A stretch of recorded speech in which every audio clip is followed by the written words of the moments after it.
I don't think that maybe I should say any stories tonight, because this friend of ours here standing at the door, Red, has been making a couple of reels of his videos about these stories, of some of the stories of Bahá'u'lláh. Yes, of course you are also involved. But I must first say to you, and I have always been saying, people often say, well, tell us stories. Now, stories of Bahá'u'lláh is not something which we should consider them as just mere stories. You know what I mean? You tell a story to children, you tell a story to people, and it becomes like a fairy tale things. It becomes a story, how it is. Well, now this is far, far from it. Although you may call it stories of Bahá'u'lláh, but this is part of the history of our faith. And all these things that we attribute to him and whatever we talk about it are based on what his disciples had written and had left behind. The disciples of Bahá'u'lláh, many of them have described what they saw and what they felt in his presence.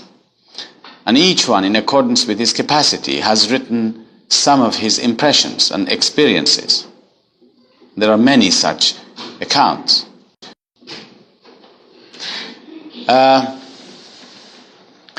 And I have been saying again, over and over again, to various groups of people who are so fond of hearing the stories of Bahá'u'lláh, that please do not go and print them after having heard from me these stories, because you are bound to make some alterations. It's bound to be altered. It's bound to be changed. And it's not right that these stories go from ear to ear, from person to person, and at the end it will become so different from its reality, whatever it is, that these stories of Bahá'u'lláh have to be authentic from the original writings of those disciples who have written these stories, and that one should translate them. That's the best thing we can do. They have written it down, and the nearest to it is to translate them, and then you can read it. But to try to, of course, I would try to give you the nearest to what I know of these accounts. But I'm sure if you go and say to your friends and describe it, and he tries to tell another friend, and then he tries to tell another friend, at the end you will find it will snowball so much, and it will become so different from the original form.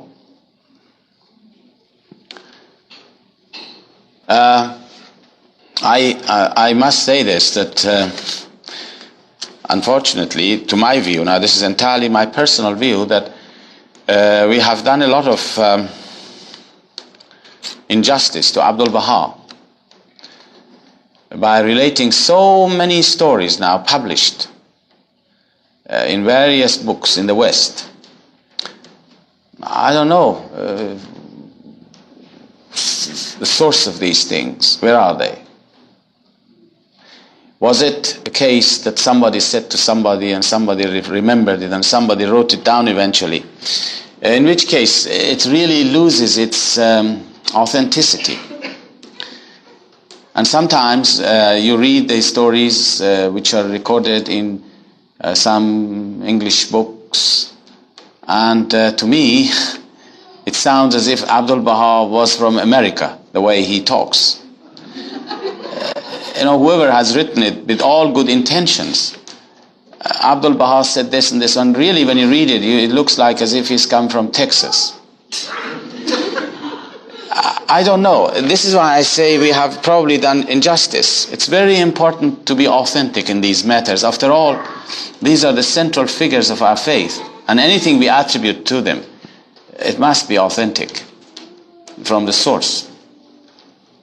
Well, now, having said this much, I want to mention one thing which is important and in fact we may not have the time to tell you the stories, but we will, maybe. I want to mention this, which is important, and that is that not until we recognize this fact can we appreciate Bahá'u'lláh and all the stories which are attributed to him. And it's this, that a manifestation of God, when he comes into this world, he hides his glory from man, from the generality of mankind. He does not come in his naked glory. And there is a reason for this. Baha'u'lláh says that if he wanted it, he could, with the utterance of one word, subdue the hearts of all peoples in the world so that they all would recognize him and they all would be humbled before him. But he says to do that, it's against the law of creation. And I will explain to you why it is like this. You know, we have been given free will. God has given us the free will. Each one of us have the free will. And the free will is that you can go the right way or you can go the wrong way. And God will help you whichever way you choose to go. Although he throws light upon our path every now and again by sending his messengers. But the choice is up to us. And he never interferes in our actions. You do the wrong thing, you have to bear the consequences. And that's what we are doing. That's what mankind is going through right now. God does not want millions of peoples to be killed in wars. This is not God. God doesn't want that to happen. We attribute everything which goes wrong. We say, why should God do these things? God is not doing it. It's not God who wants millions of peoples to be killed. It's man who has gone such a way away from the teachings that it has bring upon itself this misery. It's man-made. This is only man's consequences of man's own actions. And God cannot and will not interfere, except that he sends his messengers and he relies on our free will to find him and recognize him in time. He will not interfere of all the wrongdoings that we do. And so, because he has given us tremendous powers, you know, the power of life and death he has given to man. We have the power to build, we have the power to destroy, and he does not come and take it from us.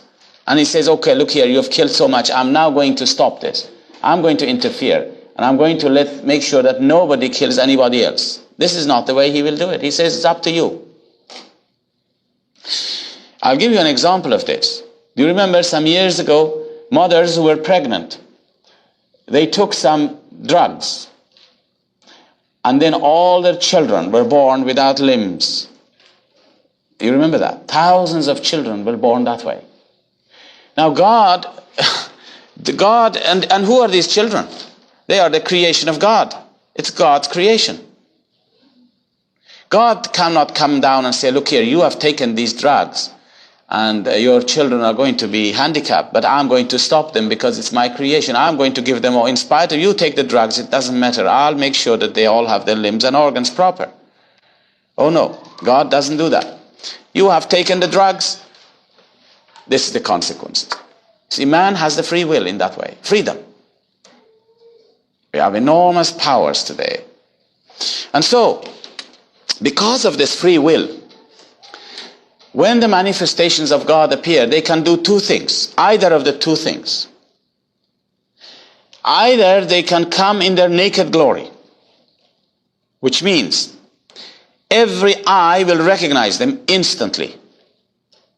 Immediately, as soon as they come, all humanity will bow down before them and recognize this is his God. You see? God has come and he says, here I am, come all of you. Well, we all will lose our free will. Do you realize this? We all will become puppets of God then. The whole pattern of life will change. There would be no free will, because this is what will happen. Good and bad become the same. Everyone will recognize, here it is, I have come, all of us together, fine, that's finished. We all are there. We are all beautiful, humble before him, recognized him, live by his teachings. But it's all like a puppet show, you know, puppets. We become puppets of God.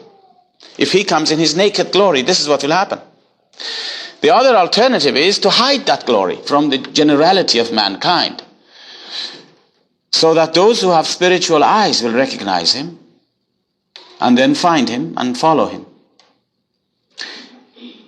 In this way, his human temple becomes this mask, you can say. You can say he's wearing a mask. And the mask is his human side. You know, he comes to the world, he has to eat his food. If he doesn't eat the food, he is going to be, he's going to die. The manifestation of God will die if he does not eat his food. You see how this is a barrier? You see what the barrier there is for people? He has to sleep. If he doesn't sleep, he becomes like you and I, completely helpless. If you hurt him, he'll feel the pain. And then he also acts just like the rest of the people. He doesn't say, look, I'm a manifestation of God, like Christ wouldn't say 2,000 years ago, look here, people were living in these shabby little mud huts, dirty places, filthy places. He wouldn't say, look here, I am a manifestation of God, and I know in 2,000 years' time my people will make these beautiful sanitary facilities and beautiful, I want to have a wash every day, and I'm not going to live in these things. I'm going to live in a beautiful place myself 2,000 years ahead of you. Oh no, a manifestation of God. He lives just like the rest of the people in those shabby houses, and he is not probably washing himself just like the rest of the people for a long time. Really, if you ever saw Christ appearing in his real form today as it was 2,000 years ago, people will run away from him. Physically. This is how they were. You live exactly the way your people are living. And these become barriers. How can this be a messenger of God who has to eat, who has to sleep, who has to be like us, and who doesn't appear to know anything? Bahá'u'lláh often asked his followers, what is the news? What news have you got? Now, what would you say? Really? Now, we come to realize, therefore, that this is why they come in, they hide their glory. And they don't reveal it to the generality of mankind. And they submit themselves to their enemies. That's another thing. They never resist their enemies by their own powers. Baha'u'lláh in so many of his tablets says, sometimes in a dramatic way, his pen, you know, the pen is the symbolic of the manifestation of God. The pen laments. And he says, why do you suffer so much? Let me move. Let me write one word through that power which is God has given to me, so that I can relieve you of all this suffering. And then the voice of God reaches him. You have no such right. You have to suffer. You have to go through this. You have to submit yourself to your enemies. You know, this is what happened. So you see, generality of mankind are blind to it. But those who recognize them, whoever recognized Baha'u'lláh in his days, Baha'u'lláh then, to his disciples, revealed to them a little bit of that glory, as if he opens up a little door, so that their faith may become complete, and they may become assured, and they may attain to the stage of certitude. You see?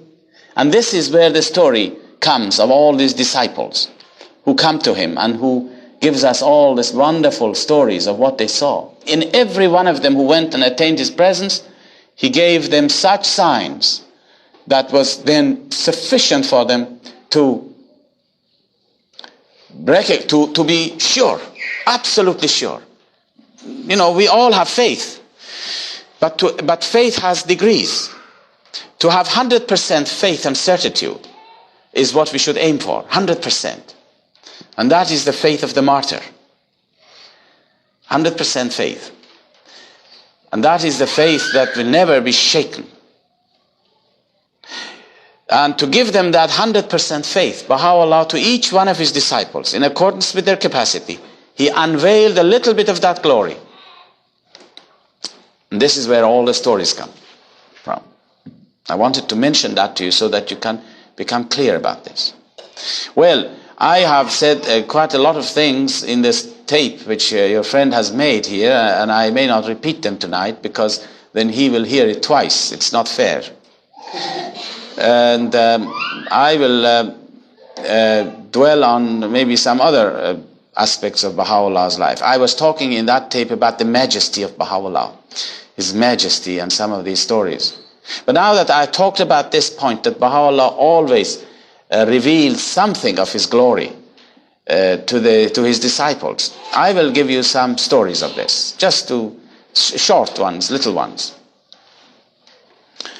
You know, there was one of the believers, his name is Yazdi. He goes to the presence of Baha'u'llah, and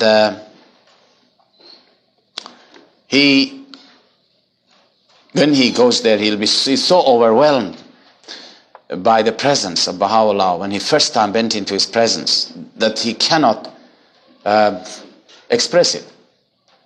And quite frankly, nobody can express the joy and the excitement. And all of them have said that spiritually they could not.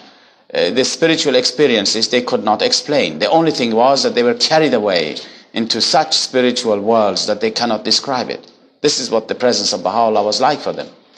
And this man says when he went there, he was so carried away for a while. And then he thought to himself, and he said, I am in here, he had come from Ishqabad, and he said, I thought I should dedicate my pilgrimage and this joy of this pilgrimage and this privilege of pilgrimage to the memory of those people who are in Ishqabad, who are not here, and remain and attain the presence of Baha'u'llah on their behalf. And he said he particularly thought of 5 names in his mind. 5 people. And Baha'u'llah turned to him and he said, your intentions are very pure, your motive is right. It is tremendous, it's marvelous that you have been thinking of the friends in Ishqabad, and that our blessings will reach, be sure, to those 5 people. And he names every one of them one by one. One of them was Mirza Abul Fazl, that this man was thinking about. Well, our Reza almost faints on the spot. He could not hold this any longer. I mean, this is the first striking of this great glory, you know. It's just like a tremendous confirmation of his faith. And he actually so much was on the point of fainting that Baha'u'llah recognized this. And he calls his servant. Baha'u'llah's servant was his secretary. You know, his secretary, his amanuensis, was also his servant. He calls him. Bring some sweetmeat for our Reza, he said. And he brings a plate of sweetmeats, and Baha'u'llah gives him 1 piece, and then he says, Fi amanillah, means he was dismissed to go, he should go now. And this man falls in the stairs, he couldn't hold himself. And they go down and they help him and they bring him out. And they nurse him. Now, you see, this is one of the things which we must remember. That is how, now this man was finished. This was finished for him. And this was only one example of this faith which Baha'u'llah confirmed in him. One example of it. Every one of the disciples have said this. Hello, this is the members of the NSA coming here now. Welcome indeed. And now you're coming to hear stories. Unfortunately, they're asking me to tell them stories of Baha'u'llah. Well, I must also tell you this, although I am very reluctant to say anything which would reflect on me. But it's nothing to do with me. It's my father who was one of the disciples of Baha'u'llah who attained his presence in Akka. And whenever they asked him to tell us what Baha'u'llah was like, tell us what was he like, he would always recite a Persian poem for them in answer to that. And he says, this is your answer. And the Persian poem is Man gonge khab dide o alam tamam kar, man aujizam ze guftan o khalq az shanidanash. This is Baha'u'llah. Here we are. You understood it, didn't you? No, it means I am a dumb person. A dumb, a person who can't speak. I am a dumb person who has had a wonderful dream. And the rest of the people are all deaf. I am unable to say it, and people are unable to hear it. This is Bahá'u'lláh. This is the impressions of Bahá'u'lláh. This is why you will find that every one of those disciples who had come in the presence of Bahá'u'lláh, all of them have said that they could not describe him because they could not fully look into the face of Bahá'u'lláh. Now, I don't know whether I should say the story, which is already recorded in this tape, but I will tell you again, doesn't matter. I'm sure Red doesn't mind me to say that. Where is he? He's not here anyhow. Oh, good. Well, then I can say it.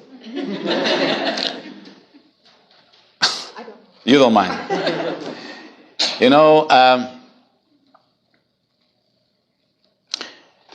in the old days, early days of the faith, the Babis, the followers of the Bab, and the followers of Bahá'u'lláh were not separated. And the followers of the Bab, by followers of the Bab, I mean those people who followed Mirza Yahya. They were not separated from Baha'is. They used to mix together in gatherings.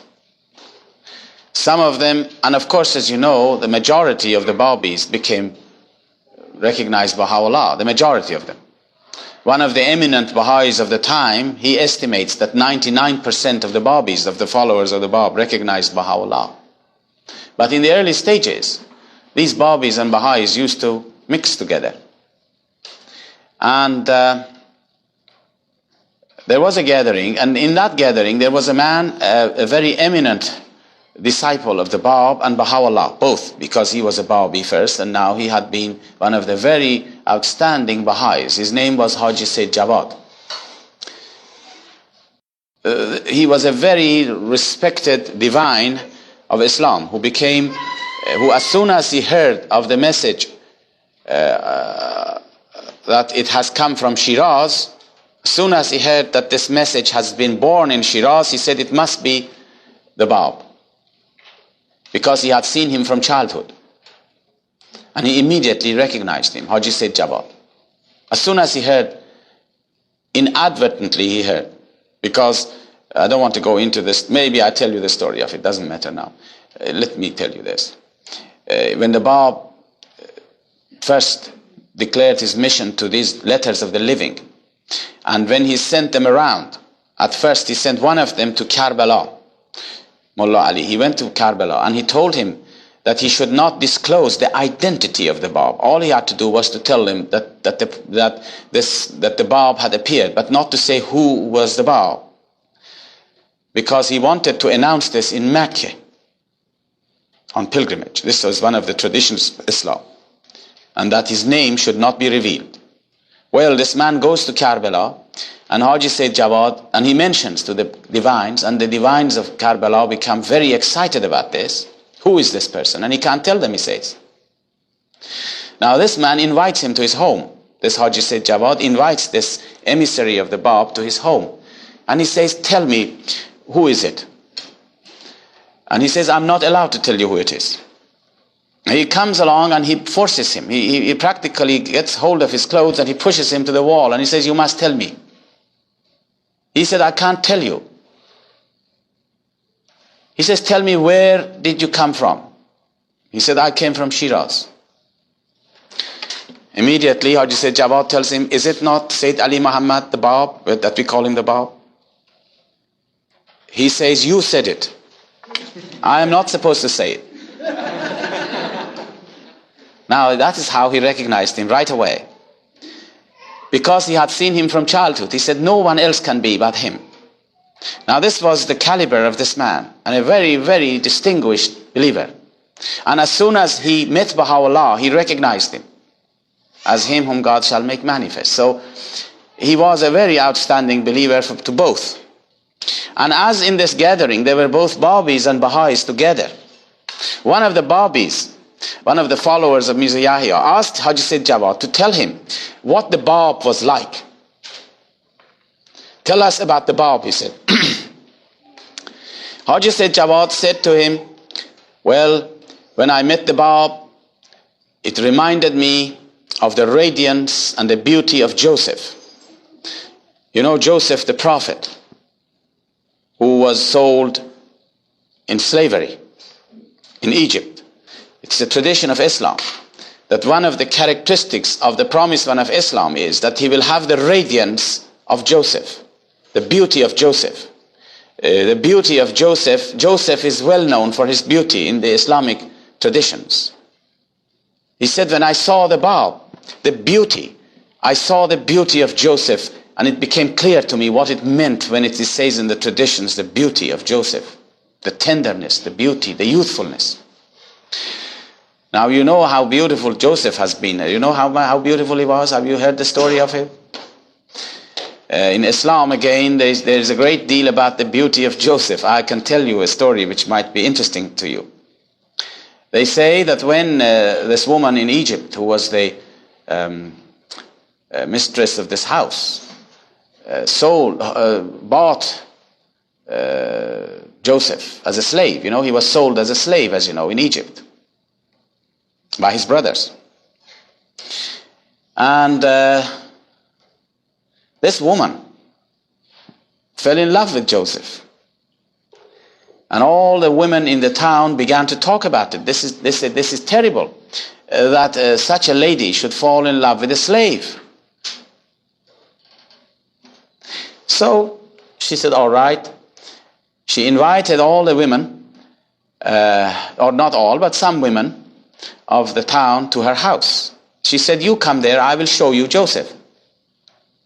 Now you see, Joseph, of course, we know this is the station of prophethood. You know, this is something which is very outstanding. The radiance, the powers that God had given to him naturally. That was most important. There are several stories. I won't tell them all. I won't tell you all of it, but I'll just tell you this one. When these women came to their house to see Joseph, he said, all right. She gave to each woman an orange. I don't know if you have heard that story or not. An orange. And she said, hold it in your left hand. And so all these women held this orange in their left hand. I suppose they were all right-handed. And then she gave to each one a very sharp knife. And she said, hold it in your right hand. She said, then I will open the door and Joseph comes in. As soon as he comes in, as soon as you see him, I want you to cut this orange into two. And as soon as they saw him, they all cut their hands. You see, this is a tradition in Islam. It's mentioned in the Quran. And this is so well known. In fact, the cutting of the hand by the Egyptians is one of those points which Nabil in one of his poems refers to. One night he said one night in Baghdad before Bahá'u'llah's declaration was made. You know, before Bahá'u'llah's declaration was made was a very, very special period. Very beautiful period. You can imagine Bahá'u'lláh has not said who he was openly. Although who would doubt it? All those companions who had been circling around him like moths which circle around the candle. Every one of those disciples of Baha'u'lláh or his companions then in those days were so intoxicated with the wine of his presence in Baghdad. And Baghdad was a period of freedom for Baha'u'lláh. It was a period that he walked in the city, that he went to the bazaars, that every day in the evenings he would go in the afternoons to this inn, in this kind of a coffee inn. And all the disciples of the Bab and his companions would go there with him. And they would all sit there and for half an hour and Baha'u'lláh would talk to them. And then they would come back home into his house. They often assembled in the evenings in the outer apartment of his house, which was his reception room, and how Baha'u'lláh sometimes would come out himself and serve them tea with his own hands. It was a very special period. And often other people would come into his presence, sometimes dignitaries, sometimes princes of the Persian realm, sometimes the beggars, the poor, the rich. They all came into this outside house, outside reception room of Baha'u'lláh. And it was a very, very special period. And the believers, and then as it came nearer to the time of his declaration, a few months before his declaration, the signs became so clear to them that something was in the air. They were all longing for the time that Bahá'u'lláh would come out and really declare himself as him whom God shall make manifest, because he had said everything except this one. He had said everything in all his writings. You can see the writings of Bahá'u'lláh. He identifies himself with God. You can see that. You read the hidden words, you read all the tablets. It's the voice of God talking to man. So many tablets of Bahá'u'lláh during that period of Baghdad was revealed, in which Bahá'u'lláh identifies himself unmistakably with the Almighty God. When he says, we sent Moses and we sent Jesus and we sent Muhammad, and in many of his tablets, so that it was not any doubt for the believers who he was, but they all were looking for a day that they could be. For this, it became clear to them that something is happening, something is coming, because of the manner of his talks, the manner of his remarks, the remarks he made to them was so close. It's just like a woman who is going to give birth to a child, just like that. And that it's coming near enough. And everybody who knows and watches knows the time is coming. And Nabil mentions one night, he says, one night particularly sticks out in his mind, and he says that night nobody could sleep. He said we all were sitting in this room, and suddenly Bahá'u'lláh walked in with a little container carrying rose water, and he gave rose water to each one of them, and how with his own hands he anointed them. And he said the way he walked in and the way he made the remarks to them was so outstanding that it has been in his memory one of the most memorable evenings he had spent in the presence of Bahá'u'lláh. He said we became all intoxicated to such an extent that we couldn't help but to with all the dignity that these men had in those days, they all could not stop there but to even dance there, dance of joy. And Nabil that night, he says, I wrote a little poem. And in that poem, he describes the greatness of that night, that he saw the King of Kings, the King of Kings. And he says, and then in this poem, I just wanted to tell you this particular point. That's all the reason I was telling you this little part in his poem. He says, he begins to rebuke his own person. He says, what a low person you are, he says to himself. How low can you get? He said, those Egyptians saw a slave and they cut their hands. Shame on you, he says. You saw a king and you didn't sacrifice your life for him. You see the similarity of the 2 points? Those Egyptians saw a slave and they cut their hands. Shame on you. You saw a king and you did not offer up your life for him. Now this is the feeling of the early believers who were in the presence of Bahá'u'lláh. And that is why Nabil says that we could not remember our names. In fact, many people have said this who had been. Haji Mirza Haydar Ali, this great believer, he says when Bahá'u'lláh went to the house of Aboud, you all have heard of or seen the house of Aboud, when he was able to walk on the balcony in the afternoons. He says all those people who were the companions of Bahá'u'lláh, and every one of them had by then a profession, a work in the town, they were doing something. They would stop working at 3 o'clock in the afternoon and coming along near the house of Aboud, in front of the house, somewhere they would be all sitting in 2s and 3s and 5s from 3 o'clock waiting for the time that Bahá'u'lláh would come out and stand on the balcony to get some fresh air and to see the sea, hoping and wanting and longing for the time that he would summon one of them or 2 of them. And he says as soon as one person was summoned, that person would be so excited that he would forget his name, his personality, everything. He would run with such speed into the house with such a speed that no one can remember. He could not remember anything, what happened. And he says as soon as one person was summoned, that person would be so excited that he would forget his name, his personality, everything. He would run with such speed into the house with such a speed that no one can remember. He could not remember anything. What happened? How rejoicing that the rest were waiting for him to come back. And when he came back, he said he was not in a position to talk. He couldn't talk for a long time. And even when he talked, he couldn't express himself. He couldn't say what had happened, what was there. Now this is the condition of the believers in those days. They were lovers, they were intoxicated, they had seen their God. There was no doubt about it, because Bahá'u'lláh had, in fact, fully given to them signs that he was their God, really. He was their... My father would say, every time I wanted to ask something from Bahá'u'lláh, I would think of it in my heart. Now what else do you want? I would think of it in my heart, and in the course of as he was talking, he would turn to me, he would look at me, and he would answer me, and then he would continue with his talks. All the time. He says, very seldom he had the reason to talk to him. You see, this is how, now this person's faith becomes 100%. Now he can go and give his life is nothing at all. This is how these spiritual giants were made. They became magnets. Each one of them became magnets. If you bring a piece of iron in front of a magnet, that piece of iron become magnet. It's no longer a piece of iron. Anyhow, I'll take you back to that story which we were talking about.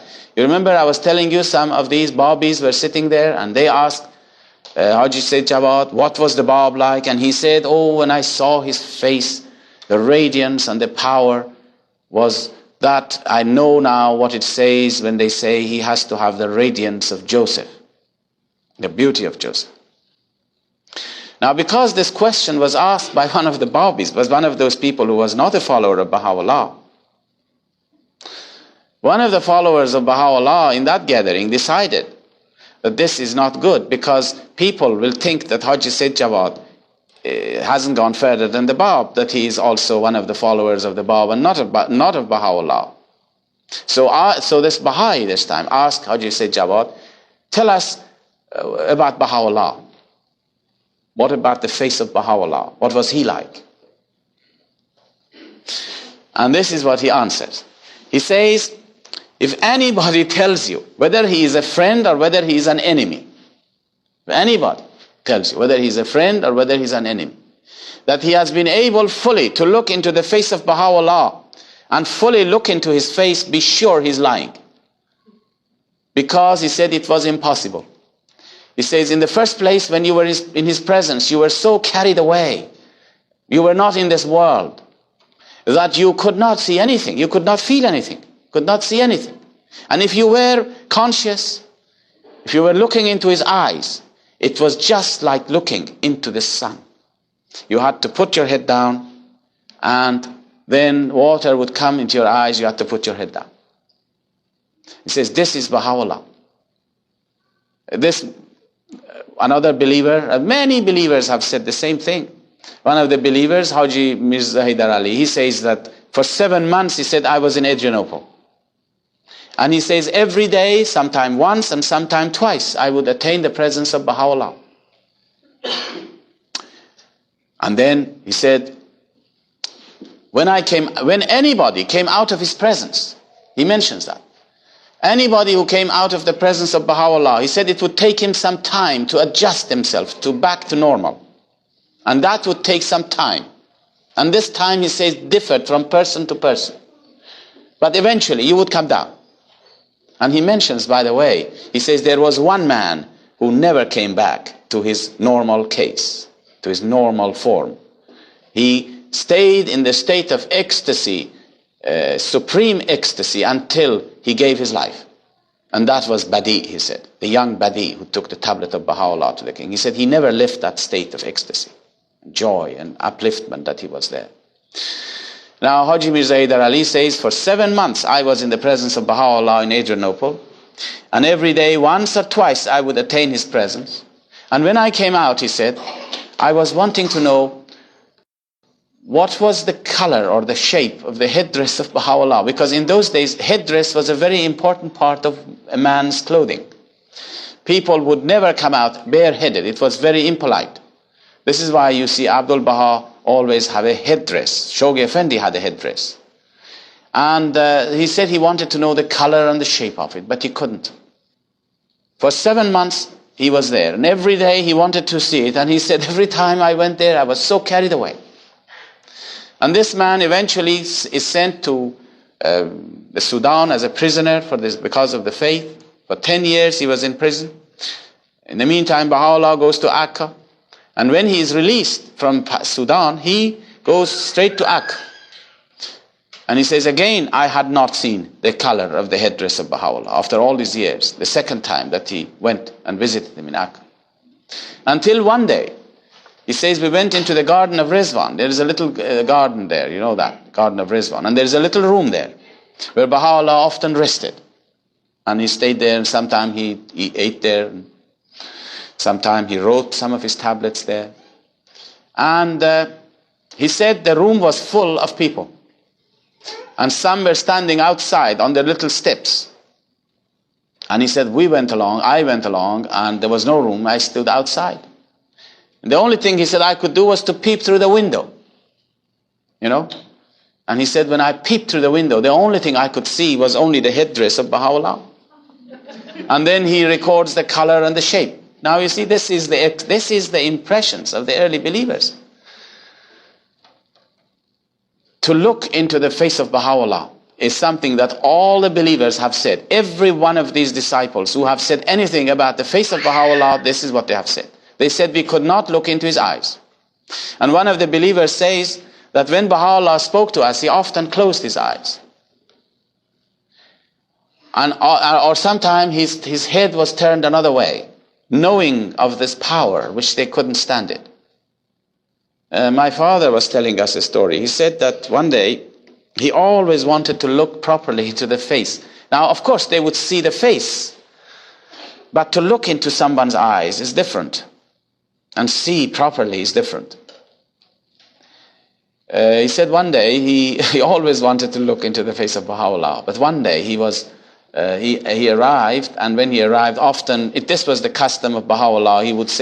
He would welcome the person in, and he would be seated, and there may be other believers there as well, and he would sit down, and he would immediately ask his servant to bring tea for him. This was customary, bring tea for him. Well, he said he gave me the cup of tea in my hand, and he said, I don't know what happened, that as soon as he put the cup of tea in my hands with a saucer, saucer, he said, suddenly my eyes fell on the eyes of Baha'u'lláh, and I couldn't take it away. Well, he almost fainted. He couldn't hold himself. The cup fell from his hand, and it burnt him, and he didn't realize this until Baha'u'lláh suddenly turned to him and he said, look what you have done. Look what you have done to your clothes. You have burnt yourself. And then he said, I realized. Now then, something else happened. Now, all right, we're telling you these stories. Let me say this to you. On this journey, when he was sitting there and this tea poured on his clothes, in those days, the Persians used to have a cloak. Everybody used to wear a cloak. You have seen Abdul Baha, he's also wearing a cloak. And this cloak could be either a summer one or a winter one. And in the summer, you would wear a thin, very thin cloak, which was made of silk. And he was the summertime, and he was wearing the silken clothes. When the tea poured on it, and Baha'u'lláh said, look what you have done to your clothes, look, you have burnt yourself. He said, protect this abba, this cloak. This is going to be your only clothes back to Persia when you're going home. And then he said, we in the mountains of Sulaimaniyah also had only one change of linen. Now this was a story which was current amongst the believers. And in fact, Shoghi Effendi mentions that in God Passes By, that Baha'u'lláh, when he went into these cold, cold mountains of Kurdistan, he took with him only one change of linen. Linen is very cold, it's like summer clothes. So he confirmed this. And my father did not know what it meant, all this. Protect this Aba. And also, he said, we also in the mountains of Suleymaniya did not have more than one change of linen, clothes. Well, I can tell you that when they were leaving Akka, and there are so many stories there which I won't tell you now, but when they were leaving Akka, Baha'u'lláh entrusted, he and Sheikh Salman were together, traveling together. Sheikh Salman was the man who used to carry, he was the messenger of Baha'u'lláh. He used to carry the tablets of Baha'u'lláh backwards and forwards to the friends in Persia. Every year he would make journeys backwards and forwards. And both of them were to travel together. On that journey, Baha'u'lláh told Sheikh Salman, he said, it's not wise that you carry the tablets with you. It's not safe. He said, you go to Persia, we send the tablets to you. Now, the number of tablets would be quite a number. Quite a number of tablets, not one or two. It was in those days very important for the carrying of all these tablets. It was something you couldn't do it in the post. All these tablets of Baha'u'lláh were sent to Persia by the disciples, mostly by Sheikh Salman and other disciples. And it was a very difficult job to protect it, because in most borders, when you arrived, even between towns, even when you went in the same country, you went from one town to another, they would search you if you were a passenger. If you were going in a caravan, which they often did, then they would stop the caravans when you went from one town to another to search you. And if they found anything which belonged to the faith, then that would be the end of you and the tablets and all. And so this needed a great deal of wisdom. And I'm not telling you how they handled it, but that's a different story. Now, that journey, Baha'u'lláh said to Sheikh Salman, he said, go to Mecca. He said, go via Mecca, and but it's not wise, it's not safe that you carry the tablets. So my father and Sheikh Salman, both of them, went to Mecca. They went to a place called Jeddah, and they stayed for the night. They got a little room in the town, in these caravansarais. There are a lot of inns and caravansarais, and they went there and they put their luggage, which was in the form of bags, on in front of a window, which had no glass in it or anything. It was just a window with some iron bars open. And they went and they slept inside. When they got up in the morning, they found out that the thief had come at night with a knife, cut the bag, and taken everything they had. Everything. The Sheikh Salman realized now what has happened. And he said to my father, he said, Baha'u'lláh cares for his tablets, but not about our things. About our things, it doesn't matter. So, now they had nothing. Now in those days, men did not have something like, men usually used to sleep and women also sleep. They slept in their ordinary clothes. It was not something like a pajamas that you had to change. Men usually slept in their shirts and in their ordinary clothes. And so when they got up in the morning, all they had to do was to just walk out to see if they can find a thief. And there is no police proper who could look after these things for you. You'll have to do it yourself. Then suddenly my father remembered that the Abba, this cloak, had also gone. This cloak which was, and Baha'u'lláh had said, protect it. This is your only clothes back to Persia. He said to Nabil, we will find this thief. You're bound to find him because of this that Baha'u'lláh has said, and he has taken the cloak. It's gone.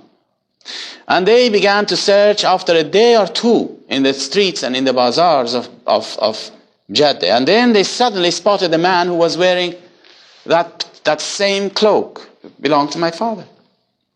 So that's how they caught the thief. And my father went in and he took the cloak from him and put it on himself. They took him to the police station. And the police investigated, and he said he has no money, he has sold it all. We can't get anything out of him. We can put him in prison. But you have to pay the expenses for him if you want to put this into prison.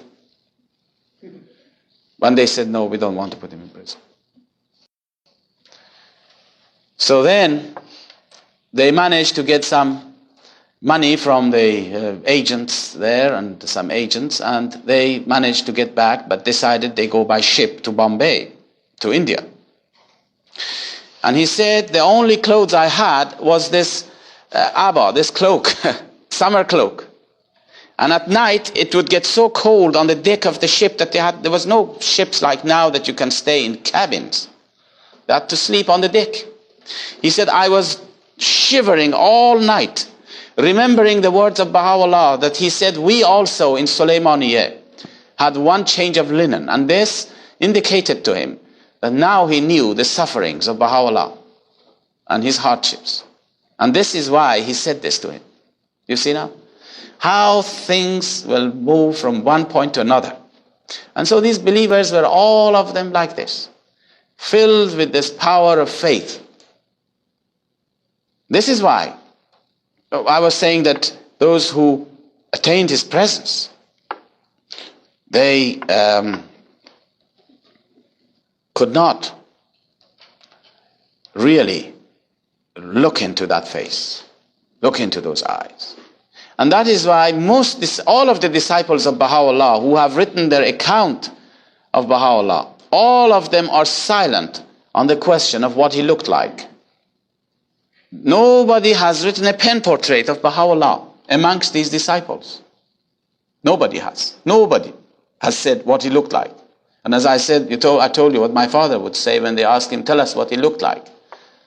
And he said, I am a dumb person who has had a wonderful dream. That was his answer. The only person who has left behind a pen portrait is a non-Baha'i. And that is Professor Edward Brown of Cambridge. And you know what he has written. You know the story of him. How he went to the mansion of Bahji. Very exceptionally, Bahá'u'lláh gave him this interview, this audience. He allowed him to come in for this audience with him. And he describes it in very glowing terms of his impressions then of Bahá'u'lláh and Abdul Baha. You should read it for yourself. He speaks of this, he gives the impressions of Abdul Baha there, and also marvelous. And then he comes to Bahá'u'lláh. He says, I entered the room and I thought there was nobody sitting there. And then suddenly he said, I became aware with the throb of awe and wonder when I saw in the corner a person with a luxurious, I cannot describe his words, you should read it. But one thing I remember almost his words when he tries to describe Bahá'u'lláh. He says, the face of him on whom I gazed. This is almost his words. The face of him on whom I gazed, I can never forget. See, I can never forget, though I cannot describe it. Now that's a good statement. I cannot forget, but I cannot describe it. Then he talks about, he says, those piercing eyes. You see, again, he talks about the eyes here. It's very significant for a person like Brown, who was two-sided, for him to say this. Those piercing eyes used to read one's very soul. And here we are. He talks about power and authority, which sat on that ample brow. And he talks about his majesty, which the kings would envy, and the emperors sigh for in vain. The majesty that the kings would envy, and the emperors sigh for in vain. I told you the other day the impressions of one of the believers, what went into his mind and heart when he saw the majesty of Bahá'u'lláh, and he said he wished the kings were there. You remember that? Those of you who were here, I told you the story of it. The majesty of Bahá'u'lláh was such that everyone who recognized him, everyone who saw him, they saw the majesty, although they did not see his glory, as I said, to the generality of mankind. But when they came face to face with him, they could see that this is not an ordinary person. The majesty was there.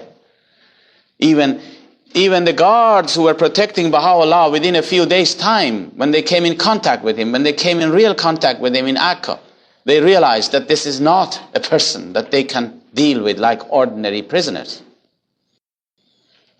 And it was then that, the guard, the head of the guards, the officer in charge of the barracks, he saw the greatness and the majesty. And later on, he became a great admirer and eventually a believer. In those days, nobody would teach the faith. And even now, we don't teach the faith in the Holy Land. Bahá'u'lláh had forbidden it. Had forbidden his followers to teach the faith to anywhere in the Ottoman Empire. He said, teach the faith in Persia and in Iraq and other places, but or in Persia, but not in those parts. This was for the protection of the faith. Nobody taught the faith to these men, but several people recognized Bahá'u'lláh by their own powers, by their own qualities. One of them was this officer. And this officer, what really made it a final thing for him that he couldn't hold it anymore was when he came with his brother. This officer and his brother came to the presence of Bahá'u'lláh. His brother he had two brothers. One of them was the head of the municipality of Akka, and one of them was a doctor, a physician. He came with one of them to the presence of Bahá'u'lláh to complain about his boss, about his officer in charge, who was his superior. They used to come to Bahá'u'lláh for everything, those days. All the governors and people, they wanted to come to him. He wouldn't let them in. He would not meet with them. But this was a time that Bahá'u'lláh, this officer Bahá'u'lláh was in his charge. He could not to see him. And he came to Bahá'u'lláh with his brother to complain about all the cruelties that his superior officer was making for him. The name of the superior officer was Aghasi. When he arrived, as soon as he arrived in the presence of Bahá'u'lláh, and he showed his respects to Bahá'u'lláh, and he and his brother were ushered in, and they sat. He showed them seats to sit down. Bahá'u'lláh turned to him and to his brother, and he said, "Praise be to God, that God relieved you from all these cruelties of Aghasi, the superior officer."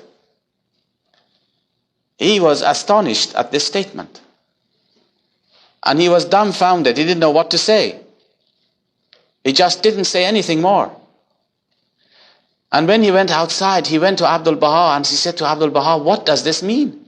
I'd just come in to complain about all these problems that's going on and pour out my heart." And Baha'u'lláh said, "Praise be to God that he has relieved you of this man." Abdul Baha said, if Baha'u'lláh has said, he has relieved you. Well, he goes back to his office and he found a telegram has just arrived from Beirut dismissing this officer. You see? Now, he comes to the presence of Baha'u'lláh and he prostrates himself at his feet. And that was the end for him.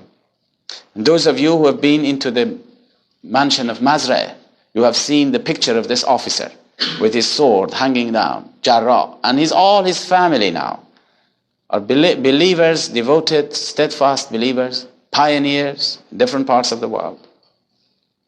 You see now? I will tell you some stories of I'm just trying to kill time for you. It's another half an hour left.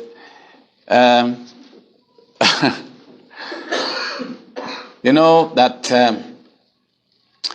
in those days that Baha'u'lláh went into the prison of Akka,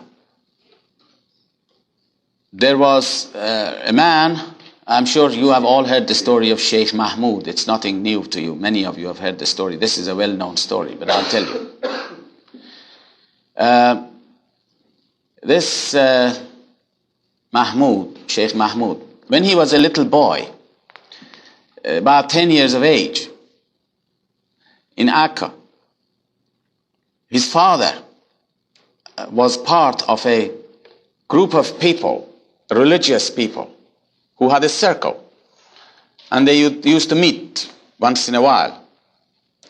And when they met one day, their religious leader, said to them that he had a vision and he wanted to tell them this vision. And he said the vision was that he knows that the promised one of Islam had come and had just been executed in Persia. That is the Bab. And he said, now is the time of the coming of the Great One. That is of Bahá'u'lláh. In Akka. In Akka. And he said, now is the time of the coming of the Great One. And he said, he will come to this town, to Akka. And he will live in a high place. And he unveiled this vision before all this congregation of his friends. They're all old people. And then he looked around and he saw two young fellows. One of them was Mahmud and another man. They were about 10 years old. He called Sheikh Mahmud to himself. He called this Mahmud to himself. He said, you come here. And then he took a piece of sand or a grain of sand or a little sharp object. And he put it beside his ear, in the lobe of his ear here. And he squeezed it hard until blood came out of it. And he said, do you know why I did this? He said, so that you will not forget today when you grow up. Because all of us would be gone, would be dead. At the time that the manifestation of God will come here, let us put it this way. We will all gone. But I want you to remember. And I want you too to go and see him, believe in him, and convey to him our faith also. And he told him that he must never forget this day. Well, this Mahmud grew up. And when Baha'u'lláh came, he was a grown-up man. When Baha'u'lláh was brought there, of course, as you know, the way they misrepresented him, the authorities, the Ottoman government, the Turkish government, the Prime Minister of Turkey, so misrepresented Baha'u'lláh that he was a man of evil and that he was the god of the Persians. Sheikh Mahmud became very angry with the government of Turkey that they had sent such a man to Akka, the city that he was a religious leader of. And he wanted them to remove Baha'u'lláh from this place because he said it will bring to us curse and unfortunate situations. But of course, this was not possible. The edict of the Sultan was there that Baha'u'lláh was condemned to life imprisonment in a solitary cell in Akka till the end of his life. So he decided, it was agitating, he was always agitating, he didn't know what to do. And eventually he decided that he said he must go and assassinate Baha'u'lláh. He planned to assassinate him. And one day he came outside the barracks, he hid a dagger under his cloak. And as I said, he was a very strong man. He said he will himself do this. And he came outside the barracks. And he said to the guards that he wanted to see Baha'u'lláh. Sheikh Afandi, as they called him, Sheikh Afandi. Well, they said, okay, because of course he was a man of authority and they would naturally let him in. But they said, we must get permission from Baha'u'lláh whether he will see you or not. You see, already Baha'u'lláh had established such an ascendancy. Yes, nobody would ever enter his presence without his permission. You have heard that he would not visit the governor of Akka. For 5 years, one of the governors of Akka was begging, when Baha'u'lláh was outside the barracks, was begging that to be allowed to come into the presence of Baha'u'lláh, and he would not be allowed. He said he can see Abdul Baha. And it went on and on. He begged so much. He was not pleased with him, with that governor, and he would not see him. Eventually, the Turkish authorities required the governor to see Baha'u'lláh to go and give them some report. And in that case, Baha'u'lláh said, okay, he can come in. And he came with a European general, who we are told he was a stout man. But we haven't been able to find out who it was, this general. However, Abdul Baha mentions this. He came into the presence of Baha'u'lláh, and Baha'u'lláh showed them seats to come in and be seated. But as soon as they saw the imposing person of Baha'u'lláh, his personality and his majesty, they were so awed at that majesty that both of them, he and the European general, couldn't come any further than the threshold of the room. And they both sat down on the floor. And no matter how much Baha'u'lláh showed him, please sit down in here, they didn't. They just they bowed their heads before him. And they said nothing. They just sat there. And Baha'u'lláh was speaking, and after 10 minutes, they asked permission to go. And they got up and they went away. Now, this is the majesty, which I was talking about. So now here, they said Sheikh Mahmud said he wanted to go and see Baha'u'lláh.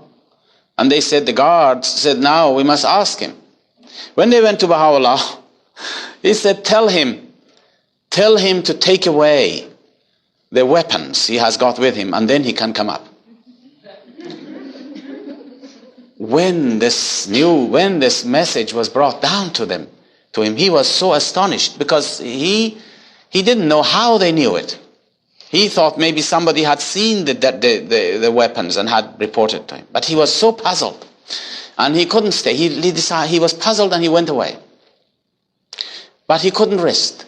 He couldn't rest. He was agitating and agitating, until one day he decided, he said, I don't need any tools. I'm a strong man. I can go with my own hands and take his life. So again he came at the gates, and again he asked to see Baha'u'lláh. And again the guard said, we will have to ask Baha'u'lláh permission. And when they asked him, he just said 3 words in Arabic to him.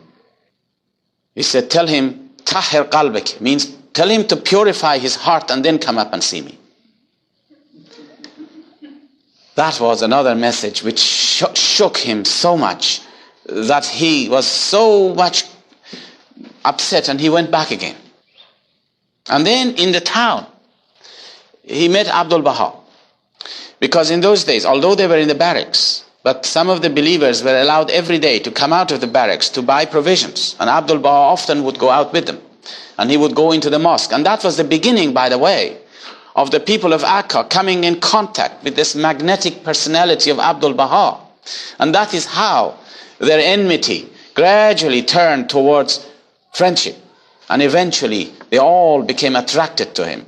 And as you know, eventually, Abdul Baha, you can really describe him during the Baha'u'llah's ministry and afterwards as the governor of Akka, the master of Akka. He was definitely the one who was, every governor who came afterwards, he would come and get instructions from Abdul Baha. And if he was unfriendly, he couldn't stay there, really and truly. Both God and both other things would remove him. That man would be removed. That governor would be removed.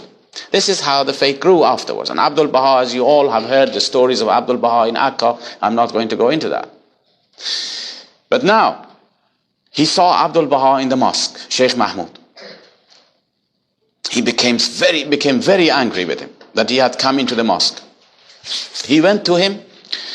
He held Abdul Baha's shawl, which usually was tied around, people used to tie around their waist, and shook him very hard. And said to him, are you the one who say, are you calling yourself the son of God? Abdul Baha said, you said it. That was his answer. He said, you said that. And then with his warmth and magnetism, he won his heart, really.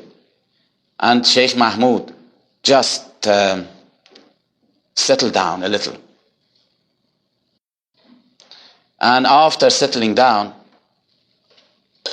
soon afterwards, in the course of other meetings with Abdul Baha, he became attracted to him. And never he remembered that dream of his forefather, of that man. He never remembered, he never could think that it could be this person, this prisoner.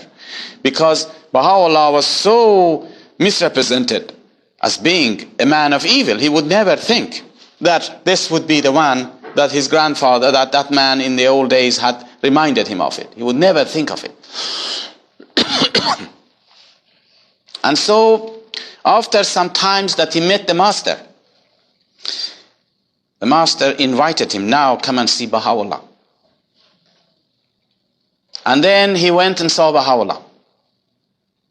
And he said, as soon as he opened the door in the barracks, when Bahá'u'lláh was in the prison, he saw him. As soon as he saw him, Bahá'u'lláh, with a very authoritative voice, told him, have you forgotten what the religious leader of your father told you about our coming here? Now, as soon as he saw the majesty and the authority of this word, and remembering the whole thing flashed back to him, he immediately prostrated himself at the feet of Bahá'u'lláh and became one of the most ardent believers. And he also, his family also, or all, became devoted to the faith. It was this Sheikh Mahmud who afterwards began to help the believers to come into the barracks and visit Bahá'u'lláh. Because in those days, as you know, two of the followers of Mirza Yahya, that is Bahá'u'llah's half-brother, who was great enemy, the breaker of the covenant of the Bab. Two of the followers, one of them that evil man called Sayyid Muhammad, and another man, the two of them were housed in a little room above the city gates to watch out for anybody whom they could know, because they knew all the disciples and the followers of Bahá'u'lláh in those days in Persia, that if any of them are coming into the city of Akka, even in disguise, because they mostly would disguise themselves as Arabs. They couldn't come in just in ordinary clothes that they were wearing. In spite of that, he would recognize them, report them to the authorities, and then they would be expelled from the city of Akka. This was the strict. Now, so it was very difficult for people to come in. Nabil tried, and he came in and he was recognized by these men, and he was reported and sent out of the city. And so were others. But at this time, Sheikh Mahmud became a very great helper. And what he used to do was this: when the friends wanted to come in, when the believers wanted to come into the city of Akka, they were usually in Haifa and outside Akka, he would make a date for them. He would go outside, and then he would bring them back, he would bring them with him in the evening, as carrying a lantern for him. In those days, when a person went out, it was an important person, always a servant carried a lantern in front of him, because there was no public lighting. We used to, it was in my days the same. When I was a young boy, I always carried a lantern for my father, for instance. It was one of those duties you carried out for your father. It is also a sign of respect, always to walk in front of somebody respectable in front of him, carrying a lantern for him. Now, he used to carry these believers, he would bring these believers in as if they were carrying lanterns for him, his servants, and then the next night he would take them out in the same way. And sometimes he even arranged for ropes to pull people up from the walls of Akka, but it failed. That trick never worked. So then this Sheikh Mahmud became a great helper in that way. And when the purest branch died, he fell down from the roof. He begged Bahá'u'lláh to allow him to be the one who would wash his body before being put in this grave, because washing the body was one of those customs of Islam. And there are people whose job is to wash the dead. And he said, please do not allow them to come in. I want to do it myself, with my own hands. So you see how God works in that way. Now that I'm talking about this, are you getting very tired? Really? Now, be honest. All right, well, I'll tell you one or two little ones and then you can go home. One of the believers who came, in those days when Bahá'u'lláh first came to the barracks of Akka, it was very difficult for anybody to get in the city. As I said, Nabil could not get into the city of Akka at the time. But Bahá'u'lláh at one stage, in the early stages, wanted someone to come into the barracks, inside the barracks, so that he could give him some of the tablets and as a bounty also to one of the believers. And this is what happened. This is the story. There was a man in Persia, in the district of Khorasan, who was a great enemy of the faith. And one day this man went to the clergyman and he said to him, "What are we going to do about the Baha'is? They are increasing in their numbers. They are all the time teaching this faith and more people become Baha'is. What is our duty?" And this man said, "Your duty is to go and kill them, take their lives. If in this process you succeeded to kill them, you will go to paradise. And even if you were killed yourself in that struggle, you still will go to paradise. You're not going to lose." So this man became very excited about this prospect, and he carried some daggers and some weapons with him, and went and saw one of the very active Baha'is of that time. He went there and he said, "Now I have come to take your life. That's my job, my duty. And what are you going to say?" Well, this man, of course, was very unruffled, and he began to talk to him, and he said, "Okay, you can carry this out, but why don't you come and hear and say what we say, and then you can take my life. Come and hear it. You haven't heard anything." And the way he told him, this man agreed. He said, "Okay, that's a good deal. I'll come." And so they arranged a meeting. Actually, this meeting was held in the house of the sister of the Mullah Hussein. And he said he went there, and the believers began to talk to him about the faith, and he was carried away with it. Hour after hour, he came more and more excited, and he stayed for the whole night until the sun came out. And then he came the next day, and after 2 days, he became a fully fledged Baha'i, full of fire and excitement, the faith. And he said to these people, "Are you sitting in here, Bahá'u'lláh in Akka?" He said, "I can't sit in here. If Bahá'u'lláh is in Akka, I want to go and see him. He is my Lord. I must go and see him."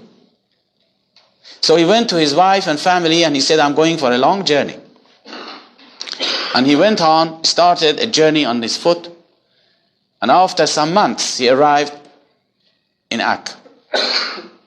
And when he arrived in Akka, you know, Bahá'u'lláh, before he went to Akka, just a few months before he went to Akka, from Adrianople, before he went to Akka, he sent one of the believers.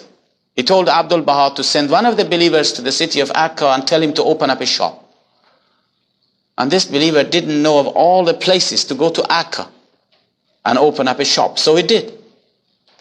And it wasn't until Bahá'u'lláh, about 6 months later, arrived as a prisoner, that he realized why Bahá'u'lláh has chosen him there, so that he could become a channel of communication and a person who can relay the news outside. And so he kept his identity with great wisdom, as a person, as if he didn't know any of the Baha'is or had nothing to do with them. But he was in touch with them. And all those who came to Akka, they all went to his shop. And it was he who would show them where the barracks was, and where Bahá'u'lláh was, and where his room was. And so this man eventually arrived there and went to see this man, and he showed him what to do. And so this man went in front of the barracks, waiting for the hand of Bahá'u'lláh to wave to him. This was how the believers would be just coming and standing in front of the barracks, satisfied with the wave of the hand of Bahá'u'lláh. But this man, when he stood there, he saw the hands of Bahá'u'lláh is not waving to him, but is beckoning him to come in.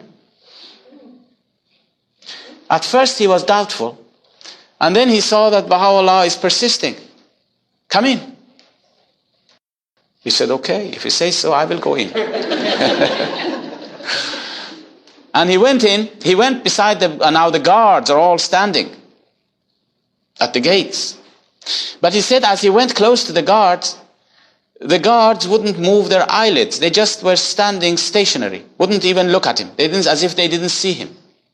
He just passed by them and went through the barracks and went up there, found the room of Bahá'u'lláh and went into his presence.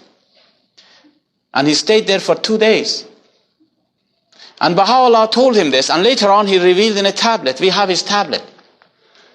He says, as a bounty on our part, we made the eyes of the guards to go blind for a short period of time so that you can come up and attain our presence. And then he gave him a new name. And then he gave him some of his tablets. And he said, take them to Persia. And he assured him that he can go out of the barracks again without being noticed. And the same way he comes out, he says the guards were absolutely motionless in their eyes. They didn't see. In his tablet he says, we made the eyes of the guards to go blind for a short while until you pass them by. Here we are. This is, if God wants to do something, he'll do it. And so then he goes out. He comes all the journey to Iraq, eventually comes to Baghdad. Now, as I told you, in every town, if they know that you are a traveler, they'll search you. And he had this parcel of the tablets with him, protected him all the way. Somehow he protected, and nobody noticed anything until he arrived in Baghdad. Now, he arrived in Baghdad at the time that all the believers of Baghdad, practically all of them, had been sent a few months before on exile to Mosul. This was another move which the authorities did, so that there was nobody amongst the friends. He did not know any Baha'i in town. So he was walking in the bazaar, and as he was walking in the bazaar, he suddenly spotted the guards coming towards him. The guards had seen this man look stranger. They wanted to see who he was. And he knew that this parcel of tablets is in danger now, and his life is in danger. He had no choice. He just turned his heart to Bahá'u'lláh for protection. And the only thing that he could think of, now you know in a bazaar there is shop after shop after shop. All the shops are stuck together. And as he happened to be in front of this shop, he could do nothing else but to throw this parcel quickly into the shop. And he went forward to the guards. The guards took them to the police station. They searched him and they found that there was nothing wrong with him. And they let him go. So then, with a great deal of trepidation and fear, he comes back to the bazaar. Knowing now this man, whoever owned the shop, has found what the parcel is, and probably he has reported him to the police already, or will report him, or there's going to be trouble. Well, he came in and he walked a couple of times in front of the shop, backwards and forwards, very sheepishly, not knowing what to do. And then he saw the shopkeeper is beckoning him in. Come inside, he said. Well, he went in. The shopkeeper took him out in the back door, in the back of the shop. And he threw his arms around him and he said, Allahu Abha. He was the only Baha'i in Baghdad at the time.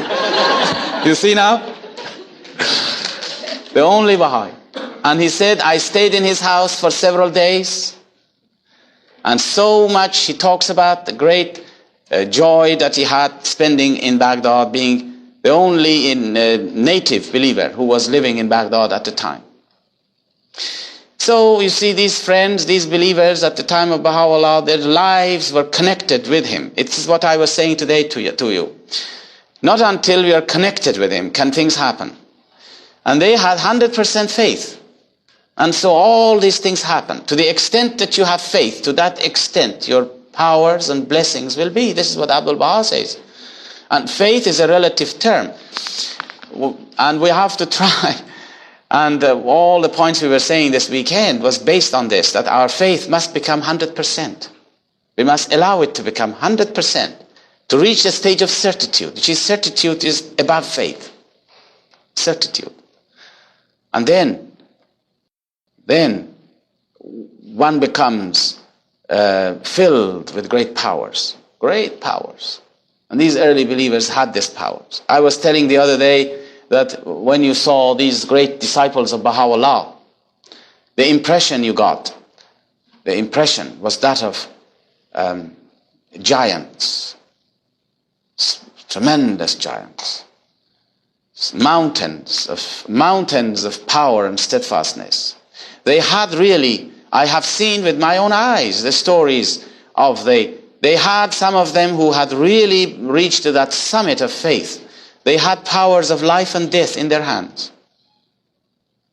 Now, if I tell you some of these things, I hope you won't misunderstand it.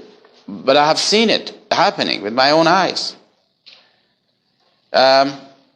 You see, in Persia, there came a time that the faith reached the point that there was a time of confrontation. Not necessarily on the confrontation for fighting, I'm not saying that, but confrontation to establish the ascendancy and the truth of the faith. You could see the Baha'i community on one side and the Muslim community on the other. And they would come to confront each other. To see whether this cause is right. And of course they came to prove it wasn't right. It wasn't the truth. And the believers had to prove it. And this was their greatest task in public. I remember taking part in meetings where clergymen would come in, representing a great congregation of people, bringing with them a great number of their followers. And the Baha'is are sitting on this room, and they would come along in great numbers. And no one in that gathering would have the right to say any word. They would make it very clear. Only two people. One was the clergyman or one of the clergymen. And one was a Baha'i teacher. And this was a stage of real confrontation. And the discussion was not something which would be, as we teach the faith here, with wisdom, and as I said this morning to you, how we should be tactful and wisdom. No, this was a question of confrontation, of establishing the ascendancy of the faith. Is this right or is this wrong? Because they had no doubt what the claims were. And the questions were like this. You would sit down. The Baha'i teacher would be sitting quiet and silent. And then they would tell him, well, to the Baha'i teacher, well, begin, say something. The Baha'i teacher said, I have nothing to say. You have to ask a question. We say God has manifested himself. It is your duty to ask a question, not for me to tell you. You have to ask. You see, this is how they started. It was like a battlefield. You have heard the story of the old days, how two men riding on horses and having these spears, and they would have a battle, and everybody was a spectator. This was exactly what was happening. And even sometimes I took part in many such meetings where the non-Baha'i side and they would insist we want to have somebody to write down everything we say. And so they would appoint a secretary and we would appoint a secretary. And then each one had to initial these statements. And then the question comes. He has to ask a question. By what proof, and this is always this question, by what proof the Bab is a manifestation of God? Now, if you answer him and say by this proof and this proof and that proof, he's going to reject it. You have to be very tactful and see what to say. You must not say what the proof is, because anything you say, he's going to reject it. So they would say, Muhammad says all the manifestations of God are the same. By whatever proof you recognize Muhammad, with the same proof, we prove to you the authenticity of the message of the Bab. You tell me what is the proof of Muhammad's revelation. Now the ball is in his headquarters. And then he would say, well, he could be depended on who he was. If he was not experienced, he would quickly give in. And anything he said, that would be the end. He would be immediately cornered and finished with. And that would end up in an obvious defeat. It was a question of either defeating or not defeating. And sometimes the man was clever enough, he knew he must not say anything. He would say, no, you must say it independent of this. And then the Baha'i teacher would say, not until you recognize Muhammad as a manifestation of God can you ever recognize the Bab. Tell me how did you recognize him? Not until you recognize him. Now he would say, well, I am a Muslim. Yes, he would say, you are a Muslim. He says there are two types of Muslims. One were those who were killed during the time of Imam Hussein, and one were those who killed. Which one of them are you? And so on and so forth. This would go on, and sometime maybe for 2 hours, this discussion would go on like a football. It would backwards and forwards. And the Baha'i teacher would not give in. I remember once these gatherings when my father was discussing this with these clergymen. Eventually they turned to him, the Baha'is, and they said, please, this is enough. You tell this clergyman the proof of Muhammad's authenticity. Because he's supposed to. Well, he said, I am willing to tell him when he confesses that he is unable to prove the authenticity of the message of Muhammad. Yes, this was very serious. You see, it was a confrontation. And this went on and on. Somebody came up, and eventually, I remember in one of these gatherings, there were 2 or 3 clergymen, and one of them had the right to talk. Then the second one, having seen all this backwards and forwards going, he came up at the end. He said, look, please, talk with me this time. No, unless this person says he's unable to continue conversation and discussion, we are not going to talk to you. Please talk to me, he said. Please talk to me. Eventually, everybody said, okay, please talk to him now. Let us him talk. Right. Now he says this time, he says to my father, he says, look, you say that I should prove the authenticity of the message of Muhammad. I don't believe in God, and I don't believe in Muhammad, and I am not educated at all. I can't read or write. You prove to me.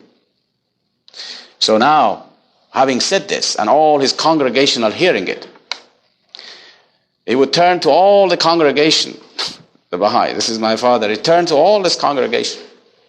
And he said, I'm afraid your leader is telling lies and truths together. When he says he doesn't believe in God and in Muhammad, he's really telling the truth. But when he says he's not able to read or write, he's lying. You see? Now such confrontations, you can imagine, it become very heated. Could become very heated. And then, in the middle of it, I don't know why he said it. He himself said, I don't know why I said it. But he got up, my father got up. He said, now I want you all to hear me. This man who has said these things will not last more than a certain amount of time he gave, 3 months. If he did live beyond 3 months, then you can take it that this faith is not the faith of God. Now you see, you can see what a challenge? Power of life and death. Oh, people said, no, don't say these things. Forgive him. No, this is what I said, he said. About a month later, this man was traveling in the middle of the desert, and he was frozen to death. The news came. And as a result of it, 20 or 30 people who were there present, they came into us. I feel that we could deal with some of these questions, and then as we go on, I'm sure a lot of subjects will open up that we can talk about. Yesterday and day before, as some of you may know, we dealt with a comprehensive sort of survey of the life of a Baha'i. And the theme was, what should we do? How can we live to enable our faith to grow? And I think we still can talk about that, naturally. You can talk around it and about this. But I think this morning I will pick up this question here. Is the person who has written this here? You have. It says, please tell the story. Oh, story about circumambulation. I thought you meant the wisdom of it, or this, or the, yes. Well, first of all, I think I will mention this circumambulating, as you know, in the faith. This is a way of showing one's love and devotion to one that you worship as your God, as your Lord. You circumambulate around him. And this is actually a law, this is a principle of nature. Again, in nature, you can find a parallel for this. You will find always an object which depends upon its creator. It revolves around it. You know, for instance, the earth revolves around the sun. It's in love with it. This is a love relationship. And the satellite revolves around the earth. It is the force of love, really, as we know. I mean, from the point of view of physics, we know what holds the satellite in motion. It is that force of attraction, which is the love, and the speed of its action that make it circumambulate its beloved. And so it is a law of nature that if you depend on someone as your creator, you circumambulate around it. And this is why when you go to the shrines, the act of circumambulating the shrine is an act of devotion to your Lord. In the writings, we come across this statement many a times, that the lovers circumambulate around their beloved. Now, the story of circumambulation, which is a story I mentioned to our friend in here, and he has recorded it in his tape. I think, I am always reluctant to talk about these accounts unless it is in writing. I feel we must be very accurate in quoting these things, because when the disciples of Bahá'u'lláh have recorded such incidents or such accounts, they have recorded it to the best of their ability and knowledge, and all we can do is to translate it and convey it.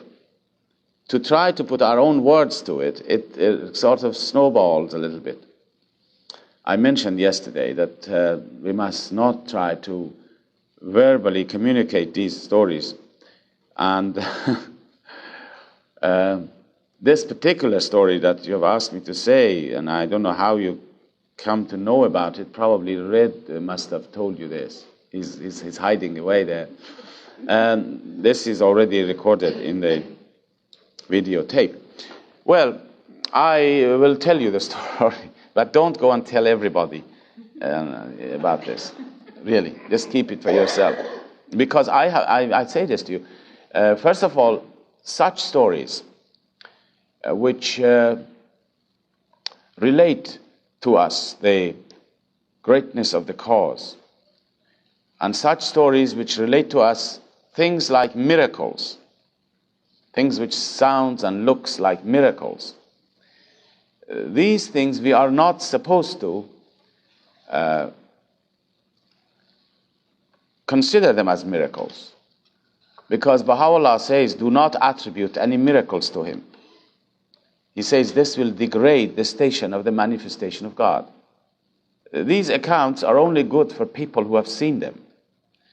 And often people who had seen some of these accounts, I remember when I was a young boy, and they wouldn't tell us. They were very reluctant to talk about it because they didn't want to make it a point by which people would say, oh yes, this is the proof of the truth of this faith.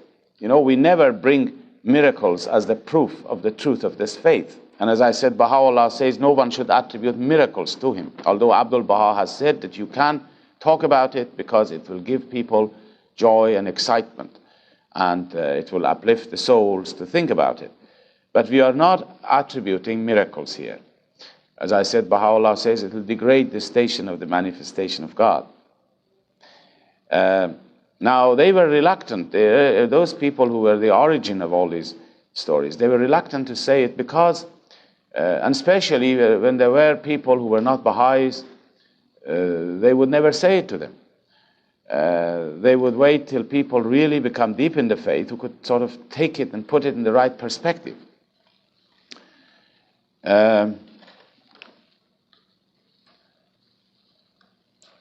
Now, I will tell you the story of Baha'u'lláh. You know that when Baha'u'lláh was in the house of Abud, that's the time that he, as you know, he spent about 7 years in those two houses, which is now called the house of Abud. And he had never seen a blade of grass, really, something green, trees, which he was so fond of. He really kept, as I said yesterday, the manifestation of God submits himself entirely to what his enemies do to him. He never uses his powers to stop them persecuting him. And so Baha'u'lláh submitted to his enemies. And he did not leave that house. Although several governors who had come, they were so friendly. Some of them became so much the admirers of Abdul Baha. And in 1 or 2 cases, they even met Baha'u'lláh in the house of Abud.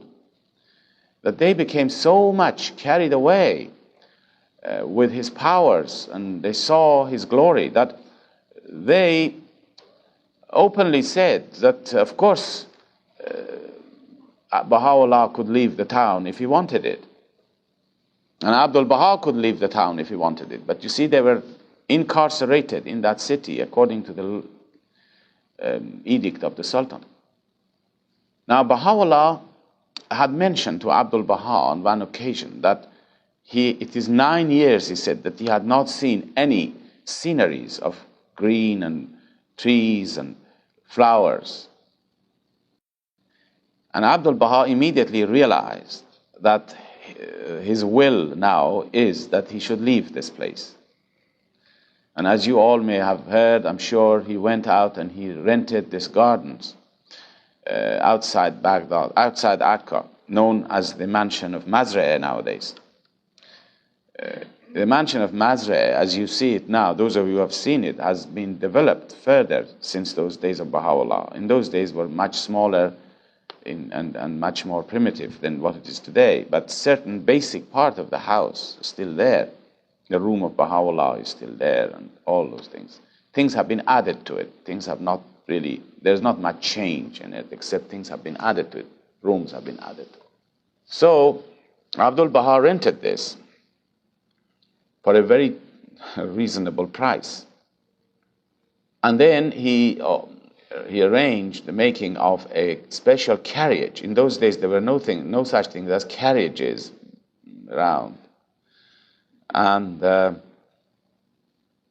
then he came to Baha'u'lláh and he said, the carriage is ready, the gardens, the house outside is ready, and that he said, please, you can come out and let's go. Baha'u'lláh said to him, no. He said no. He was a prisoner and he was staying there. Now here is a point that you must remember. I mentioned yesterday, the relationship that Baha'u'lláh and Abdul Baha had was not the same relationship as an ordinary son and the father. You know how it is, how informal is the relationship of the son and the father. that Abdul Baha could sort of insist and persist and say, oh, please come on, let's go, and this sort of thing. It wasn't like this. Baha'u'lláh was his Lord. He had recognized him so much that none of us can ever recognize Baha'u'lláh to that extent. And he showed such humility and such submissiveness to Baha'u'lláh that no person can ever do. Now here is a point that you must remember. I mentioned yesterday, the relationship that Baha'u'lláh and Abdul Baha had was not the same relationship as an ordinary son and the father. You know how it is, how informal is the relationship of the son and the father. That Abdul Baha could sort of insist and persist and say, oh, please come on, let's go, and this sort of thing. It wasn't like this. Baha'u'lláh was his Lord. He had recognized him so much that none of us can ever recognize Baha'u'lláh to that extent. And he showed such humility and such submissiveness to Baha'u'lláh that no person can ever do. And in fact, it was Abdul Baha who taught the believers. You know, whenever believers came to the Holy Land, to attain the presence of Baha'u'lláh, Abdul Baha would prepare them for coming in contact with Baha'u'lláh. He would even look at their clothes and see whether their clothes were good enough. And if it wasn't, which in many cases were not, he would give them a new coat, new clothes to wear, so that when they go into the presence of Baha'u'lláh, they are very well, you know, they look their best. And so, you know, and he taught them the lessons in humility and self-effacement and reverence. He taught them, prepared them for this. Well, so you can imagine when Baha'u'lláh said no, he will not go, that he was a prisoner in that house. Abdul Baha could not insist. He could not say any more. But then he decided he better get somebody who is not a believer. He could insist. And so he went along and he saw the Mufti of Akka, which is a religious head of the city. And he was one of those great admirers of Baha'u'lláh, this Mufti. A man by the name of Miri. He was Ali Miri. He was a very devoted person. He was really devoted to Baha'u'lláh. Wasn't only an admirer, but he really became a worshipper, you can say, of Baha'u'lláh. He had seen so many miracles, really, that man, in his life, during that short period that Baha'u'lláh was in Akka, that he once came to Abdul Baha and he said to Abdul Baha, he said, every time I stand to pray, Baha'u'lláh appears in front of me. I pray to him. You see, this is how the influence of the power of God can change the hearts of people. And at first he was a great, I wouldn't say enemy, but he was a very difficult person. He was very much against the faith and the founder of the faith. And he met Baha'u'lláh in the barracks of Akka, this man. And he was so proud that Abdul Baha kept on reminding him when he went to the presence of Baha'u'lláh that he must change his attitude. And if ever he wanted to say anything, if this man wanted to say anything in the presence of Baha'u'lláh, Abdul Baha would say, be quiet, don't say anything. You know, this is how he really enabled him to see gradually the greatness and the power of the faith. And then came a time that this Mufti of Akka became such an admirer of Abdul Baha that if he ever walked with him, he always walked behind the master, which is a very important sign in the East. If you walk with somebody, it depends who you are and who he is. If he is more important than you, you never walk in front of him. You always stay a step behind. And he always walked behind the master. And anyhow, this man came to Bahá'u'lláh, and he said that, why aren't you going to this house outside Akka? And Bahá'u'lláh said to him that he was a prisoner. He will not go. And he said, he insisted. And he said, everything is ready. You are not a prisoner. No one can keep you a prisoner. And remember, the edict of the Sultan was still in force. The edict of the Sultan was still in force. But, and he said he will not leave Bahá'u'lláh. He just kept on. He clung to the hem of Bahá'u'llah's garment, and he knelt before him. And he said, not until he accepts this leaving the house will he leave him. And so Bahá'u'lláh said, okay. And then, as you know, he went to the mansion of Mazra'eh for the first time. And he went in that carriage. And Abdul Baha says, I took him there and I returned back to Akka myself. And so Bahá'u'lláh then spent mostly the months of summer and the months of when the weather was not very cold, in the springtime, sometime in the autumn, he spent in that house. But he often came back to Akka. You mustn't think that when he went into that house that he never came back. Oh no, he came back many a time to Akka. And after all, Abdul Baha was living in the house of Abud. The mother of Abdul Baha was living there. The greatest holy leaf was living there at the time. And so he often came to the house of Abud. And then, as you know, this mansion of Bahji came into the picture. The mansion of Bahji was completed by the same man who owned the house, part of the house of Abud, a man called Udi Khammar.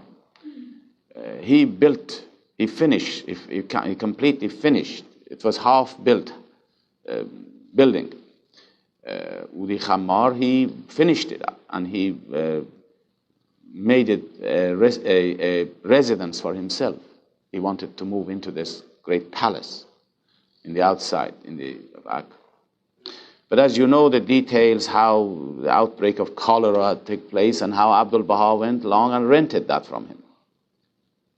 And Bahá'u'lláh then moved into that. Now, when he moved, he really did not move from the mansion of Mazra'eh into the mansion of Bahji. It happened that he was in Akka. When he left for the mansion of Bahji, he left Akka from the house of Abud to the mansion of Bahji. And it was just at the time that my father was in the presence of Bahá'u'lláh at that time as a pilgrim. And he said that when this building was rented by Abdul Baha, the believers went there along with Abdul Baha, and they washed the building with soap and water and everything else, because it is a marble building in the top part of it, and they washed it all and cleaned it for the coming that Bahá'u'lláh will come into it. And the first people who moved in were the family of Bahá'u'lláh, but not the mother of Abdul Baha or the greatest holy leaf or Abdul Baha himself. They did not move. And the reasons for it, now we don't go into it. Then, one day, it was known that Bahá'u'lláh is going to move to that mansion. And as you know, Akka in those days did not have any public lighting. The whole area was in the dark at night, absolutely dark. But some Baha'is of India had sent to Bahá'u'lláh a very unusually large lamp, oil lamp, oil, the wick, the oil. And this lamp was brought into the mansion, and it was put in the hall, and you could see it from distance, a light shining in the mansion. So now this is the background to it. So one day, Bahá'u'lláh was to go and move to this mansion. And my father and Nabil both of them were living in a little room in one of the streets of Akka. The street of Akka, called the Souq Abyaz, means the white market. And when you live in that place, they had a window which was overlooking the road. And the only way that someone can come from the house of Abud to go into to go through the gate and go out of Akka is to pass in front of that house. And so they were standing behind the window, waiting just for a time that Bahá'u'lláh would be passing in front of their house, in front of their room. And they waited and waited until near sunset, before sunset. And then suddenly they saw that Bahá'u'lláh was then riding a donkey. It was very custom. This was the only way in those days. It was not the carriage, just a donkey. And behind was Baha'u'llah's servant, about 10 yards behind him. He was riding on his donkey. And the two passed in front of this room. And as soon as it passed and they saw him, Nabil said, "Let us go and follow them." So the two of them came out and they walked behind about 200 yards away, following Bahá'u'lláh. And when they reached the gates of the city, the guards showed their respects to Bahá'u'lláh, and he went out, and these two also went out afterwards. And soon it became dark, evidently.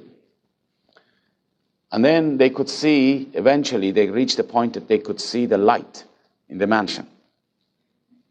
All the sufferings and hardships and tortures, And then all the exiles, years of exile in Baghdad, the mountains of Sulaymaniyah, wandering around. And then being sent into Adrianople in the remote, as he calls it, the remote prison. And then coming into the most great prison in Akka. Then staying in all these houses and not coming out.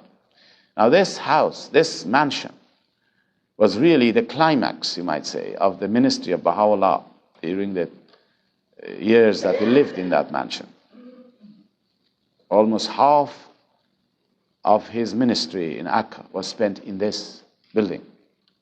It's really the climax of his revelation when God really ascended upon his throne. This is the throne in some of his writings referred to, is the throne there is this building, the throne of God.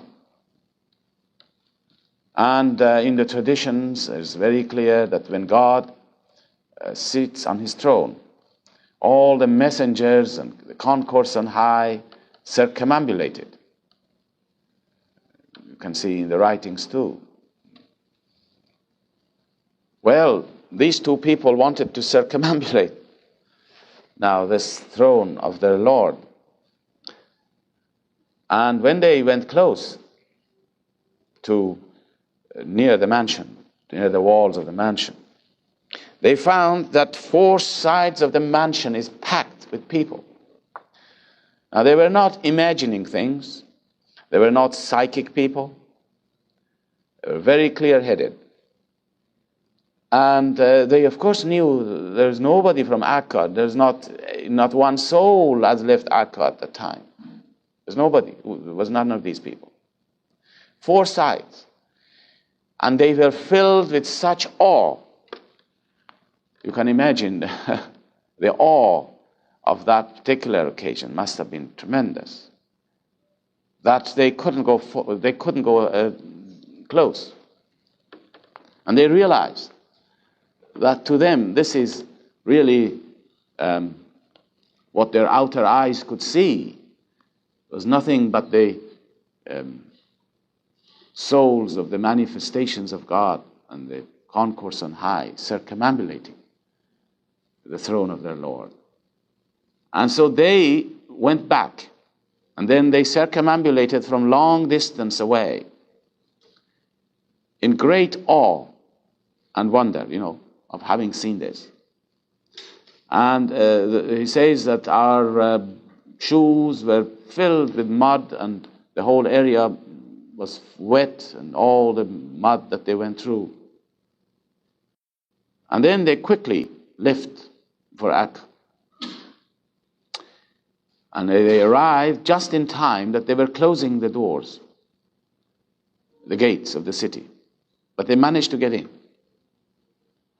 Now there is a custom amongst the people of the East that when something very, very important happens, they won't sleep that night. For instance, when you look at the passing of Bahá'u'lláh, when Bahá'u'lláh passed away, the friends don't sleep that night. They stay up in his memory and they say prayers. The same thing happens to the time of Abdul Baha passing. Now, Nabil said to my father, he said, tonight we must not sleep. We must stay awake. And Nabil was a man who used to drink a lot of tea. And he said to my father, he said, you make tea and I will write poems about this whole episode. And so that night, Nabil wrote the whole story of this in poetry. Many of Nabil's notes, Nabil, the historian of the faith, many of his notes are in poetry. You must not think that the first section of the Dawn Breakers, which Shoghi Effendi has edited for us, is exactly what Nabil has written it in this form. This is edited by Shoghi Effendi. Some of these notes are in different forms. He had put them together and produced it. And the rest of his memoirs and notes, which deal with the history of Bahá'u'lláh, which are not published yet, they are also, some of them, in this form. So that night he wrote this, the whole story of what had happened. And in the morning, the two of them sent to Bahá'u'lláh this poem of Nabil. And they also sent him, in those days it was customary for the believers to send gifts to Bahá'u'lláh. Just like you give a box of chocolates now. In those days, the very popular thing was a sugar cone. You may not have seen what a sugar cone is like. In those days, sugar were made in the form of a cone, big cones, and then you break them for your tea and other uses. So they sent 2 of these as a gift to Bahá'u'lláh. And Bahá'u'lláh wrote a tablet. We don't have this tablet because maybe this was with Nabil's things. We haven't found it yet. And in this tablet, Bahá'u'lláh accepts their pilgrimage at a time that all the concourse on high were circumambulating the throne of their Lord. And he gives a new name to each one of them. Now, as I said, don't go along and tell the stories because it's bound to become it'll change in his career. I've heard people saying this because Shoghi Effendi used to tell the story to some of the pilgrims. And the pilgrims would come and say this story to an audience like this. And then I have heard myself that some other people have been saying this story. And when you say, how did he hear it? He heard it 2 or 3 steps away, which meant that it was so changed that it had a bare resemblance to what I was telling you now. So here we are. You asked me to tell you the story. Now I feel that we better deal with some of these questions which are in here. Or what would you like me to do? Anybody has a question now? Yes? Would you please speak to us a little bit about the fear of God? Oh, fear of God. Gosh, you're all going to be frightened, huh? No. I think it's a good point. Actually, somebody has asked this question. You know, Bahá'u'lláh has mentioned in many of his writings that the fear of God is what we have to, all of us, feel. And that he says, not until you have that fear of God in your hearts will you be able to progress. Now, you can read in the gleanings. I don't have it in here. In fact, if you had the gleanings here, we could find it for you and read it, those passages. But anyhow, we can read it later on, maybe. You can read it later on at some stage. He says this is the way in which man can progress spiritually. Now, we must remember here that fear of God, God is loving, God is just, God is full of bounties. Now, why can we fear him? How should we fear him? You know, first of all, let me mention this, because I said God has bounties and has justice. Do you know that it is through the bounty of God that we have come into being, not through his justice? It's a very important point to remember. It's not through the justice of God that man is created. And it is not also through the justice of God that divine revelations are sent. It's through the bounty of God. Now, Bahá'u'lláh has mentioned that if ever the justice of God comes into being, the whole creation will cease to exist. You see now? I'll explain to you. You know, if you have got some money in your pocket, and if you go to a shop, it is only just that the shopkeeper should give you something equal to your money. It's justice. You give him the money, he gives you the goods. This is justice. But what would you do if you went to a shop and you had no money at all, and the man gave you a lot of things? This is not justice. This is bounty. Now, Baha'u'lláh says, look at yourself and see what you are. He says, you are a handful of dust. You're made from the dust. And the dust is the most worthless things you can find in this creation. It's the lowest kingdom. You're made of dust. And he says, you had nothing. And he says, look what I gave you. I gave you the most precious entity in creation, and that is the soul. But you had nothing. So you see, creation comes into being purely through the bounty of God. If it was through its justice, we did not deserve anything because we were dust. You see? This is a very significant point that he mentions. So the bounties of God is the cause of progress and development spiritually. If ever justice comes into being, as he says, the creation will not exist, cannot exist. Disintegrates immediately, finishes. Now God, therefore, through his creation, he has brought about his bounties for us. And I mentioned yesterday how the forgiveness of God, that how much the forgiveness of God plays a role in life, not in this life, but also in the next life. That is to say that through his forgiveness, all people will progress. Every person will progress in the spiritual worlds of God. We do not believe in eternal damnation. Every soul will grow. Even those who have had a terrible life here, who knows how God will deal with them? We don't know. We cannot here judge and say, oh no, this man is going to be treated this way or that way. Who knows? Baha'u'lláh mentions one of his greatest enemies, who was the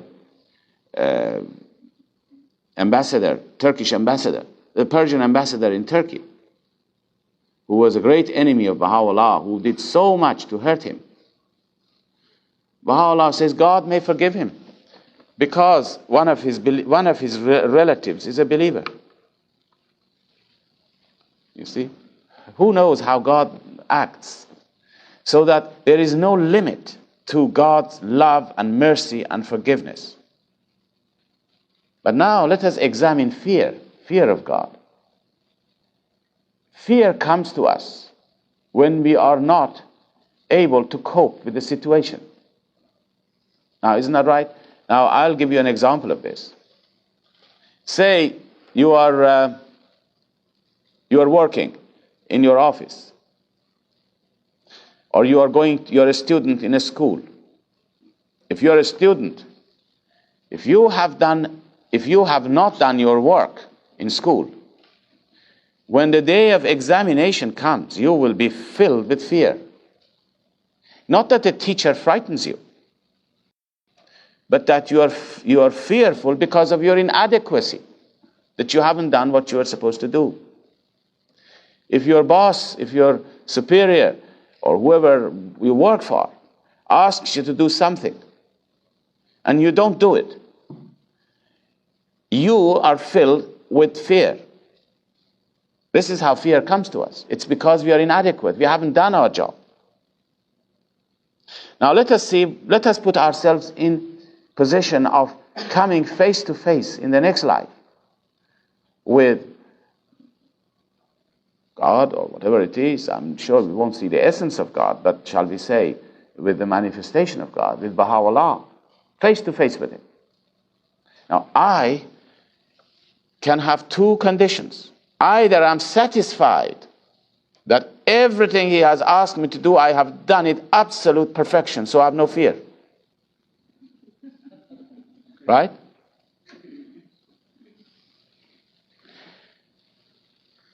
Now, that's the answer to it. Or, if I haven't done anything at all, I would be very fearful. There is another alternative if I'm not fearful. Maybe I'm not fearful because I don't think these things will happen in the next life. Maybe Baha'u'lláh will never come face to face to me. Maybe he never asked me, why did he do this or that? But this is not true. We know that we will have to give account of everything. You see, Baha'u'lláh mentions that. He says, keep your account every day before you are asked to give your account before God. So fear comes not because God is a fearful figure, that you're frightened of Him. But fear comes to us because we are inadequate. We look at our shortcomings. And then when you are going to really face Him, when you really realize, now this is the time, now I'm going to face Him, the fear of God is engendered in one's heart. This is really what it is, the fear of God. It's because we are conscious of our shortcomings. And then when you realize that what you had to do. Now I tell you, I had once an experience, and I'll share it with you. It's a personal experience, but I share it with you. You know how it is every time we have a problem in life, personal problem or any problem, we immediately go to God and pray to Him. As soon as you have a problem, you just take the prayer book and you sit down and you pray, the remover of difficulties and all the others that we are familiar with. Well, one day I was doing the same thing. And suddenly, now I can tell you there, really and truly, suddenly I saw Baha'u'lláh, as if I saw Him in front of my eyes saying to me something. And you know what He said to me? Quite frankly, I got it very clear. He said, shame on you. This is what He said. Shame on you. Every time you have a problem, you come to me. Really? But did you ever come once to me and say, oh, please help me to teach your faith, help me to serve your faith. I am longing to do something for you. No, you only come to me when you have a problem. Shame. Now, I really stopped praying. I just stopped it. Couldn't say anything. And it came to me like a thunderbolt. Now, you know, it's like this. And it became very clear that it was like this, that you have a very good friend. Say you have a very, very good friend, one of your best friends, a very influential friend, a very best friend that you have, that you give your life for him. And he lives, say, in another country. And he writes to you and he says, look, I want you to do something for me in here. I can't be in your country, but I want you to go to this shop and buy this and that for me. What would you do as soon as he writes to you? You immediately go and get it for him. He says, you are the only one who can do it. Go and get it for me. But what happens if I don't do it? I won't do it today, I won't do it tomorrow, I won't do it the next month, and the next month, and the next month, and the next year. I will never go to get this thing that my friend wants me to get for him. But then every time I need something, I'll go to him. And I expect him immediately to answer it. Now you see, this is exactly the situation. So that really when we think and we find that we have so much to do, and this life is so short. So much to do for Bahá'u'lláh. He has asked us to teach his faith. Now that's what I said, shame on me. That was the answer. I don't do it. And instead I go to him for all my problems. And then, when the real time comes, really, if Bahá'u'lláh would come and say to you, what have you done now in your life? Let us examine it. What have you got? What is the result of your whole life? What have you done? Well, this is where the fear comes. Because one is not adequate. But you know, there is one thing we must remember. Again, remember the forgiveness of God. Once you fear him, yes, then naturally one fear him. One fear that one hasn't done what he is supposed to do. But also remember the bounties, the love of your Lord. You know, our life is like this glass. You see, this glass of water here. Every service that we render is like a drop of water that you put in this. And at the end of a lifetime, all that you have is the result of your life. Here, you present it. This is what you have. That's what you take with us. That's what we take with us into the next life. We talked about it the first day. Remember, we said we can only take good things into the next life. And all our deeds is like this perfect water that we are taking with us. Drop by drop. We serve today, we serve tomorrow, and this adds together, accumulates together. But a little bit of impurities, then it will make the whole glass to become adulterated. A little bit of self, a little bit of ambition. These are the things will really destroy our services to the faith. There may be a man who has served an awful lot in this life. There have been some people like this, served enormously, very on a great high scale. But at the end, they did something which destroyed it altogether. And so the cup of water, instead of being pure, it is adulterated. But there is one remedy which we can still have, and this is again a marvelous thing that we have this remedy. You know, have you seen in chemistry, there are some, if you have something, for instance, colorful, dirty, you just drop one little chemical into it, it'll purifies it, cleanse it immediately. And this is the same thing here in our deeds, in our life. We can cleanse our deeds and our actions with servitude, becoming a servant really, becoming selfless. That is like this chemical which will purify all the wrong things that one has done. And God will come to you then in great measures. This is why Baha'u'lláh says, how many a person who has lived a life of service, and at the end, just at the end, when he is going to go, he does something which will ruin his whole life. All his services are gone. And how many a person who has lived a terrible life, and just at the time of his passing, through one deed, through the carrying out of one action, just like this chemical that I say, drop into this water, he will become completely absolved of all the wrong things he had done. And that's why he says, no one knows what his end shall be, and that we should pray for ourselves, that we may end up in with pure deeds and pure thoughts and pure actions.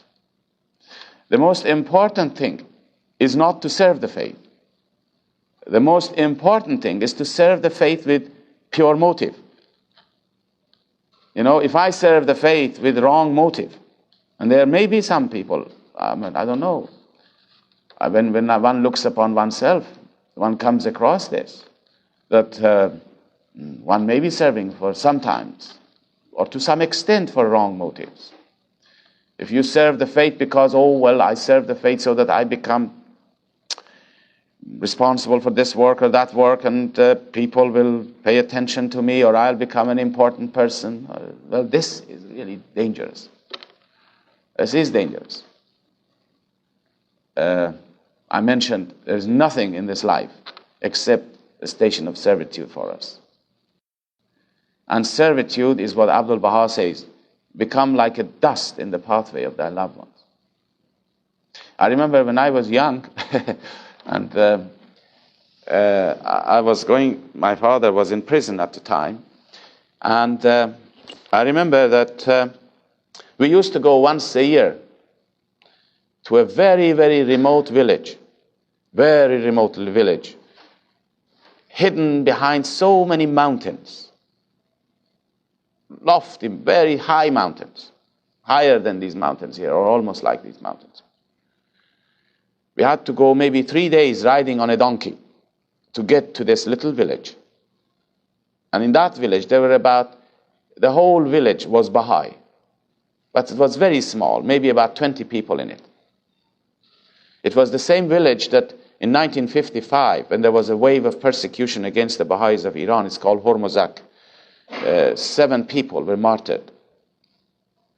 Well, we used to go once a year, or at least my father used to go, and when I was a young man, I used to go with him, just to meet with these believers who were so cut off. And most of these believers were illiterate.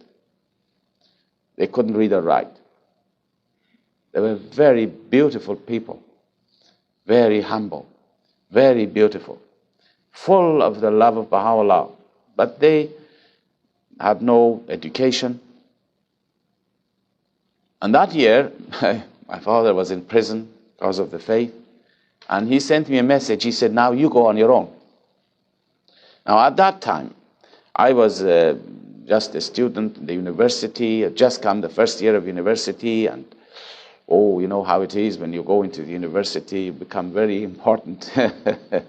You feel very important and all the rest of it as young persons. And he said, now there is one condition. When you go there, you must never feel yourself superior to these people because you can read and write. You must never sit with them in a disrespectful manner, you know, just with an air of superiority. He gave me a lot of information about that. That we must consider ourselves as dust in the pathway of these loved ones of God.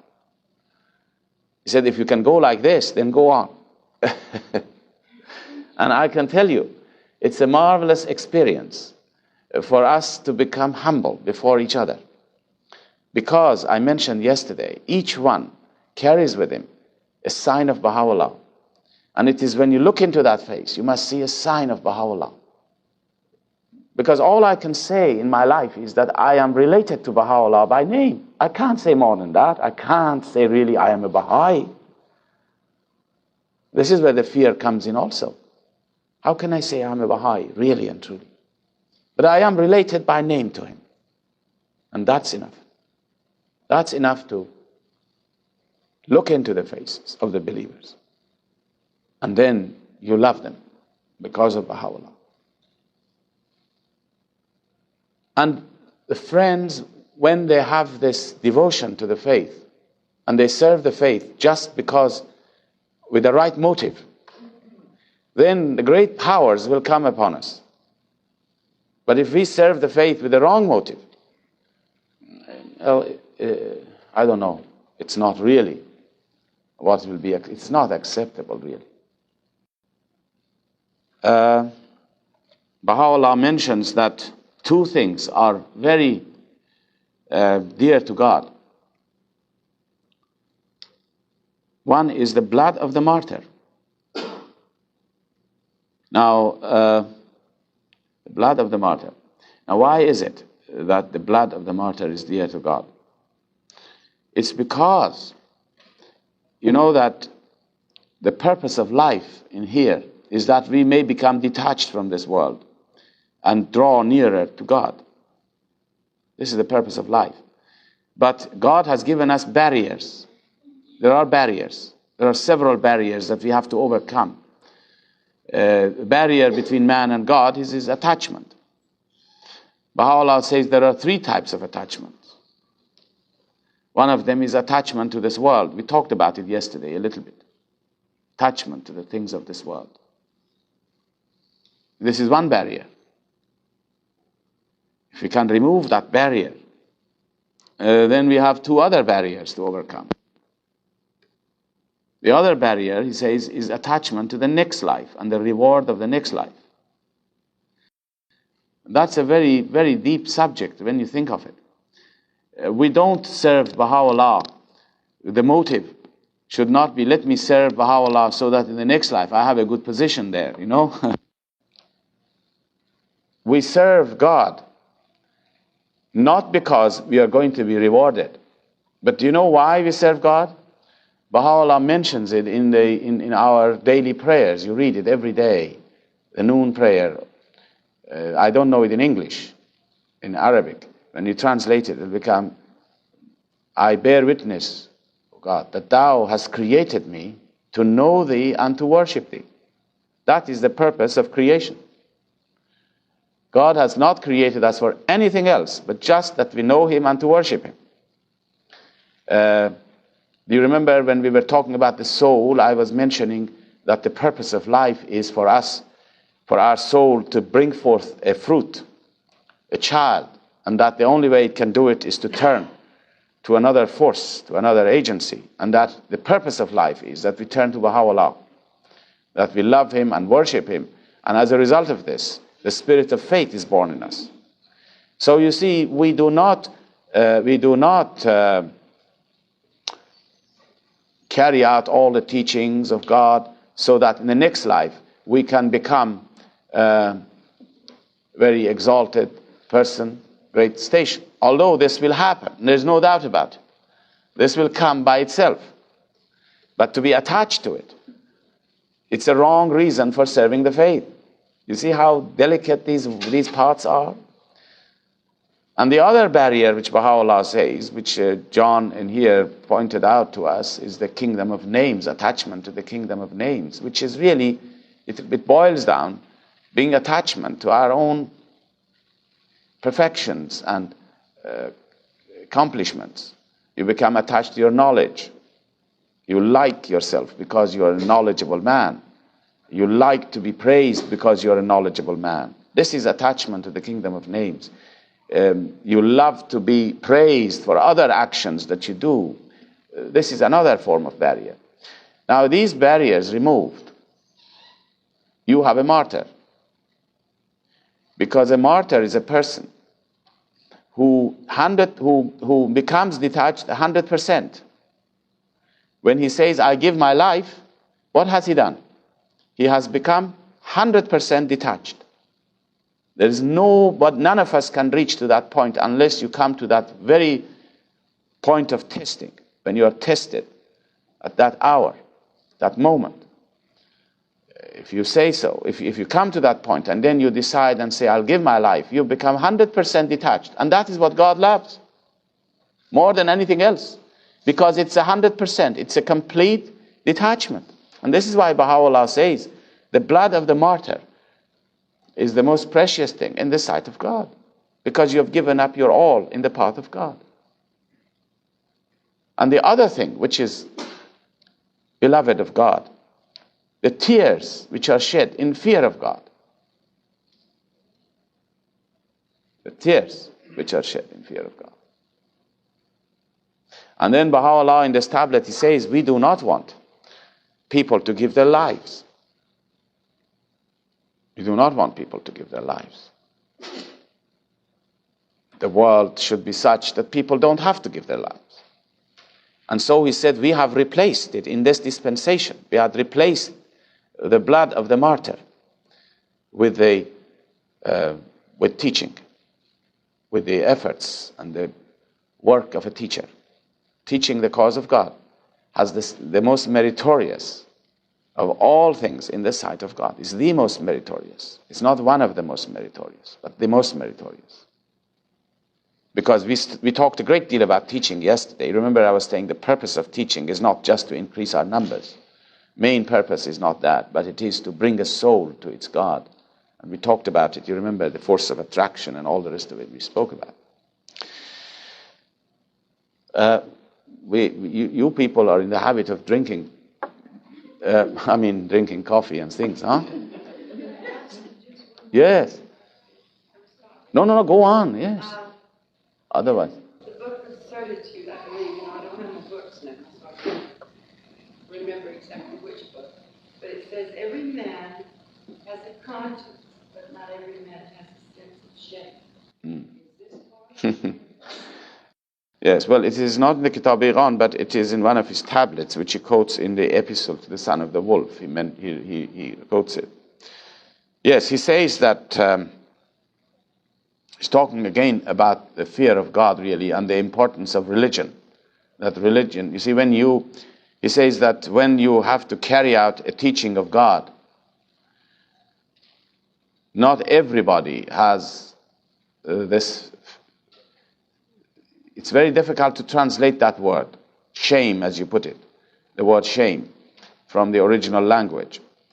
It means that there are some human beings, but Baha'u'lláh says there are not many, who have the sense of shame. If they do something wrong, they feel ashamed of it right away. They feel immediately, they know they have done something wrong, and they'll stop doing it. But he says there are not many people like that.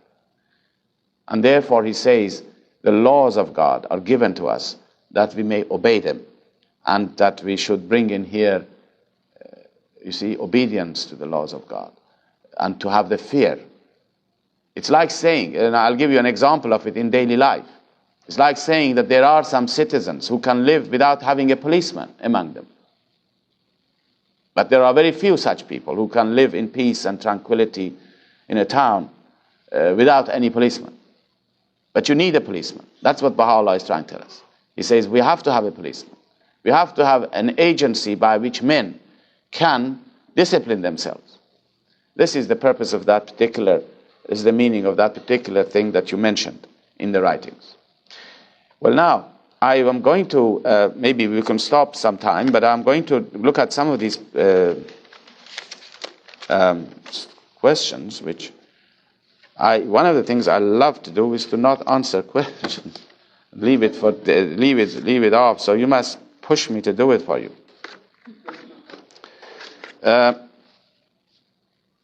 Let us see, where are we now? I'll look at the. Really, I feel that we are in this life. We are having so much to do. Time is so short. In every community, as I was saying yesterday, every community in the world now, the time is short. And these opportunities that we have now for deepening and for teaching, because deepening on its own should really bring forth the fruit of teaching. The time will come that we will have not these opportunities. But now the challenge has just come. And if we don't do it, if we don't arise to really respond to the call of teaching, all these questions are good and we must learn it. But the most important thing in our life is to think every day, am I teaching? And again, I wanted to make it clear, teaching doesn't mean that every day you must go and definitely talk to somebody, although it's a very good thing to do. But it means every day you must be doing something about teaching. It may be you're doing something about one person. It may be doing something about two people in your lives.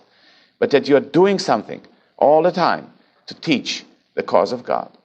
Because the opportunities will not come again. And God may give this to someone else to do it instead of us.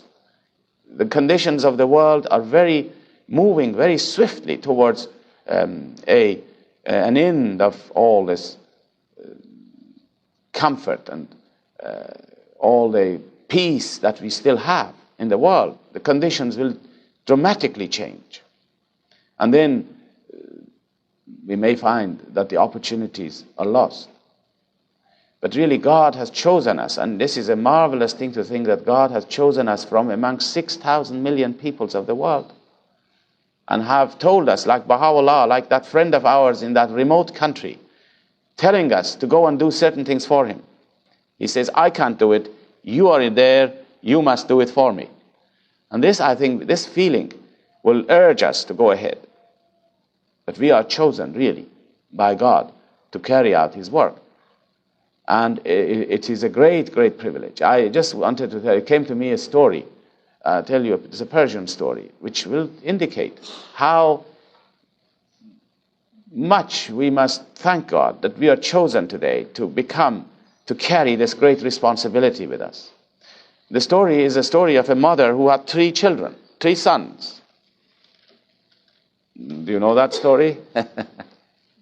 Mother who had 3 sons. And she wanted to know which one of them is worthy to become her, to inherit her estates and become the heir in the family. And so he wanted to test his sons.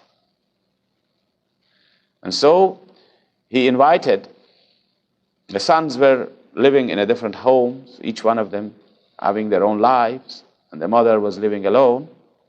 And so the mother invited one of the sons to come and stay with her for the night. And she chose a very, very cold night, snow coming, like maybe in Alaska. Snow all over the place. And that night, she cooked a meal for her son. And she put a lot of salt in it. Very much salty, full of salt. And she drained all the water from the taps and from everything. So there was no water in the house. And so they ate their food and they went to bed. And they slept.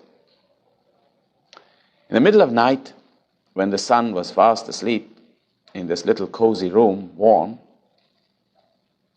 she woke her son up and she said, I am very thirsty. Would you go and get me some water, please? Oh, the son got up and he said, are you really thirsty? He went to this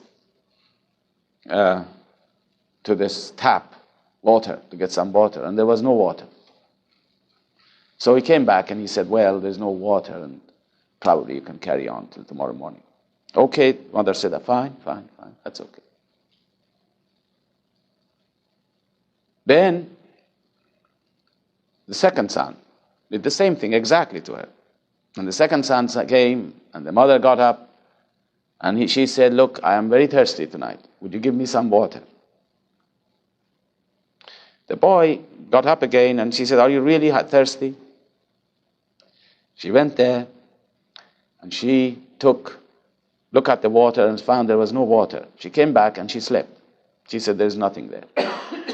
But then, soon afterwards, he himself got thirsty. So he got up and he went out. He found there was no water here. He had to go in this cold weather out into the well to drag some water out of the well. So he went outside and he took some water for himself, drank some water. And he said, well, it's not a bad thing. My mother was thirsty. I bring a cup for her as well. So he brought a cup, woke up her mother and said, there is some water for you. Now, that's the second son. He brought the water, but he brought it with the wrong motive. You know what I mean? The first time that the mother was thirsty, he didn't go out. But when he himself became thirsty, he goes into all the trouble in the cold outside, gets the water, brings it along. He drinks it himself because he was thirsty, and then he gives it to his mother. You see how wrong motive is? And then, of course, you know the third son, what he did, you can imagine. As soon as the mother said, I'm thirsty, he went out, he found there was no water. He said, okay, I'll go outside and I'll get some water for you. And when he came back, he gave the water to his mother. Now that was chosen. That person was chosen to become the heir because he did serve him with the right motive. And this is exactly like us now. We have been chosen, really. And when we do things with the right motive, but then the time will come, I can assure you, the time will come that we will be longing to do service to the cause, to bring great numbers into the faith, and we may not be able to do it. This is what happened in Persia. The believers in Persia are now longing to do something, but they can't. They can't. The doors will be closed. Now, I'll tell you another story, and then we'll go for a little drink. You know that they say there was a man in Persia. Often farmers have to go, because there is usually throw them on the ground for their cattle to eat. And one man went up one of these very tall trees, very, very tall. And when he went very, very tall, up went to the very top of it, suddenly he slipped a little bit and he fell down. Very high up, and he knew he's going to be killed. There's no question about it, falling from that height. At that moment, in desperation, in a fraction, in all this thing coming in a split second, he turned to God and he said, if you save me, I'll give all my cattle to you. All that I have, and that's all he had. All my cattle to you, for you. I don't want them. Please save me. And of course, God heard him, and he said, okay, we will see what we'll test him. See, God always tests. He, instead of falling down on the ground, he fell on another branch. And he just hardly held himself. But it was, when he looked down, it was again dangerous. But it wasn't as dangerous as before. He was further down. So he again began to pray, please save me from here, he said. But he said, you know, last time, when I was on the top of the tree, I said, I'll give all my cattle to you. I think it's not fair, he said, that I should give all my cattle to you. Really and truly, I think half of the cattle for you. And after all, I have a wife and family and children. You don't, what will you do with all the cattle anyhow? I'll keep half of it, and the other, you save me. I'll keep the half, and then you keep the other half. So God said, okay, we let him go down a little bit more. So this time he fell down, and he came down and he landed on another branch, which wasn't at all as high as the previous one. But still, he saw now if he falls down, he's not going to be killed. That's the danger of death is gone. So he said, you know, really, God, I was becoming very sentimental and carried away. I was really carried away. I think this is altogether an unfair situation. I mean, what will you do with... I have a wife, I have children, I've lived all these years, I've gathered these cattle, and now give you half of it. Really, what will you do with the half? Really, that's unfair. I was carried away, he said, when I was up there. I'll make a deal with you, he said. I'll have all the cattle, and you have all the milk and the cream. So God said, okay, that's all right. Fair enough. And he let him drop down to the ground. And when he dropped down to the ground, he said to himself, what milk, what butter? Oh no, you don't want it. Really, this was all unusual excitement on my part. You don't need it. Now you see, I said the story that now at this time in the history of mankind, we are now on the ground. Our foot is on the ground and we are safe. But a time will come, I can assure you, that we will be on the top. And then we are ready to give everything. And then it may not be just work out for us. This is what happened in Persia.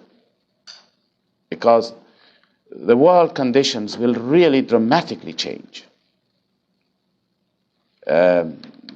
we talked, the world conditions will deteriorate with such speed now that it is going to bring about what Bahá'u'lláh has foreshadowed, the limbs of mankind to quake. Shoghi Effendi mentions, he says, the cities will burn, the atmosphere of the earth will be contaminated. And he said these are only either accompanying or will herald the coming of that great calamity which mankind must go through. He has written this. So that it is our really work and our privilege now to arise and serve the cause of God. And be sure of his assistance. He'll come to us if our motive is right. Well, I feel that you've had plenty of, you got tired. And we can go out, Mr. Chairman, have a cup of tea, and then we can come back again. But this time I will certainly deal with all the questions that you have left. I have them all in here.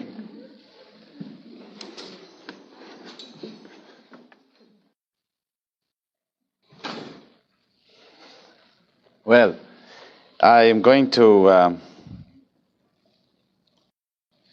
look at something which is, I suddenly thought of a little story, I'll tell you, because it's a good thing to know how this is to do with this, because somebody was mentioning to me during the break that gave me to, I felt that people think that to serve the faith, it means that you have to do something very, very big.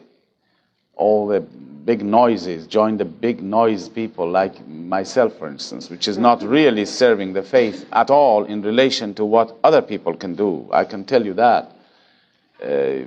Talking is nothing to do with the faith, with serving the faith. It could do something, but I feel that we must not think that to serve the faith you have to be responsible for a certain function, or you must be a person who, yes, is a member of an assembly or a national assembly or a board member or anything like that.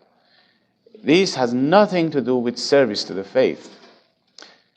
And another thing that I want to mention is that how much in the next life we will be amazed to find out that so many unknown people in this life, unknown in the way of public, not being in the public attention or public eye, who will have such an exalted station in the spiritual worlds of God, and how many people like me who will be completely lost. Now, you know, this is true. This is really true. We must not ever attach importance to this, the people having a position, because nobody, as I said, has a station in this faith, really. We are all having a function. Yes, we have sacred functions. But this function is given, and God help the person who has been given a function. If he doesn't do his function well, it's much better if he was not given this function. You know, because service to the cause is when you make a cup of tea in your home with the love in your heart that you want the people to come into your home so that they could hear about the faith. That service, if it is done with the purity of motive, which is you do it for the love of God and for the love of Bahá'u'lláh and for the love of the people, that's much more meritorious than anything else, because God does not want from us more than we can do. But he wants us to do our best. It doesn't matter what we do. And in fact, the simpler one is, the better it is. The simple heart, the simple person. We have lost, I think, our simplicity in this modern civilization. If a soul is simple, God loves that simple soul. Always the simple soul has got he is the one who is going to benefit, and he'll receive all the rewards, because there's nothing worse than becoming sophisticated with modern way of life. And this modern way of life has really destroyed, most peoples of the world have been destroyed as a result of this modern civilization, which is eventually going to be destroyed and perished the civilization that we have. It's a tottering civilization that Shoghi Effendi refers to it. So that, we must not pay attention to these outward appearances of peoples and what they do. What is important to God is the heart of person and how you feel. And what little you think, what little you do, which is the best you can do, is much more meritorious in His sight than all the big things other people do and the big projects other people have and all the things they do, if it is not done to the best of their knowledge and ability. Now, the story which came to me is I'll tell you two similar stories really. One is during this period of Shoghi Effendi. I knew a man who was called Charles Dunning. I don't think any of you had met him. He was an Englishman. He was a man from Yorkshire. Some of you could read his account of his life in the Baha'i World, one of the volumes of the Baha'i World, in a memoriam. He was illiterate. He hardly could write his name. He was if you looked at him, I don't want to describe it, what it was like physically. This man had such a pure heart and so frank. And none of these conventions that we are familiar with, none of these conventions he ever understood or carried it out. And yet he was the beloved of Shoghi Effendi. Shoghi Effendi loved him so much. And he showered so much love upon him.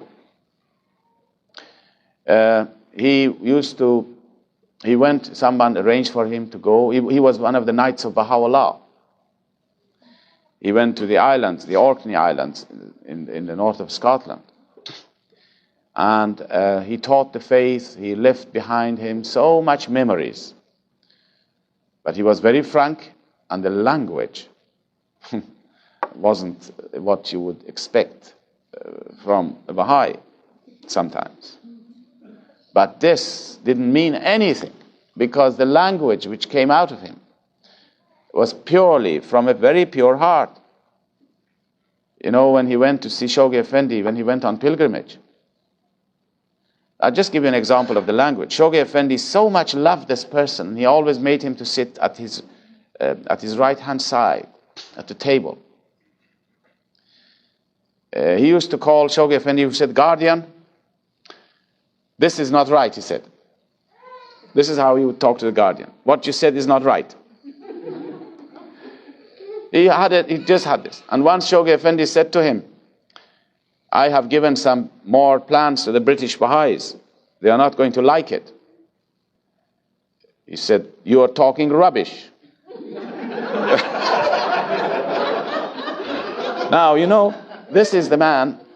He didn't say rubbish. There was a slang which means rubbish. He says bunkum. Bunkum, guardian. And he didn't understand what bunkum means, and it meant rubbish. You're talking rubbish. Now I think, but now the love that Shoghi Effendi had for him had no bounds really. And he was such a simple man that he used to sign his name. He could only write his name, Charles Dunning.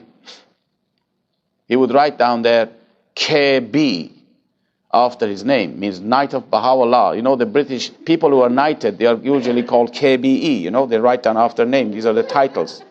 And he always used to write his name, Charles Dunning KB.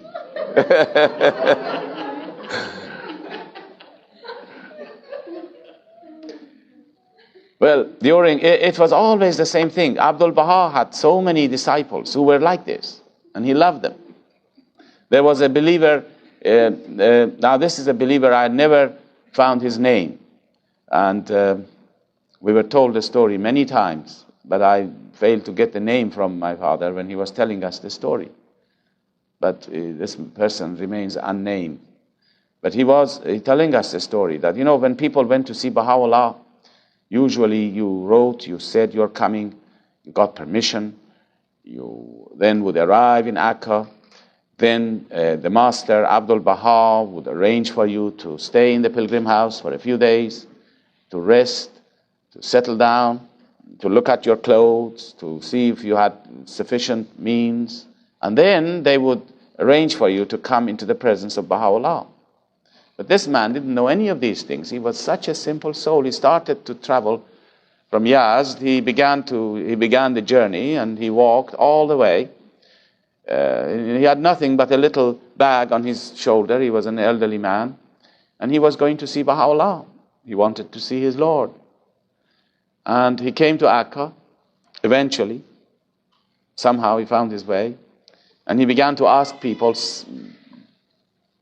where he can see the house of Bahá'u'lláh is. And they showed him the house. So he comes in, and he finds there are some stairs. He goes up the stairs. There was nobody around at the time. But then he hears a lot of people in a room. You know, Bahá'u'lláh was in this room. He just goes near the door. He puts his head through the door, looks around, and he says, "Which one of you are Bahá'u'lláh?" This Bahá'u'lláh.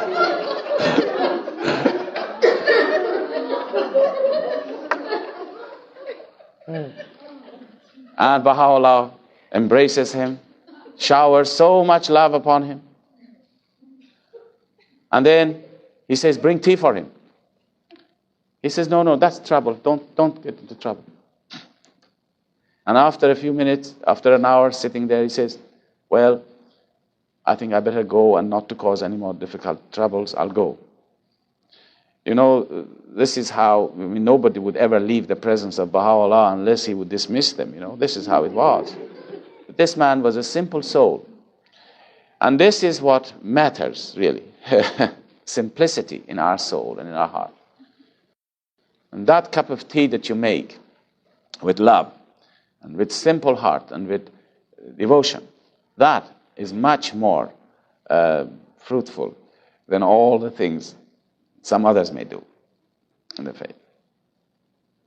Well, now, there are some questions here. Somebody says, is this person who is, your wife is not with you, right? What?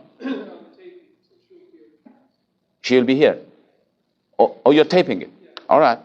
This is a question. He says, could you speak on the process of the lesser peace, the emergence of the faith from obscurity, and the completion of the ark on Mount Carmel, and how these are related? This is quite a vast thing. She wants to know everything. Really wants to know everything.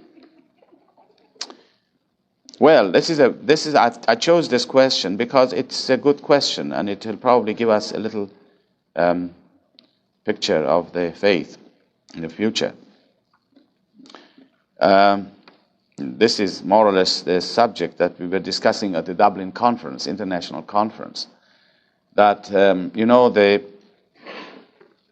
from the writings, and I have heard this is Pilgrim's Notes, but I have compared this Pilgrim Notes with the writings of Shoghi Effendi, and I found out that almost everything that is in this Pilgrim Notes, they are recorded in various parts of Shoghi Effendi's writings, and if you put them together, it'll tally with what Shoghi Effendi had said to this believer. There's only one or two things that I could not identify in the writings. And that is that, first of all, the lesser peace. As you know, the lesser peace, and this is not part of the Pilgrim Notes, I'll come back to it later. As you know, the lesser peace is a political peace. Baha'u'lláh has said to Queen Victoria that if you, now that you have rejected the most great peace, which is spiritual, the establishment of his world order in the world, now that you have rejected it, at least you should adhere and bring about a lesser peace, so that wars could be abolished. Now you see, we were talking yesterday about the creativity of the word. Because Baha'u'lláh said this, we shall have a lesser peace. And if we don't want to have a lesser peace, we will be forced to have a lesser peace. You see now how the word of God is effective? We will be forced. Because man will come eventually to a point of recognizing that if he takes one more step, the whole world is going to be destroyed. And he says, that's enough. So the lesser peace will come. It will come at a point that mankind has really exhausted itself. And then he has no choice but to accept what Bahá'u'lláh had said. Now, those of you who were here, I was talking the story of the egg. You remember? The egg and the opening of the egg. The cause of God is now, the institutions of the faith now are in obscurity. I'm talking of the institutions of the faith. People do not know what our institutions are for. No matter how much you try to explain what is a local spiritual assembly doing, the generality of mankind does not appreciate it. In fact, we ourselves, as we were talking yesterday, may not appreciate it fully, of what the significance and the importance of these institutions are, that these are going to be one day the basis of the government for mankind. I'm not saying it's going to be necessarily the government, but they are going to have a great share. Who knows how they will develop and what they will do, these houses of justice. No one can say how these houses of justice will fit in to the running of the world, the management of the affairs of the world, how our national assemblies will fit into it, how the governments will fit into it, how we cannot say these things. Nobody can ever foresee how these things will emerge. And the only way that Shoghi Effendi has described it to us, when they asked him, tell us what the unfoldment of the administrative order is going to be like, how will it shape up? He says two things will enable us to understand the unfoldment of the administrative order of Baha'u'lláh and the emergence of his world order. Two things. One, he said, is the passage of time. You have to wait, in other words. And the other is the guidance of the House of Justice. Now, this is exactly the same in nature. If you, as I said, everything we have in the faith, you can trace it to nature. Now, in nature, you will find that anything which has an organic growth, say, for instance, a tree, example of a tree. The tree, once you plant the seed, you cannot ever say what this tree is going to be like until you give it time. Passage of time will tell you what this tree is going to look like, how big it's going to be, how many branches will it have. And the other thing, this is one element, the passage of time. The other one is the laws of nature, which must be allowed to run through this whole process, to run this process of growth and development. The laws of nature must be allowed to work through this tree. And through these two elements, we can know what this tree is going to be like. Exactly the same thing here is with the development of the administrative order. Two things, the passage of time and the guidance of the Universal House of Justice for centuries maybe to come. Then we know what the world order of Baha'u'lláh is like, how it will manage the affairs of the world, how it will run the affairs of the world, how all these institutions will come together to form a complete, a coherent system which will govern mankind. But at the moment, the faith is the institutions of the faith, local and national and international. They are in obscurity, and mankind does not know what they are for. Now, the time appears from the writings. It appears from the writings. That when Baha'u'lláh says that when the limbs of mankind have quaked, when it has really trembled, when the old order has been crumbled down, he says, then and only then, you see, these are his own words, then and only then will the divine standard be unfurled. In other words, then and only then people will recognize what we are saying and what we are having, what we are building. They are going to see, just like when the egg breaks up and opens up, you're going to see the new life emerging. And then people can see a new life. But that new life is just born. The institutions just have emerged. They are going to see, just like when the egg breaks up and opens up, you're going to see the new life emerging. And then people can see a new life. But that new life is just born. The institutions just have emerged. Nobody can say that once a child is born, he can immediately manage, he can immediately act as a grown-up person. You have to wait time for it to grow. Centuries has to wait, maybe. when the world order of Bahá'u'lláh, when the institutions of the faith emerge, in the words of Shoghi Effendi, the evolvement, he says, the evolvement, you see in one of his letters, the evolvement of local and national institutions, when that takes place, and he mentions when it will take place, I will talk to you about it now in a minute, the evolvement of Baha'i local and national institutions of the faith, it is just an emergency. Just people will see it. They can see what potentialities there are in it. But it cannot immediately take over now the affairs of the world and begin to rule the world. The institutions of the faith cannot do that.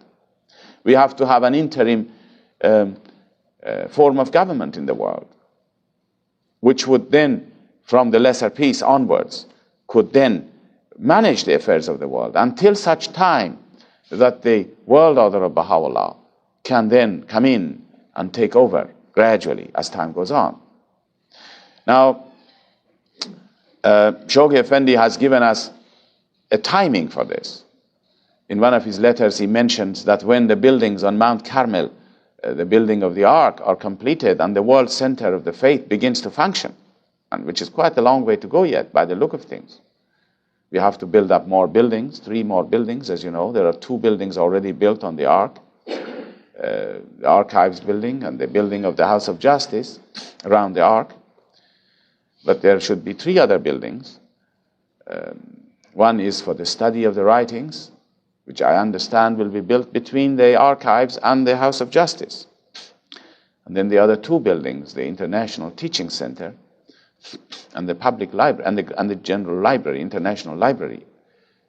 These 5 buildings then completed, and then the beautification of the gardens, the terraces to be made, the functioning of the world center of the faith, when they all begin to function. Shoghi Effendi says it will coincide with 2 things. One is the emergence of the lesser peace, and one is, as he puts it, the evolvement of both local and national institutions of the faith. Now, it is then that peoples of the world are able to at least appreciate, to some extent, what these institutions can do for the future of mankind. But as I said, it will take a long time for the world order of Bahá'u'lláh to come into being. Now, from here on, I'm going to describe this story of this pilgrim's note.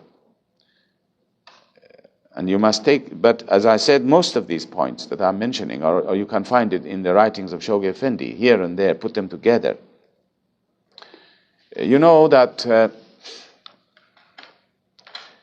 now I'm not yet talking about that pilgrim's note. Let me give you a little bit more background to it. You know that the teachings of God, the social teachings of Bahá'u'lláh in this age, are such that the generality of mankind without being Baha'is, can and will put them into operation without knowing where they come from. This is the spirit of the age. And when this lesser peace is coming, Shoghi Effendi has said in this pilgrim's note again, which I haven't been able to identify, maybe our friend Ted can tell us if he's found anything, which he says that the lesser peace and the maturity of mankind are one and the same thing.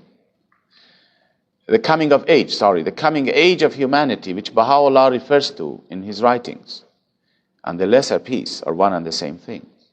Now, I don't know. I haven't been able to find it in the writings, but this is the pilgrim's note. But from the signs, if you look at the signs of the coming of age of humanity, which Baha'u'lláh has given us signs for it, you can believe this.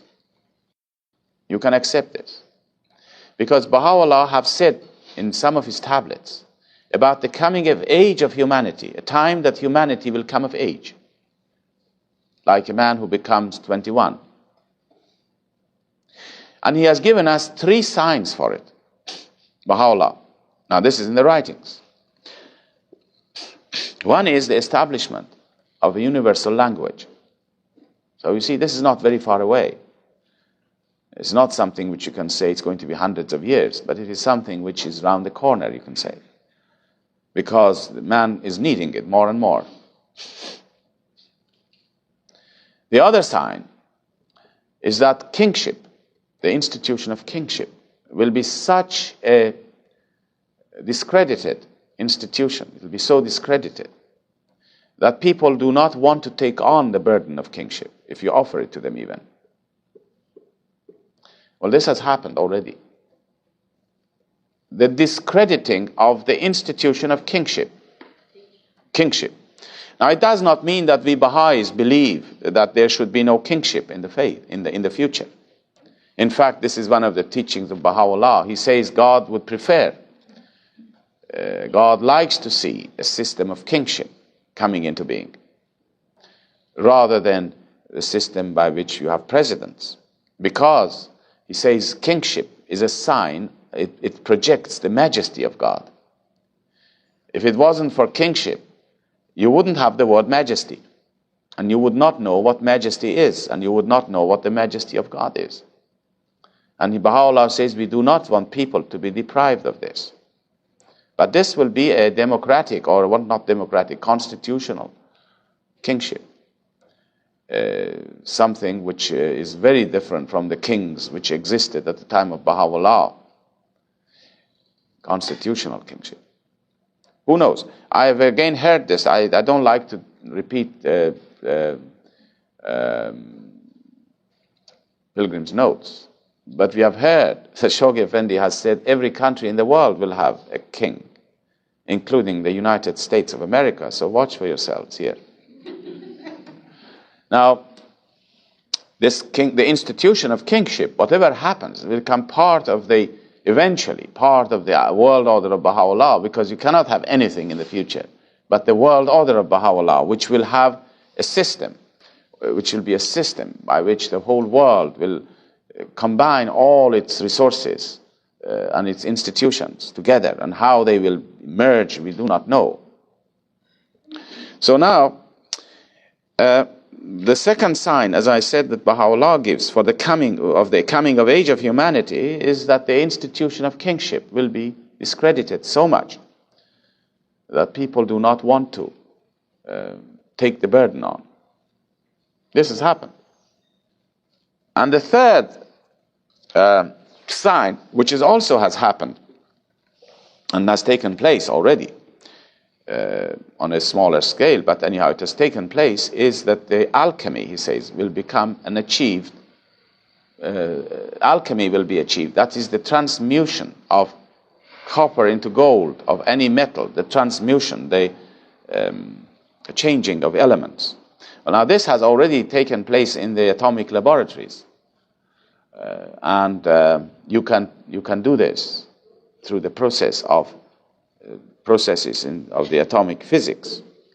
But it is so expensive that if you change them, it's going to be very expensive. I read some time ago in the newspapers, years ago, that one of the nations, Russians, have said they can produce gold, or they will produce gold, which would be cheaper than what is in the market.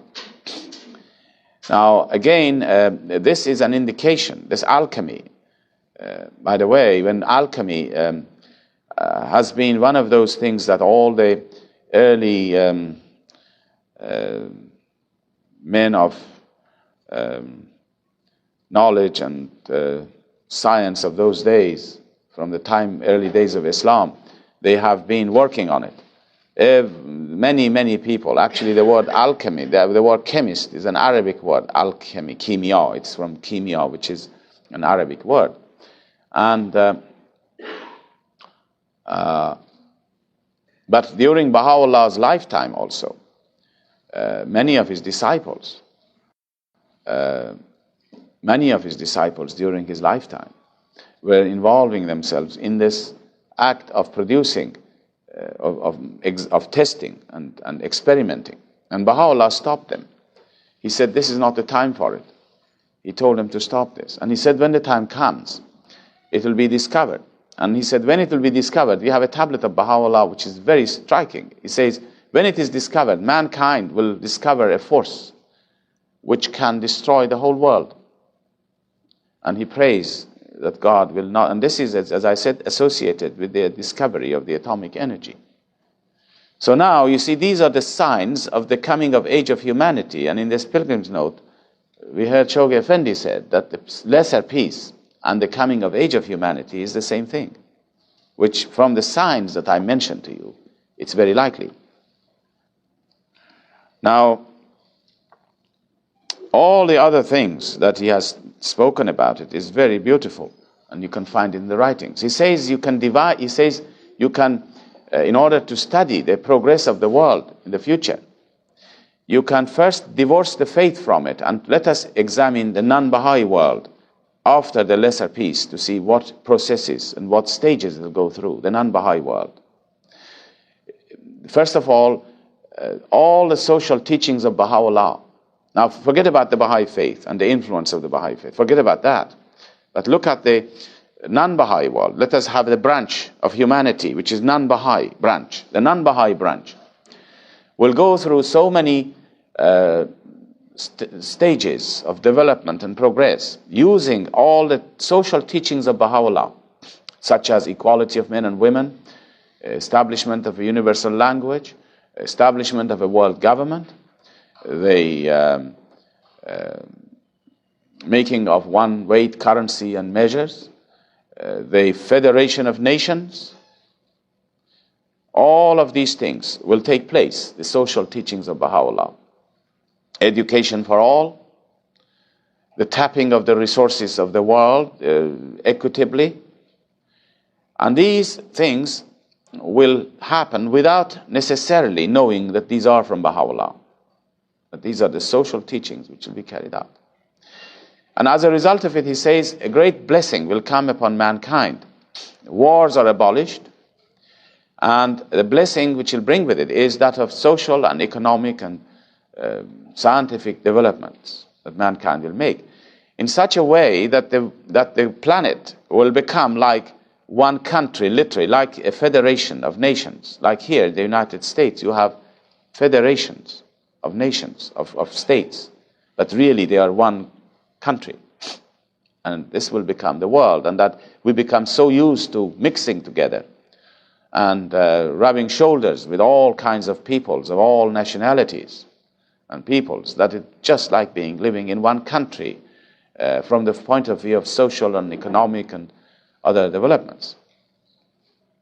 Now then he says that looking in this branch of humanity, which is now devoid of the faith, and the faith has nothing to do with it at the moment, directly, he says that religions lose their influence more and more.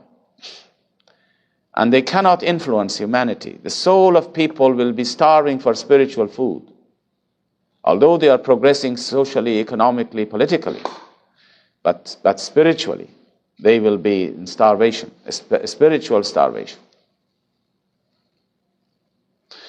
And therefore, there would be a great deal of delinquency, maybe.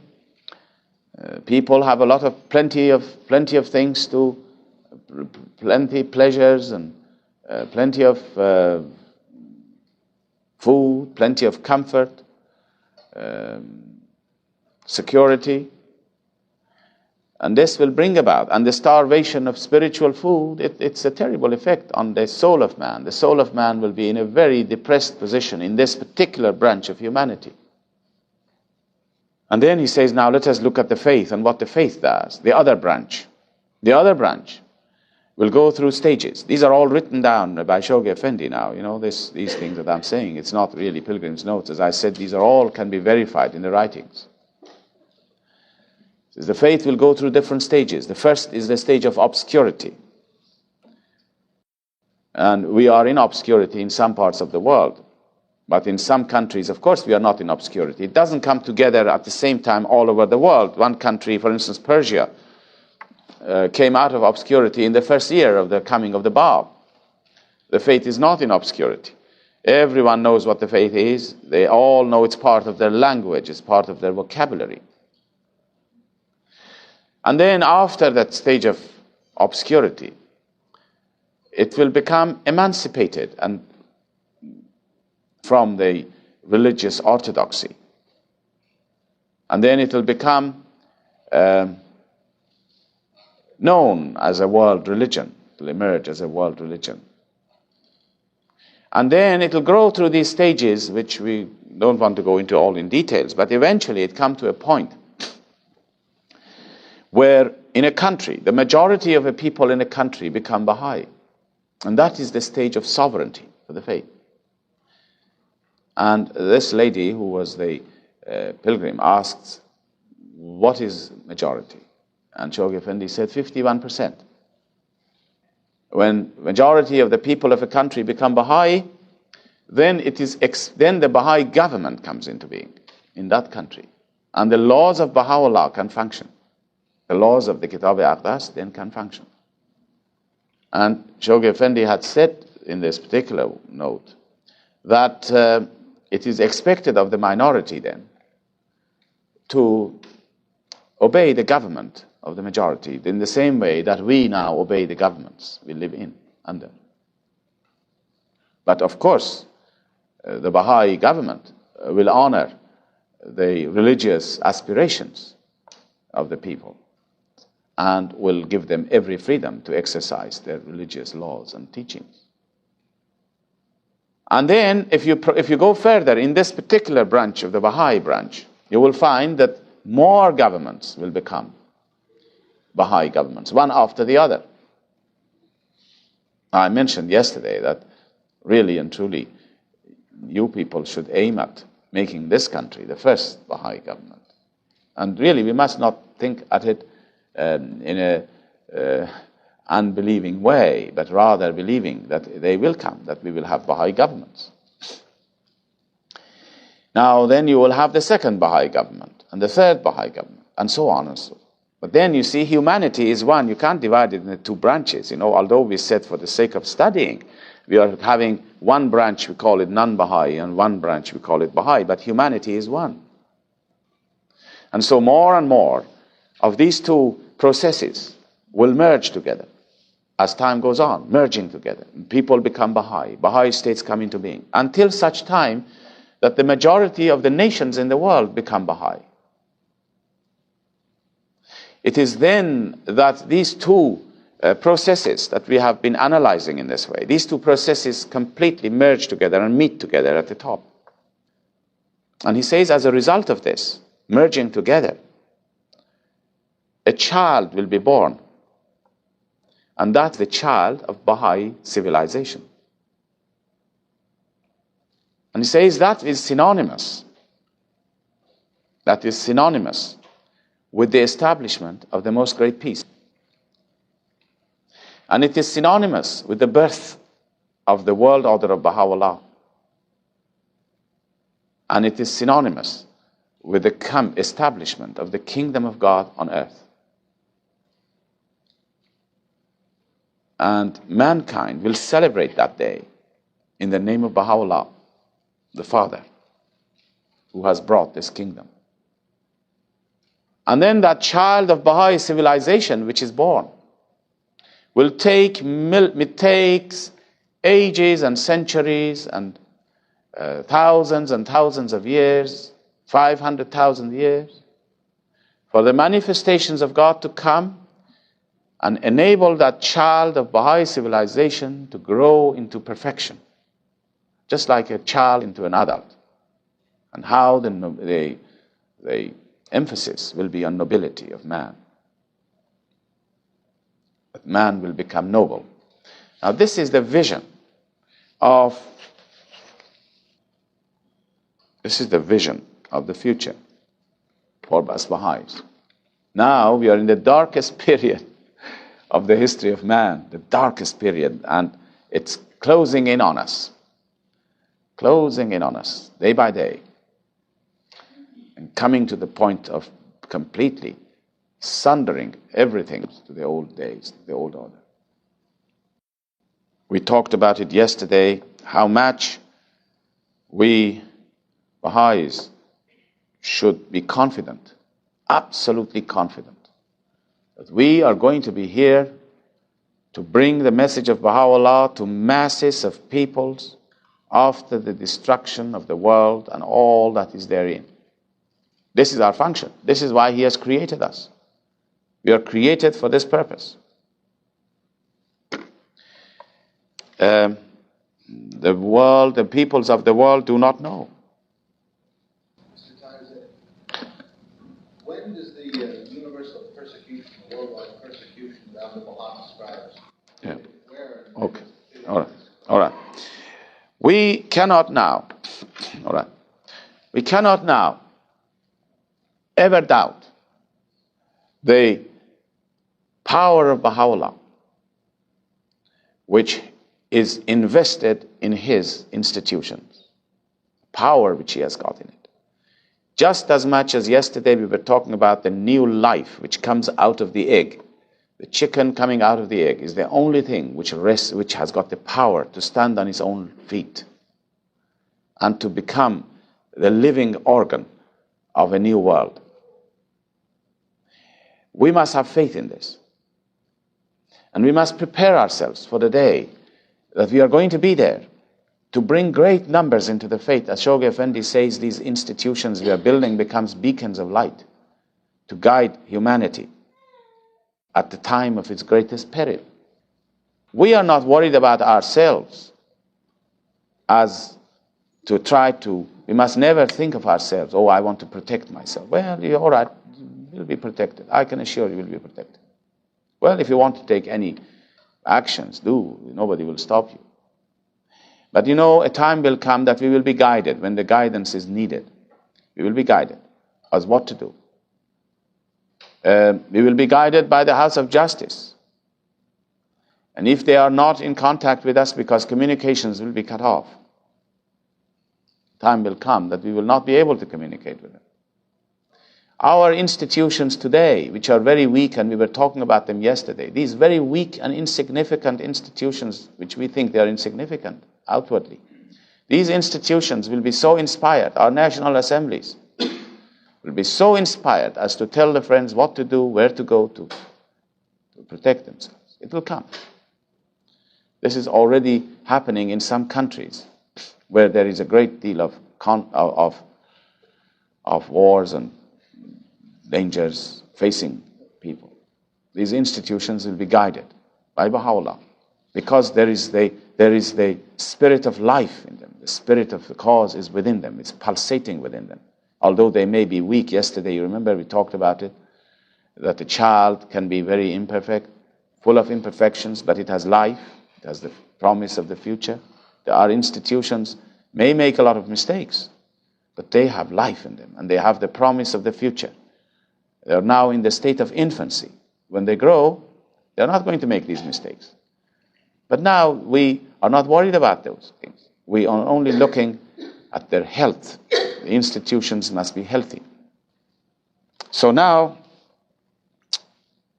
we have this great vision of being chosen by God to become the carriers of His message to great. This will come only when the faith grows enough to attract opposition from the religious leaders. The religious leaders, Bahá'u'lláh, Abdul Baha has told us, and Shoghi Effendi has told us, will rise up against the faith in the future. With such vehemence that Shoghi Effendi in one of his letters says it will eclipse, it will become much more than what has already happened in the faith on a worldwide scale, the opposition which will come to the faith of Bahá'u'lláh. If you use your imagination, really, you can come to see that. Shoghi Effendi mentions that when the faith grows and attracts enough attention to itself, the leaders of churches in the West will rise up against us. Now, this is not what he says. Abdul Baha had said this. Abdul Baha had said that how the world will rise up against the faith. He says the day will come that the Africans, the Americans, the Europeans, the Turks, the Chinese, they all will rise up against the faith with such vehemence that it's very difficult to explain, he says at the time. And then he says the believers will arise to defend the faith. with such forcefulness, with such faith, with such powers coming to them, such confirmations, that they will certainly establish the ascendancy of the cause and overwhelm those who have arisen to oppose them. Jogi Effendi says, when the faith will reach a point that people will take notice of it. He has written this letter, a very special letter to the Persian friends. And he says that the time will come that once this happens, the churches in the Western world will rise up against us. And he says, especially the Anglican Church. And then he says it will be followed by the Catholic Church. And he says the Pope himself will stand up and oppose the faith with all his power and authority. Can you imagine what will happen then? All these things. Abdul Baha says he's longing for the day that from the pulpit the clergy denounce the faith. It is the time that great numbers will come into the faith. The more they oppose it, the more the faith will be proclaimed and more people come into it. Look at what has happened. Just we had received some persecutions in Persia, and how much the faith has been proclaimed all over the world. And people have come to at least hear its name and know of its existence and become familiar with its great standards and qualities and teachings. How much more would it be when these great leaders of the world rise up against us? And he says, as they rise up against us, the faith will grow much more. And as the faith grows more, their opposition will get fiercer. And as the opposition gets fiercer, the faith will grow more. And then he says, the faith of Bahá'u'lláh will really be established by the action of its enemies throughout the world. And he says that the opposition which the clergy will have in the Western world will have its reverberations, and it will respond, it will create again the same sort of persecutions in all the continents of the world. And then he says it will affect the Hindus and the Buddhists, and they will rise up against us, he says. The Hindu leaders of religion and the Buddhists will rise up against the faith with such vehemence that he says it will bring to mind reminiscent of the opposition which the clergy showed to the faith in the earlier days and denounced the faith from the pulpits in Persia. And then he says when the faith reaches the greater and greater ascendancy, the political leaders will rise up against the faith because they see the bankruptcy of their institutions. So you see, they don't do anything until they see that there is a threat. And the threat is when the faith grows. Not until it grows will people oppose it. Who knows when that will be? Depends on our work and the progress of the faith. Mustn't it be after the limquake? I don't know. This is, as I say, it all depends. If in a country now you ignite a fire of, if you, for instance, in Ireland that we are teaching, if great numbers come into the faith, they will come right away and oppose us with tremendous power and authority. Already this has happened when the 10-year crusade started, and some pioneers went to South Pacific. Some of the friends may remember. The great numbers came into the faith in some of these islands. And some of these churches rose up against us with such forcefulness. They drove away some of the pioneers out of the country. They deprived all the members of the faith from all their social benefits. And all these things have happened already, but on a very small scale. Already in Scotland, we have had several times the clergy have denounced the faith from the pulpit and in the newspapers with great vehemence. But these are nothing comparing with the time that they become desperate. And then we will see how they will oppose us. Well, friends, it seems to me the time is telling we must go. And I've managed to put one or two questions still unanswered, so we'll see how it will go in the afternoon. Thank you.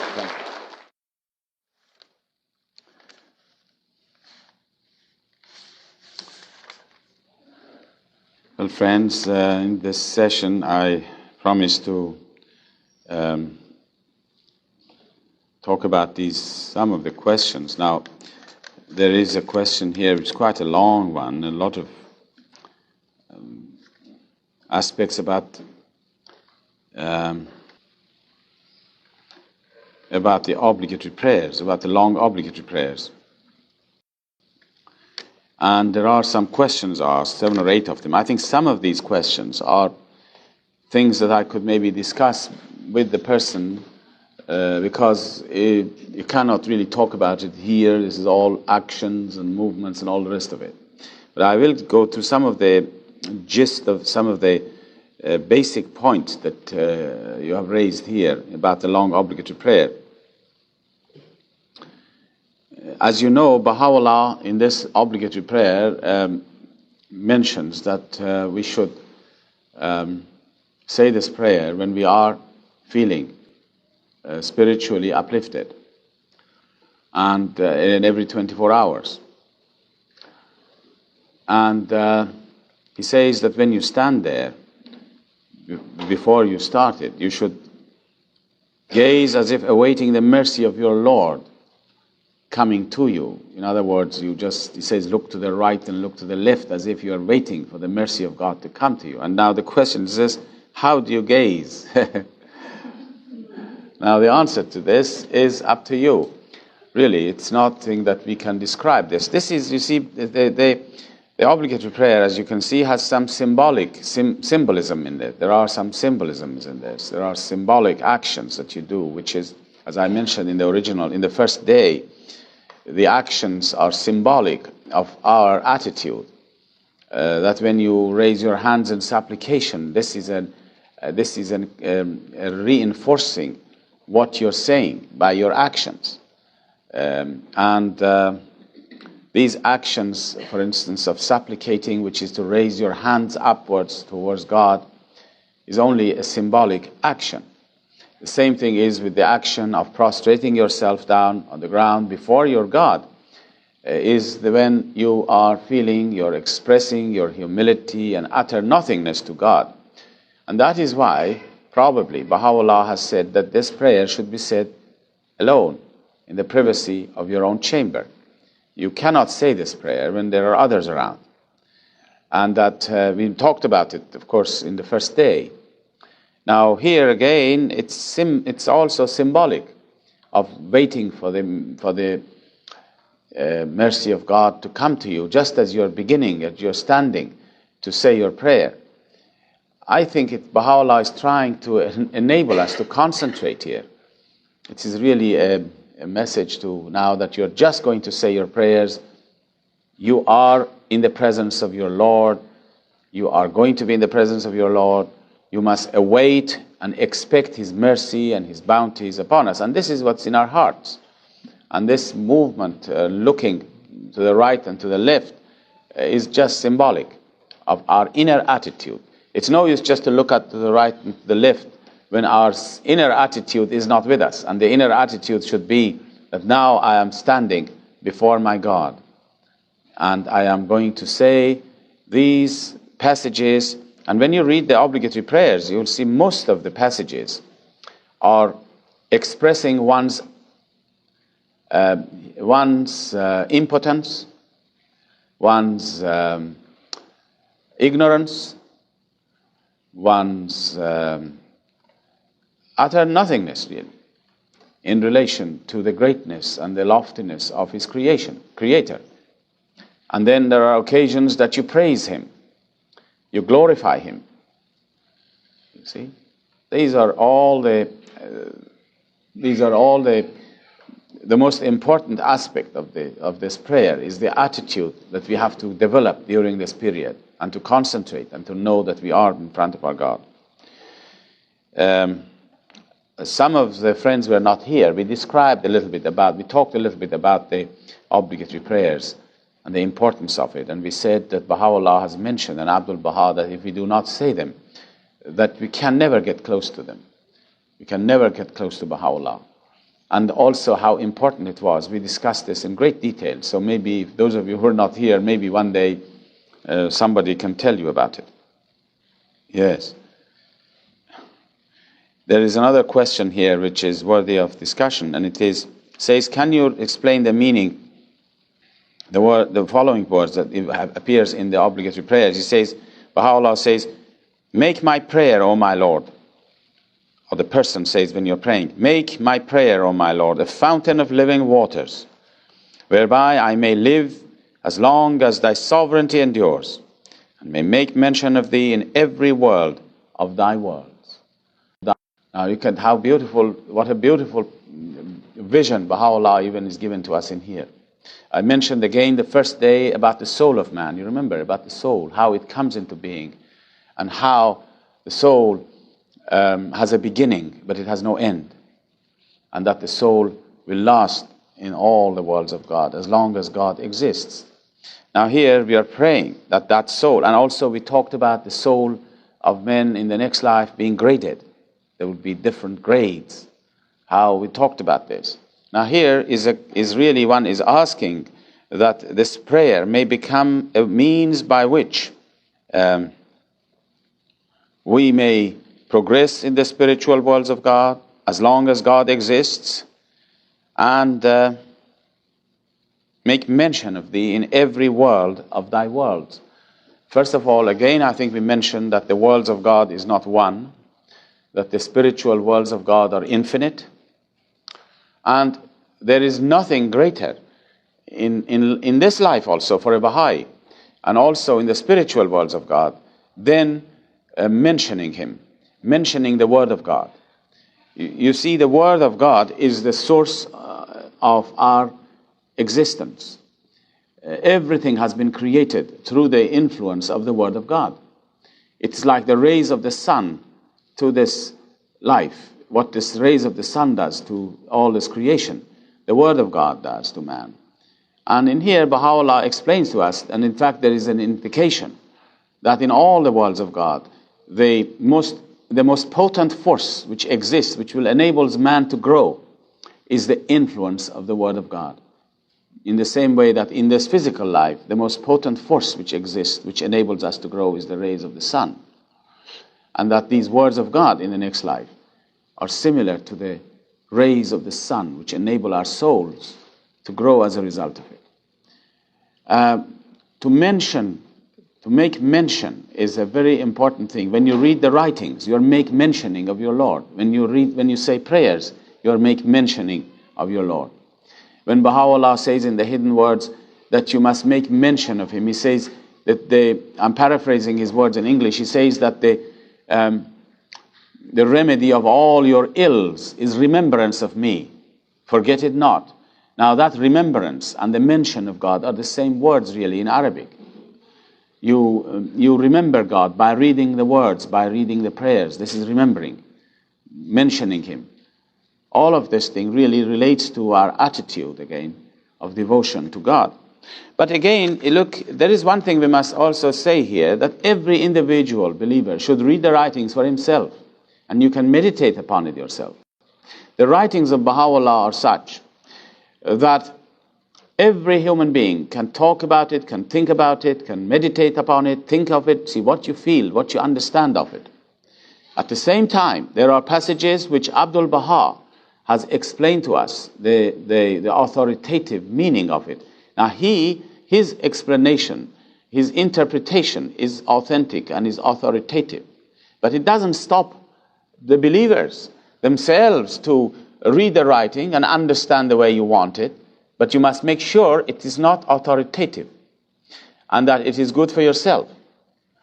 And that we must not try to convert other people to our understanding of a certain passage. You can certainly talk about it, but as long as it is clear that it is your understanding of it. But we are all free to do that, and this is how we develop and how we grow. It's not forbidden that we must not interpret our own understanding of a thing, as long as our interpretation, A, is not against the interpretation of Abdul Baha, if such an interpretation exists, and B, as long as we don't go and propagate it in the community in such a way as to try to bring about an argument amongst the believers, so that somebody says, no, it means this, and you say, no, it means this, and then there is an argument. In this case, Baha'u'lláh says both of them are wrong. It's a marvelous teaching. It's one of the best teachings of Baha'u'lláh. Mirza Abul Fazl, the great Baha'i scholar, he has mentioned some of the outstanding teachings of Baha'u'lláh, and the first on his list is this, that he says that Bahá'u'lláh in this day has forbidden people to interpret his writings in an authoritative way. And then he says that he also has told that if people begin to argue amongst themselves about the subject, both parties are wrong. Now he thinks this is a marvelous teaching, and this is true. So that we can also read these words yourself and meditate upon it. Now meditation, somebody asked, we must not confuse this meditation with all these techniques which people have developed in this day and age. There is no technique for meditation in the Baha'i faith. It is entirely up to the individual to read the writings and then to think about it and to try to understand it. There is no such a thing as turning within yourself to find out what you think, but it is something of turning to your God to find out how He might affect your heart. Those of you who were here, we were talking about the knowledge of God which comes to the heart of man. You remember that? The first day we talked about it, how knowledge comes through the heart of man, the knowledge of God, and not through your mind. The mind will pick it up afterwards and understand it, but it first comes into your heart. It dawns in your heart, within your heart. And that, I think I mentioned the story the other day about a man who came along and asked me, and he said, I didn't understand this, I don't accept this word of Bahá'u'lláh. Yes, I think I mentioned that, so I better not to go through these things. I hope that you don't, those who haven't been here, I hope you, you won't mind me not saying these things again. So you see, friends, here we find that we have ample room for reading the writings, every individual, and meditating yourself and understanding it. And if you keep on reading the writings, now this is what will happen. If you keep on reading the writings, if you keep on studying the writings, which is also different from reciting the writings in the morning and in the evening. To study the writings and to recite in the morning and in the evening are two different acts. One is designed for having a spiritual food, as we do it. Bahá'u'lláh has ordained for us, has told us we should read his words, recite his words in the morning and in the evening. This is for the spiritual food, although you learn from it as well. But the study of the writings is different. We have to study it in our own time. We can ask questions, we can discuss it amongst ourselves, just as we are doing now. We are discussing the subject now. But it is not by any means exhaustive.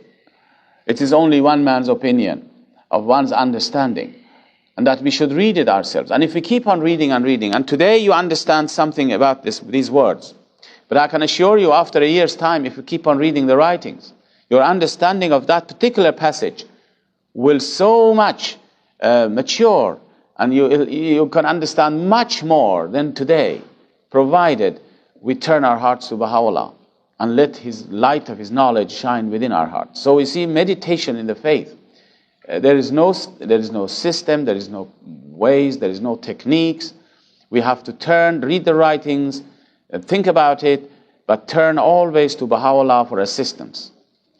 When peoples of the world, the people who do not have access to the Word of God in this age, well, you can't blame them. They want to know something, and they constantly turn within themselves. And you know, when you turn within yourself, you can find an awful lot of things which is not right. And so we come out with all kinds of ideas. But when we turn to the writings and we pray and we meditate. Now, if you read something of the writings and you don't understand it, don't rebel against it. We must accept and we must submit, and then eventually the meaning of that thing becomes clear to you. But as long as you submit, the minute you rebel and say, I won't accept that, then the doors are closed. And we never will understand the meaning of something. Now, I think that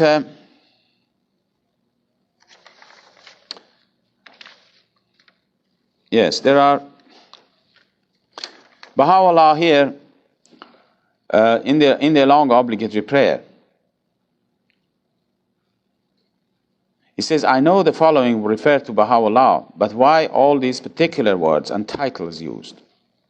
I don't think anybody can answer that question. It's only Bahá'u'lláh who knows why he has used these particular titles. And the word is this. You know, there is a passage again in, I don't know the English of the obligatory prayer to recite for you here, but when it refers to Bahá'u'lláh, And he says that he is the hidden mystery. That's Baha'u'lláh being the hidden mystery, the treasured symbol, through whom the letters B and E have been joined and knit together. And do we say the words B in the parentheses? No.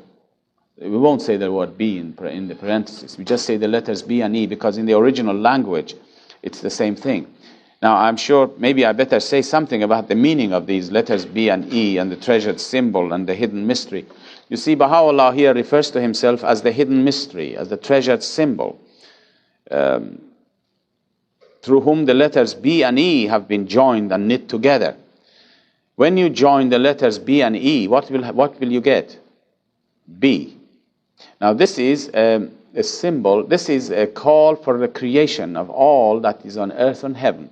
When God wanted to create, in Islam it is said that when God wanted to create this creation, he uttered one word, and that word, be thou, and then it was. That is how creation came, through the utterance of one word. And in here we say that it is Baha'u'lláh. Now, Baha'u'lláh does not mean Mirza Hussain Ali, the person who appeared in 1850, and he passed away in 1892. Not the person, but the spirit which animated him. The most great spirit, Baha'u'lláh says, animated him. In the writings, you will find there is a difference in here between, Baha'u'lláh differentiates between the Holy Spirit of God, which animated all the prophets of the past, and the most great spirit, which animated him. You will find that in his writings, Baha'u'lláh always refers to the most great spirit in this age. And this is an indication of the greatness of this revelation. We cannot again measure these things and say, well, how great it is. But all we can say, it is the closest you can get to God. It's this most great spirit. And it is that most great spirit which has been responsible for the creation of earth and heaven. The letters B and E have been joined together through the instrumentality of that most great spirit. But that most great spirit appeared in the form of a human temple some 100 years ago, for a short period of time. You see now, that most great spirit of God appeared in the form of a human temple. It animated the soul of Baha'u'lláh. And it is that which he therefore speaks with the voice of God. And he says, I am God. Baha'u'lláh in many, many of his writings has said this, I am God. It does not refer to his person. It is that voice which says, it is that spirit which says, I am God. And we must remember that in the previous dispensations, the manifestations of the past did not say that. They always gave the glad tidings that one day a day will come, that it will be the day of God, that God will walk upon this earth with his servants. In the Old Testament, you can read, there are many passages. In the New Testament, in the Quran particularly, there are many passages about the coming of a day when God himself when man will meet and will come into the presence of God. Now, we said yesterday again, or day before, about the fact that the essence of God is beyond us. The essence of God can have no connection, no relationship with man. It can have no relationship even with the manifestations of God. You see, no manifestation of God has ever understood the essence of God. Because if they do understand, if they have any connection with it, then they will become partners with him.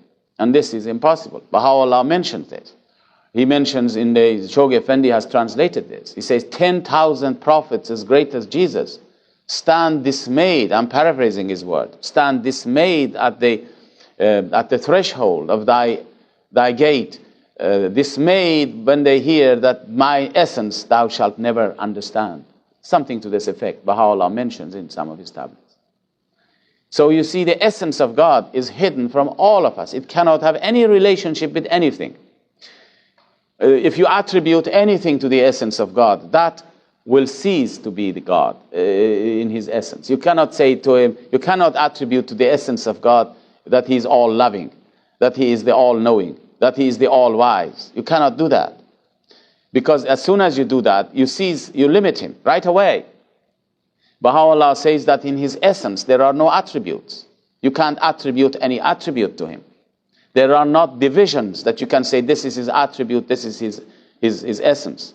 And this is something that no man, no person, no human being, no manifestation of God can ever comprehend the essence of God. This is why in the same obligatory prayer, if you remember, you say, there is a passage, and also in many other tablets, there is a passage when you say to God, you're praying to God, and you say, exalted art thou. I'm paraphrasing it really. You're so great that my prayer can never ascend to you. You're much more exalted than my prayer reaching you. Of course, the prayer of man can never reach to the essence of God. Baha'u'lláh, this is why Baha'u'lláh always, when he refers to himself, he is the revealed word of God. This is the thing we can understand and appreciate. And what revealed it was the most great spirit in this age. And this most great spirit, Baha'u'lláh, in one of his tablets, says that the Holy Spirit of God, which animated all the prophets, was created by one word of this most great spirit. You know, one of the titles of Baha'u'lláh is this, that he is the one who has sent all the messengers. You read this in the tablet of visitation also. In the tablet of visitation of Abdul Baha, you read it, through him all creation came into being and all revelations were sent down. And in here you say it was through him that the letters B and E were joined together, which means that the whole creation came into being. But it is not the person of Baha'u'lláh. We must, of course, we are aware of that one. It is that most great spirit which in this day manifested itself. And as I was saying yesterday or day before, in Baha'u'lláh, in one of his tablets, mentioned that the purpose, that the reason that God has created us is only so that this revelation may come into being and Baha'u'lláh may reveal himself to mankind. Now here we come to see, therefore, that Baha'u'lláh refers to himself as the hidden mystery. Now, how can I say, what does it mean? If it's a mystery, nobody will understand what it is. The treasured symbol, who can understand what it is? But one thing we understand is that it is the Spirit of God which creates. Again, we should read it and meditate on it. And then comes a point that you believe it. And then when you believe it, you will understand much more of it. And not until you believe it can you understand much more of it. And when you believe it and understand much more of it, your belief becomes much stronger. And when your belief becomes much stronger, your understanding becomes much stronger. And you understand some things that the previous year you couldn't understand. So everything we acquire is through our belief, through our faith. And this is when the heart opens up. It's just like opening the valve of the heart. Step by step, and the more you open it, the more truth comes in, the more realities we can understand. Mr. Taherzadeh, I know you have a lot of questions there, but I'll put this in a hypothetical sort of situation. Say a non-Baha'i came to you who had been told, who had taught him, that all the manifestations of God are to be regarded as one and the same. Mm-hmm. That one is not exalted above the other. Yes, I would agree with him. Yes. And then he reads these passages in writings that says Baha'u'lláh created them. No, we won't say that. They seem to say that. No, we won't say that. We won't say that. This is why I was saying yesterday that we have to have wisdom in teaching. We would never say to a person who has never heard of the faith before this. You know, it's like you learn things as time goes on. You can never learn everything at one go. And if you do that, you harm everybody. First of all, I can assure you that let me explain this point that we say the manifestations of God are one and the same, and at the same time we say this is much more exalted. Although I will not explain that now to a person who just wants to hear about the faith. I will say to him that they are all the same, and they are all the same. But when you get deeper in the faith, you will understand. You know, when you come across the divine revelation, we know is progressive. And also, life in here, if you look at nature, anything which has an organic growth, it grows from a child into an infant into a child, into a boy, into a man. This sort of a development you go through. Revelation is the same thing. There was a time that revelation came in a form of, as if it was like a child, and it revealed all the qualities in it of a child within that revelation. Now, if you look at the child, this child is now 1 year of age. The next year, it becomes 2 years, and then eventually becomes, say, 5 years of age. When he becomes 5 years of age, if you go and see that 5-year-old child, where is that 1-year-old gone? The 1-year-old doesn't exist anymore. The 1-year-old is in that 5-year-old. And then that 5-year becomes 10-year-old. And that 10-year-old, the 5-year doesn't exist, and the 1 year doesn't exist. Now they all appear in the form of a 10-year. It's the same identity. So you are, for example, a person now 20 years of age. But 20 years before, you were a baby. You are the same as the baby 20 years ago. But you are very different from a 20 year ago. So that although your identity is the same, but your powers and qualities are far, far greater. And this is to say the same thing is with the manifestations of God. Christ, Moses, and Bahá'u'lláh are in these stages. They go through these stages. It's the same reality. But because it manifests itself at different ages, the identity is the same, but the capacities and the possibilities and the powers are far, far greater. You cannot ever compare a man of 21 years of age with a child of 1, although it's the same identity, it's the same person. So that this is one way I say, that you can look at this equality of the manifestations of God, and yet their diversity and their differences. We say the manifestations of God are one and the same, in one sense, and at the same time we say, and the Quran mentions it, Baha'u'lláh mentions in the Kitab-e-Iqan, he says, we have exalted some above the others. And this is because of this exaltation is because a child has developed into this growth and become a boy and become a man. Today, today divine revelation with the coming of Baha'u'lláh has reached the age, you might say, of maturity. Just like a boy or a little infant has gone through stages until it has come to become 21 years of age. And when you become 21 years of age, for instance, what happens is that you can manifest all your powers within you. Whereas these powers were latent within you when you were a little baby. These powers all existed there. You had legs, you had hands, you had organs, you had brain, but you couldn't use them. They were potential. But now, the idea of coming the age of maturity is that you can use those powers to the fullness. Now, when you explain it in this way, then gradually you must read the writings yourself when you grow as a Baha'i, and then your understanding will widen. Of course, we cannot say these things to a person who is not a Baha'i or who wants to investigate the faith. You have to gradually bring him up. It's like trying to say to some person who begins to learn a science or anything at all, you suddenly throw him down the deep end. It's not going to be helpful. You have to gradually bring them up and up and up, step by step, so that this is how the faith grows. Again, I would say that we must read the writings, so that through this, every individual has to understand for himself these things. And that's why I suggested this, I think I did suggest, if I'm not wrong, I suggested that the friends should study the dispensation of Baha'u'lláh. And they should study the advent of divine justice, those passages at the end of the book, and read it for themselves. And if you didn't understand it, do not rebel against it. This is the very important point that I mentioned the first day. Do not rebel against it. Submit yourself to it, and then pray about it, and then read again other things. And someday your heart will begin to understand the meaning of all these things that you once were rebelling, or you wanted to rebel against, or you did not understand it.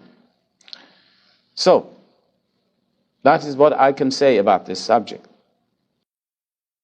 I must mention here that Shoghi Effendi in one of his letters, and in some of his letters, mentions to us though, that we cannot put Baha'u'lláh on the same level on the same category as other manifestations of God, because he is a universal manifestation of God. Now, this is something that is that we have to explain to the people when they come close to the faith, when their understanding of the faith grows. We can talk to them about what a universal manifestation of God is. Abdul Baha says every 500,000 years, approximately every half a million years, one such manifestation appears, who is a universal manifestation of God. And he initiates an era, a cycle. He initiates a cycle, during which time all the manifestations who come will be under his shadow. Now, in order to understand this, I'm going to take you to nature again and give you an example of this in nature. In nature, you will find that a tree, if you have a tree there, the tree is growing. And why does a tree grow? It's because forces are released to it at the springtime. The springtime comes, releases forces of nature and forces of life, and the tree begins to grow. And then the growth stops. And then another springtime comes, it gives it another impulse, and the tree gets a little bit bigger. And so on, it goes on and on. Every springtime, this process repeats itself so that the tree will continue to grow.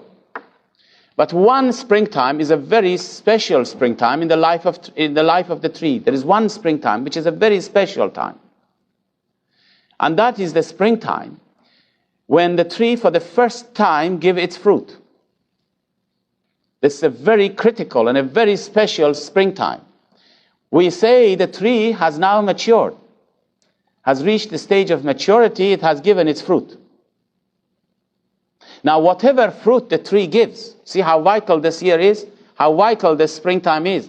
Because whatever fruit this tree gives, all the other future springtimes which will come cannot change it, and will not change the nature of the fruit. Springtime after springtime will come, but it will never change the nature of the fruit, although it makes the quality better. Now, this is exactly the same thing as the revelations of God. When the first time the manifestations of God appear, like Moses and Christ and Muhammad, their job was to give an impulse, a spiritual impulse, to the body of mankind. The humanity grew as a result of the appearance of these manifestations of God. Every time they came, it grew more. At the time of the coming of Bahá'u'lláh, the coming of Bahá'u'lláh is responsible for bringing forth the fruit of humanity. And do you know what the fruit of humanity is going to be? The oneness of mankind. This is the fruit that we are going to give on this planet. And this has come about because this particular springtime of Bahá'u'lláh had been destined to bring forth the fruits. Now, whatever fruit this revelation brings forth, which is the oneness of mankind, all the prophets of the future are limited in a sense to promote it. They can't bring anything newer than that. In fact, this is true. On this earth, you cannot have anything more than the oneness of mankind. So that in one sense, this is the meaning in one sense, that all the prophets who come in the future are under the shadow of Bahá'u'lláh, means their teachings must revolve around the basic principle which Bahá'u'lláh has produced, the oneness of mankind. And I was mentioning this morning, about the Baha'i civilization that Shoghi Effendi talks about, the birth of Baha'i civilization. And he says that humanity will become so noble in the future, the emphasis will be on nobility, that this child of Baha'i civilization will have to grow as a result of the coming of successive manifestations of God in this cycle of 500,000 years. So in that sense, we can say that Baha'u'lláh is a universal manifestation of God, or sometimes you say he's a supreme manifestation of God. But of course, we must gradually explain these things to people. And this is where the wisdom in teaching is, you see. I was in a meeting the other day in Ireland, and we were talking with some very staunch Roman Catholics about their faith. And after I spoke a little bit about Baha'u'llah's teachings or revelation, the man said, well, he thinks it is very good but Christ was definitely much more exalted. I said, I agreed with him. It's all right, because as far as he's concerned, this is true at this stage. And we are not going to disagree with him. We are not going to, in here, go on and fight over all these things. If I would have told him, no, this is wrong, they're equal, he wouldn't have accepted. He couldn't have gone a stage further. You have to help people. Not to everything they say to disagree with them. You just hear it, you just make a remark about it, another remark. Gradually, if you can bring them closer, they come to a time that they will say, yes, he's equal. And then when they read more and more, they find that he is not, in a sense, that this is a universal manifestation of God. This is the difference. Now, well, I suppose we can go on and on these things. I don't know whether what I have explained is any good or sufficient for your questions. Now that I've talked about nobility of man, that Baha'u'lláh says humanity will become noble in the future, it reminded me to tell you something when he describes a little picture. He gives us a little picture of the future, a little glimpse of what the future world will be like under his revelation and because of his revelation, something we cannot visualize even. And I'm not going to go into all details of all the things he has said, but just will give you one example of it. You know, there was a time that Baha'u'lláh was in Baghdad, and Nabil has recounted this story, which is not published yet fully, and or at least the Nabil's narratives are not published yet, that part of his narratives. But we have this section of it in which he describes that how one day he was seated and some, as you know, Baha'u'lláh often, his home was open always, and often people came to him who were dignitaries of the realm, or maybe some of them, there were some princes of the realm of Persia. They would come in and they would really sit at his feet. But these people were very pompous sometimes and very materialistic people. And one day the believers were sitting and Baha'u'lláh was talking to them, and one or two of these princes arrived and they sat there. And Baha'u'lláh changed the subject. Now you see, he was talking about spiritual things. And as soon as these people, for instance, now there was no chance for me to describe some of the basic principles, which is very helpful if we want to teach the faith, say to Christians, for instance, or to a person who has a religion. We often, when we want to teach them the faith, we often indulge immediately upon the teachings of the faith or the history of the faith to them. Whereas what we really should do is to follow the example of Baha'u'lláh in the Kitab-i-Iqan. Do you know what Baha'u'lláh did in the Kitab-i-Iqan? And this is really the way to teach the faith. This man asked some questions from Baha'u'lláh in the Kitab-i-Iqan. He asked some questions. He asked certain questions. And the question was basically this: how can I believe that the Bab is a manifestation of God? The Bab. Baha'u'lláh, I'm sure if it was me, I would immediately go and say, oh, this is the proof, this is the proof, this is the proof. Or I would immediately begin to talk about the Bab. But Baha'u'lláh knows that this person has not understood the reality of his prophet. The reality, I said, of his prophet, Muhammad. He has not recognized it. Because if he had recognized it, he wouldn't ask this question. He would immediately recognize the Bab. You see, there is a great deal of difference between knowledge and recognition. We are going further and further from the subject, but I'll bring you back again. Don't be worried. You know that there is a great deal of difference between having a knowledge of something and being able to recognize something. I'll give you an example of this. You see, I have in my hand, you can see here on my finger, there is a ring. This ring is made of gold. I know it. I have no doubt about it, that this ring is made of gold. No doubt whatsoever in my mind. I've had it for all these years. I have a knowledge that this is gold. But can I recognize gold from brass? No, that's something different. It's the same thing with people who believe in religions today. They know that Christ is a manifestation of God. Can they recognize him if he comes? No. Our job as Baha'is, and this is the secret of teaching. Our job as Baha'is is to enable them to recognize the truth of Christ, the reality of Christ. I'm not talking of his teachings. Forget about his teachings. Everybody knows about his teachings. but the reality of Christ. How would you recognize him if he walked in this room? What qualities he should have? How would you look at him? And would you say, now this is because of this and this and this and this, I can see he's a manifestation of God. We Baha'is should be able to do this. This is our job. This is the basis of our teaching. Now this is what exactly, and so instead of me going straight away to talk to somebody about the Baha'i faith, when I want to teach him the faith, I must know, and today this is the truth, the great, great, great majority, if not all the peoples of the world who have a religion, they have a knowledge of that religion. They cannot recognize, they have not been able to recognize the truth of the reality of their prophet. If they were able to recognize the truth of Christ, for example, a Christian, he would immediately become a Baha'i. He would immediately recognize Bahá'u'lláh. So that when you come across a Christian, the first thing we have to do is to teach him how to recognize Christ as a manifestation of God. All based on facts, not based on beliefs, but based on facts. Because there is a great deal of difference between facts and beliefs. You may believe in something. The Christians believe that Christ went up to heaven. But is this a fact or not? Fact is something that nobody can deny it. For instance, the existence of China is a fact. Why is it a fact? I haven't been to China. You haven't been to China.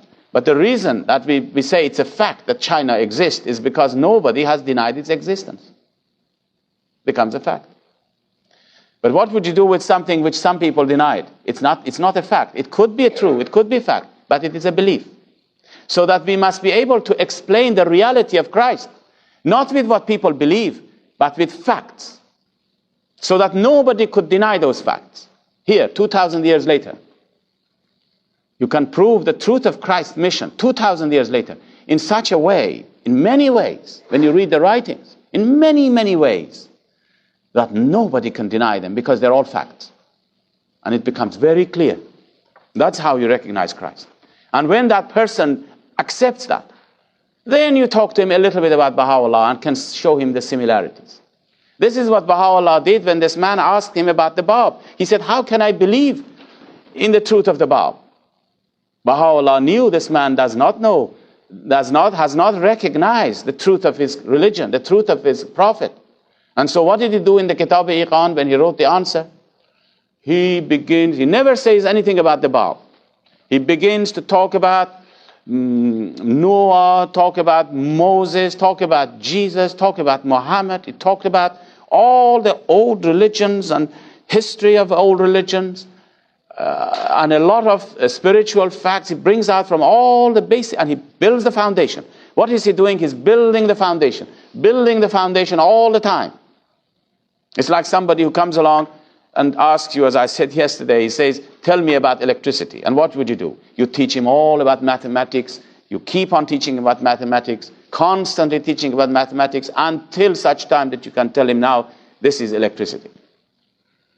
Now, this is what Bahá'u'lláh does. In the Kitab-e-Iqan, he talks a great deal about the past, making him to recognize the truth of some of the things of the past. And then at the end of the book, a little portion of the end of the book, maybe 10 pages, 20 pages at the end of the book, he applies everything to the Bab. How clear it becomes. Of course, and this man, when he received it, he recognized. He became a believer. Now, you see now, this is one of the things we must remember in our teaching work. We must not, when you're teaching a person who is a Christian, for instance, you must teach him first to recognize the truth of his religion. And this is really the thing we must learn. Not to talk about the teachings of Christianity. Oh no, the teachings of Christianity is clear, the history of Christianity is clear, but how to recognize Christ as a manifestation of God. Now, these are the things that in seminars, you'll have to have seminars in which you can discuss these things so that we can be able to do that. And therefore, when we are teaching the people a faith, we don't begin with suddenly indulging in all these subjects, which we Baha'is often are in the habit of doing, of bringing the teachings, bringing the history of the faith, but first talk to him, confirm his faith, confirm his religions. And it is at least my custom is that whenever we have a meeting with the people who want to know about the faith, and we are teaching them the faith, first of all, you must know what they believe, as they were saying yesterday.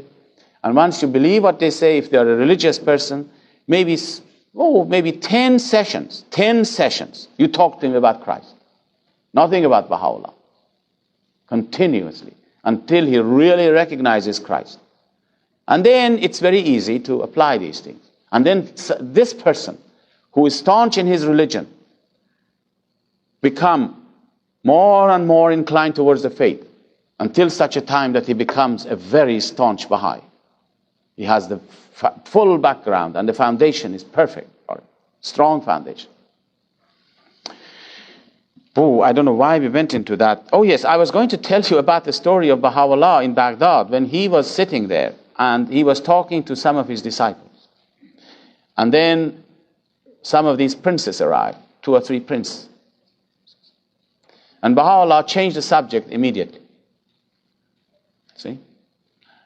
And when he changed the subject, one of these princes objected. And he said to Bahá'u'lláh, how is it that when we come in, you change the subject? He says, you are speaking about spiritual things to these people. But when we come, you talk to us about worldly things. What is the news of the market? What is the news of Persia? And all these things. And then Bahá'u'lláh had to tell them. He said, you know, I tell you who is worthy to hear my call and my words. And he began to expound this.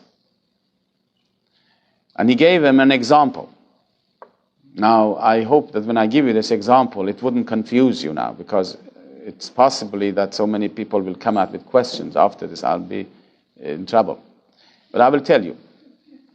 Anyhow, I have written it, I think, in one of these volumes. He says, should there be a man standing on a vast plain?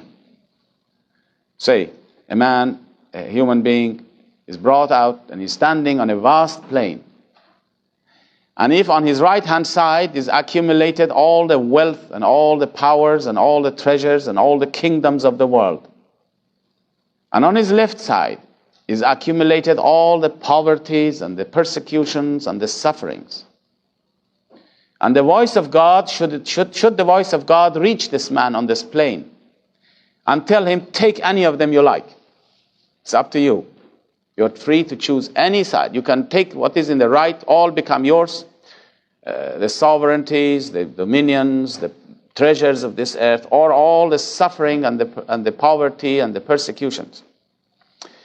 And if the voice of God tells him that if you take this treasures and all the wealth and all the beautiful things, not one little thing will be taken off your spiritual station.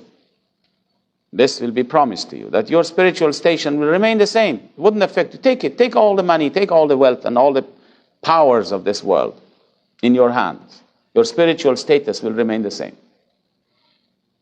And should you decide to take all the poverty and the sufferings on the left-hand side, not one little thing will be added to your spiritual station. And then Baha'u'lláh says, should this man, now you're free here, you know, you can take any of them without losing your status. Which one would you choose?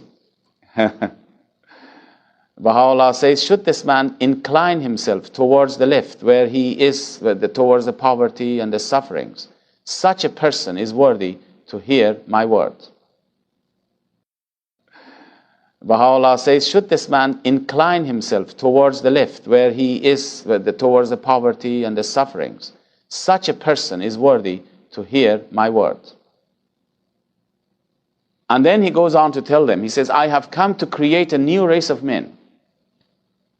And he says the new race of men that he has come to establish. He gives 5 examples of the new race of men. I'll give you one of them. This is enough because of the time. He says, I have come to create such a race of men that in the future, he says, in the future, in this revelation now, remember, as a result of the coming of Baha'u'lláh, should there be a very beautiful woman, young woman, very beautiful, and should she have all the jewels, of most expensive jewels with her, And should this woman travel from the east of the world to the west of the world, single and alone, no man will be found who would cast a lustful eye on that woman or would want to go for her jewels. He says, I've come to create such a race of men. He says, these are his own words that Nabil has recounted. He said, not one man will be found. Now, it doesn't mean that men will be different in the feelings of sexual relationship and sexual urge. It's not something that you say, oh, well, they will be different types of men. No, it'll be the same. But that they will be able to control, so much spiritually inclined, that they can control. They will control. And he says, I have come to create such a race of men. So this is where we are talking about this child of Baha'i civilization has to grow and become mature and become full of perfections. Now we are in the very darkest period, remember, of the history of man. Now you can't even go, I don't know how it's in here, but in our country, a woman cannot go at night alone from here to there. You see? See the difference? So,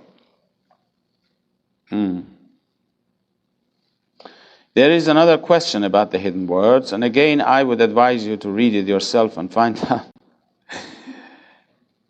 I entreat thee by thy footsteps in the wilderness, and by the words, here am I, which thy chosen ones have uttered in this immensity, and by the breath of thy revelation, and the gentle winds of the dawn of thy manifestation, to ordain that I may gaze on thy beauty and observe whatsoever is in thy book.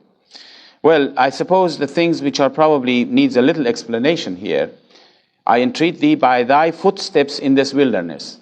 Thy footsteps in the wilderness is what I said before. It is the fact that God, the most great spirit of God, the most great spirit, appeared in the form of a human temple. The human temple who walked on this earth. This wilderness is this earth.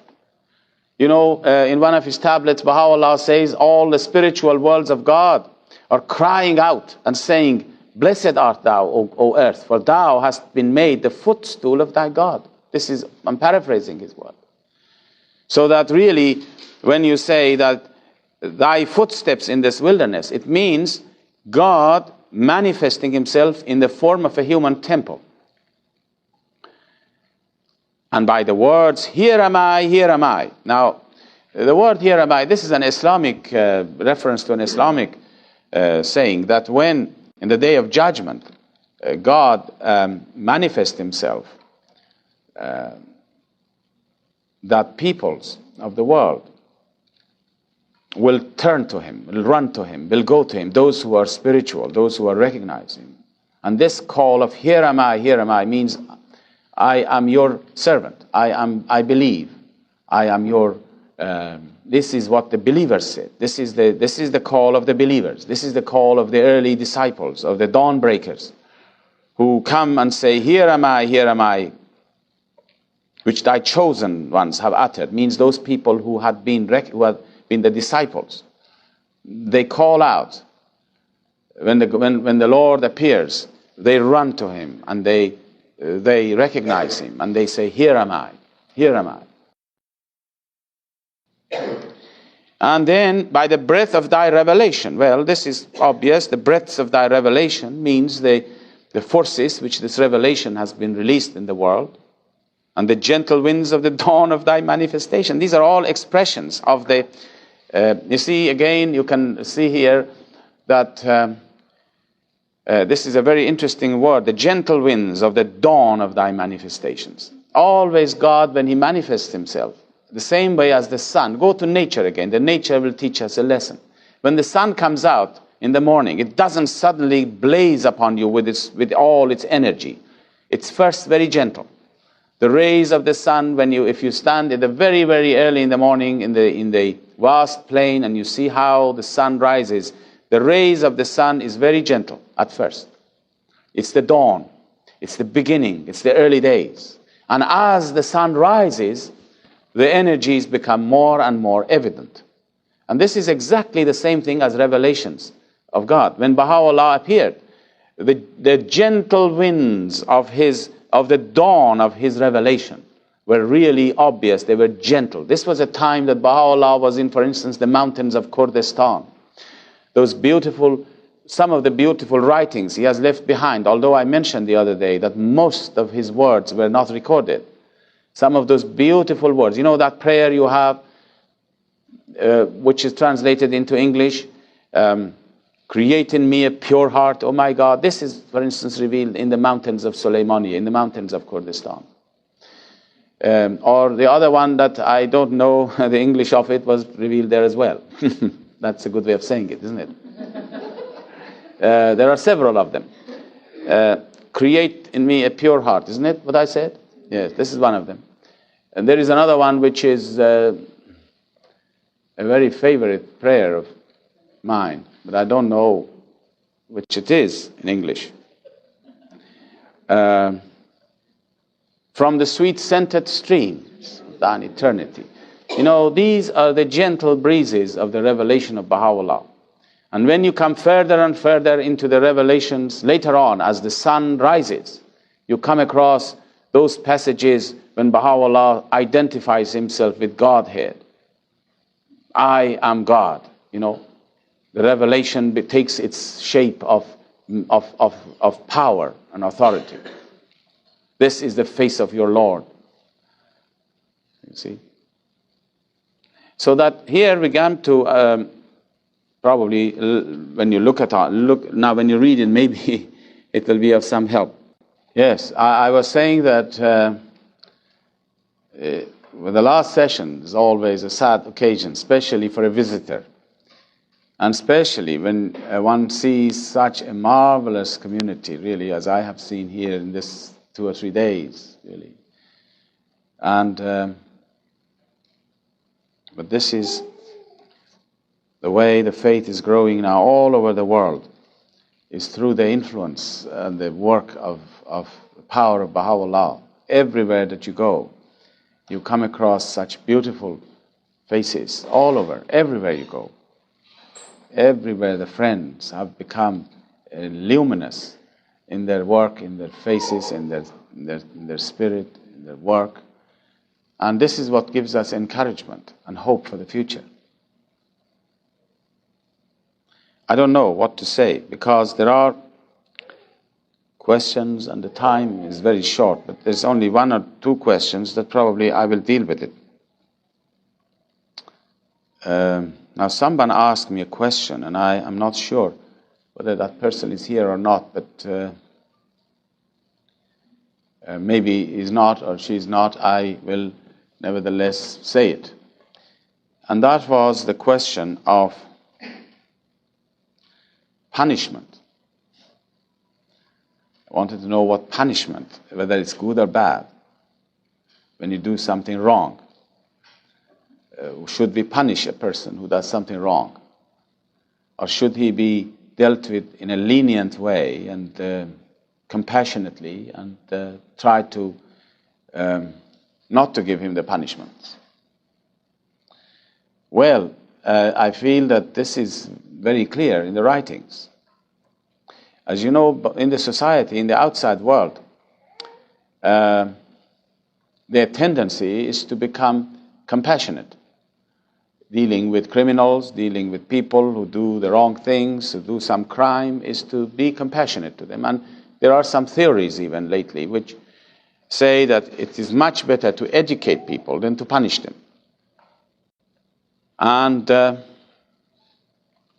so as more and more people become humanitarian, as people become really less and less religious, they'll become more and more humanitarian. You see, the humanitarian movements, which tend to want to brush aside some aspects of such things as punishment and so forth, if you do something wrong, these have been, during the last 30 or 40 years, have been coming up much more to the surface, because religion have become in these days have become less and less effective. Whereas the teachings of Bahá'u'lláh teaches the opposite.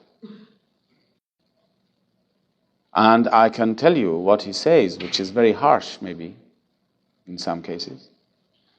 He says, if somebody does something which deserves a punishment, give him the punishment and do not become compassionate. For this is justice, he says. I think we can understand that because he has explained that in some other writings, the wisdom of punishment. Punishment is really a mercy of God, if you look at it in the right way. Punishment for what you do in this life. The reason that the people want to get away from punishment is because they can only see this world, this life here on this earth. That's all they can see. People can see this life on this earth as being the beginning and the end of all things. You're coming into this world, and the intention here, as long as you're here, you must try to make the best of it and get as much as you can get out of it. Isn't that right? This is how people are working. Want to get as much as they can get out of it. At any cost, really. And that if you are to be punished, no, if you can get away with it, it's a marvelous thing. Because your end, your purpose is to have as much as you can get out of this world. Why should you be punished? Now, Baha'u'lláh does not share this view at all, because he sees further than this world. You remember in the first day we were saying that this world is not a place to live in. This is only a temporary period for acquiring qualities and perfections. That in the next life, that is where the real life of man begins, in the same way that the life for a child in the womb of the mother is not to be in the womb of the mother, but to be born and to live in this world. Now, Baha'u'lláh explained this principle of punishment in this way. He gives an example. He says, if you were to steal from somebody in the summertime a seed of a tree, say you steal a seed of a tree from somebody in the summer, in the springtime. If you give him back in the springtime the thing that you have stolen, you don't owe him anything. Because you steal it from him, you gave him back. You don't owe him anything. But if you don't give him back in the springtime, what do you owe him in the summer? You owe him a tree. Not a little seed, but a tree and the fruits and all the rest of it. You see now the very great wisdom in here? In other words, if I do something wrong in here, if I pay for it here, in this life, my burden in the next world is not much. I don't owe anything to anybody. But if I don't pay it here, how much do I have to pay it in the next life for what I have done and I have not paid for it here? You see now, can you see the wisdom here of punishment? Of how it is a mercy of God, in fact, that in this life, if you pay for it, it is light. But who knows how much you have to pay for it in the next life. You for instance, kill somebody here. Well, this is a terrific crime, taking someone's life. How much is it worth in the next life, do you think? How much do I have to pay for it in the next life? Cannot be estimated. So that this is why Baha'u'lláh says that all his commandments are a mercy to him.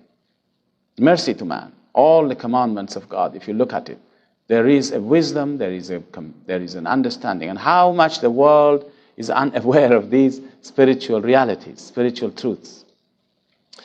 Well, now, there is one question which has come in here, and it's the last one, and then I will want to really say very little. Then after that, you must have been tired and exhausted of hearing me all the time.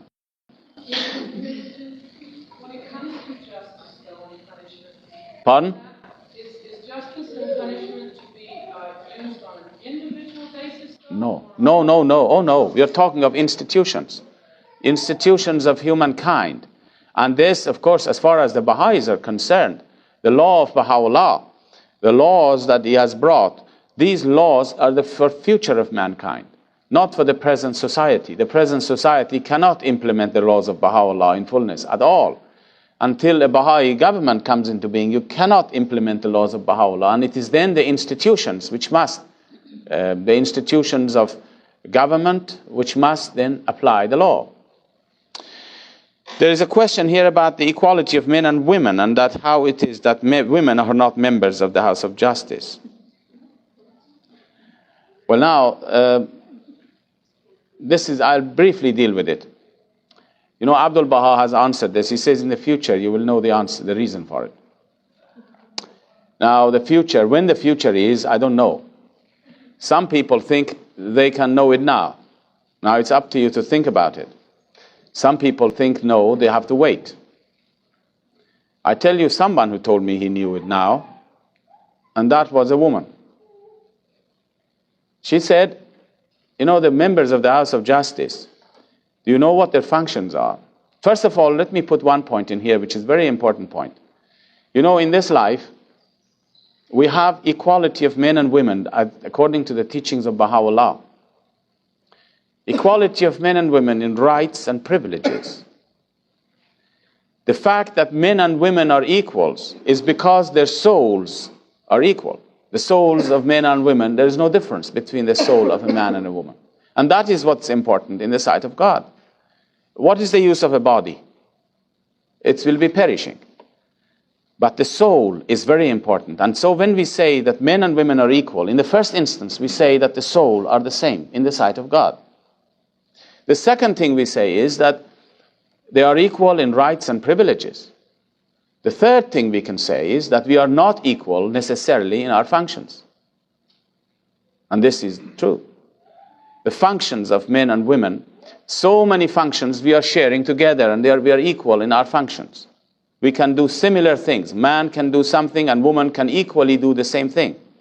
But there are some things which men can do better than women, and some things that women can do better than men.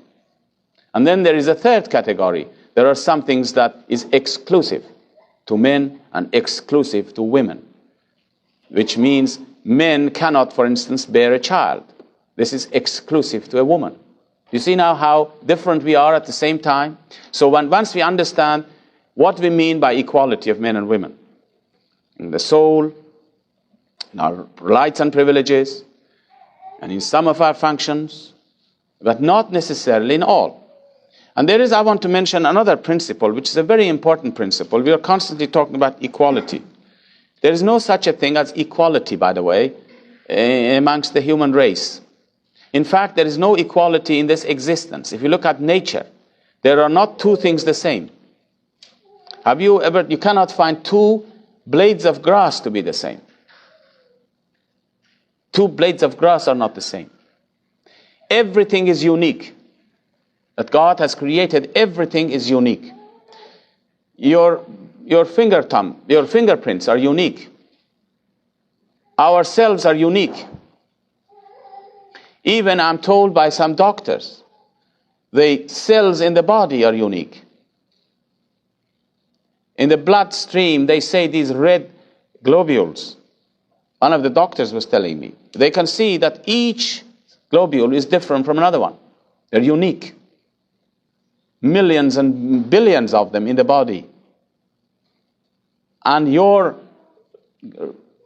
globules in your blood is very different from those of another person. Everything in this creation is unique. And do you know why it is? Bahá'u'lláh has given us the reason for it. Why there is always one of everything. He says that this creation manifests the attributes of God. And one of the attributes of God is oneness. That attribute of oneness manifests itself in this creation, and you have one of everything. It's a very beautiful explanation. One of the attributes of God is incomparable. Incomparable means nothing is like it. And that attribute of incomparable has brought about the uniqueness of its creation.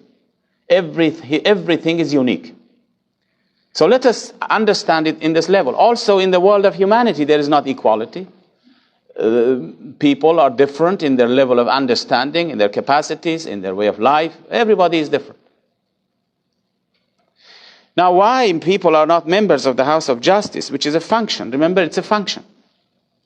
Membership of these institutions involves a certain functions.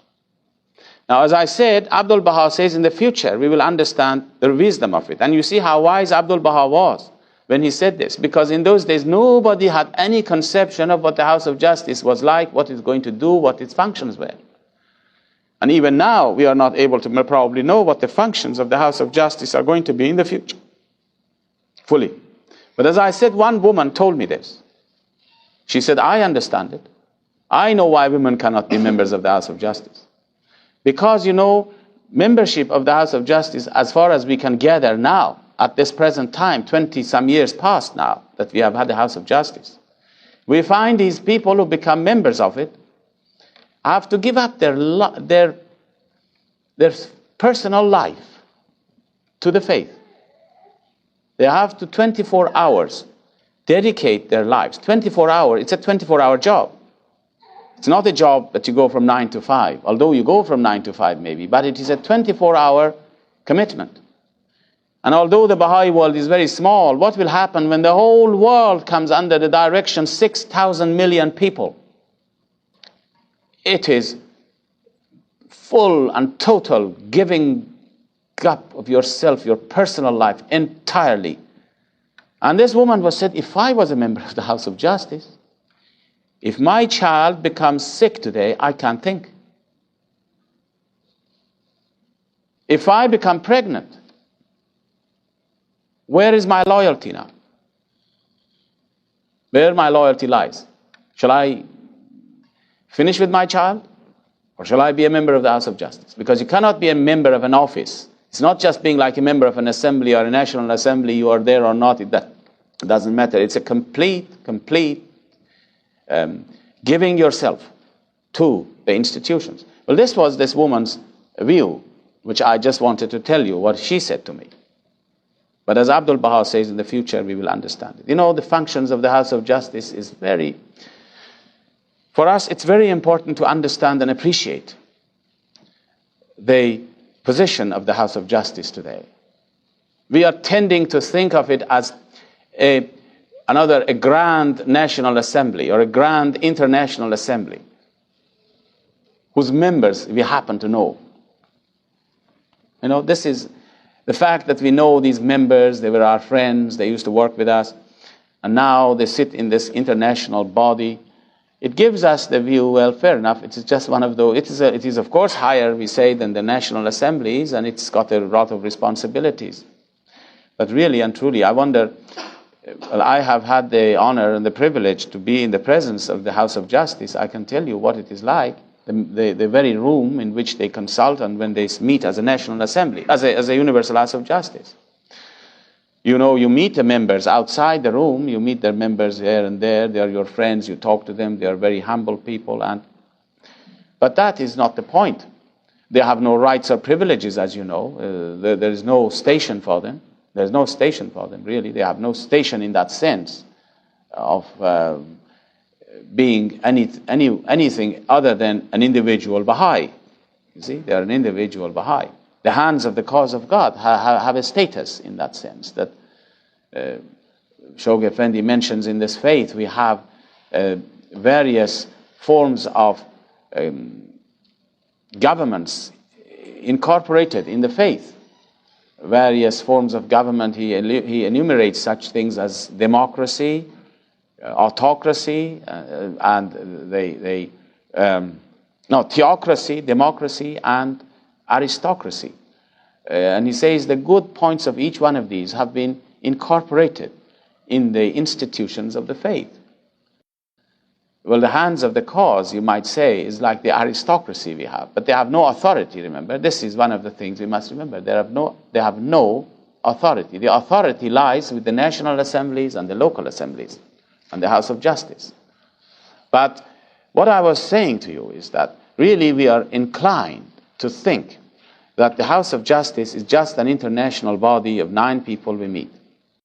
But do you know, when you go and you sit in that meeting of the House of Justice, which meets as the House of Justice, it is a tremendous power you can feel. And it's up to you. It's all up to the individual who goes there. It's the same way that it was entirely up to the individual who saw Bahá'u'lláh. How he felt was entirely up to him. How much you receive it. But all I can say, my impression was very clearly, there is the presence of Bahá'u'lláh.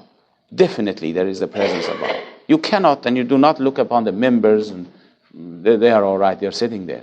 But the presence of Bahá'u'lláh is in that gathering. And it is that gathering, and it is that institution which is assisted today by all the powers of earth and heaven to rule over mankind. To rule over mankind. And it shall rule over mankind. And a time will come that the kings and rulers of the world will go there and pay homage to the house of justice. Already we are told by Shoghi Effendi that this thing will come in its own time. He describes the story of the pilgrim kings in his Persian writings in such eloquent manner that how these kings and rulers of the world will discard their kingdoms, some of them, or they will bring their crowns to the threshold of Bahá'u'lláh, how they will surrender themselves to him, how they will pray with the utmost devotion, and how at the end of their pilgrimage they will go to the house of justice to receive their instructions of what to do. And this is why when you go into the building of the house of justice today, there is a magnificent hall, a banquet hall for the reception of the kings and rulers of the future. And mankind is absolutely asleep about this. Doesn't know what is happening at all. But this is a body that Baha'u'lláh has said in his writings will establish upon this earth the sovereignty of Baha'u'lláh. The sovereignty of Baha'u'lláh will come into being through the instrumentality of this great institution, which has to guide us, because Baha'u'lláh is guiding it step by step. Every step that they take is guided by Baha'u'lláh, and we can see it in daily life. We can see it as Baha'is. Every decision they take, you can see it was providentially designed and decreed that this is the way to carry out our work. And they are protected. One of the things which is promised to them is that the institutions of the faith at the World Center are protected. By institutions, I don't necessarily mean buildings, but I mean the institutions that we have, the House of Justice, the World Center institutions, are protected. And their guidance will bring to mankind in the future such glories that we cannot estimate at the present time. So what are we going to do as Baha'is today? Really? We had always a center to turn to. And you see, one of the basic teachings of this faith, if you want to understand what is the basic teaching of the faith, the basic teaching, apart from recognizing Baha'u'lláh, when you recognize Baha'u'lláh, you can say that the gist of Baha'u'llah's will and testament, if you want to summarize the will and testament of Baha'u'lláh into one word, of what he told us we should do after him, there is one word that you can use. And that word is turn to. Turn to. Baha'u'lláh said after him, he said, turn to Abdul Baha. And that's finished. Full stop. He is the center of the cause. If you want to know what is the will and testament of Abdul Baha in one word, it was turn to. Turn to Shoghi Effendi and the House of Justice. Now, today, we have to turn to them. And how do we turn to that body? We turn to that body with devotion and with love and with a feeling of humility that it is Baha'u'llah's sovereignty. Do not look upon people there, but look upon the institution. Of course, the people are also honored and respected by us. We venerate them, we respect them, because they are sitting on that supreme institutions of the faith. Whoever it is, Bahá'u'lláh says, I will guide them. Whoever it is. You elect 9 people. And whoever they are, Bahá'u'lláh says, I will guide them. Now this guidance which comes to the House of Justice is not a guidance which comes in a form, now here it is, it just comes down and sits on the table for them. But whatever happens, they discuss matters, they investigate matters, and the guidance comes when the decision is made. Once they decide, they know it is the right decision. Who is in the world today? Which one of the councils of the world, whether it be religious or political, which councils in the world can claim that their members go into consultation together and they come out and they say, we have made the right decisions, and be sure that they have made the right decisions? Who is there who can say that? But the members of the House of Justice can do that. They go into this chamber, they discuss things, they come out and they know they have made the right decisions. The decision is right. And we have seen miracles. If you really look at what they have done, you can see miracles. Every direction that they have given to the Baha'i world has been instrumental in promoting the faith in miraculous ways. There are many, many stories that we can talk about it, which really astonish some of the believers to see how the House of Justice, in visible terms, is guided by Bahá'u'lláh.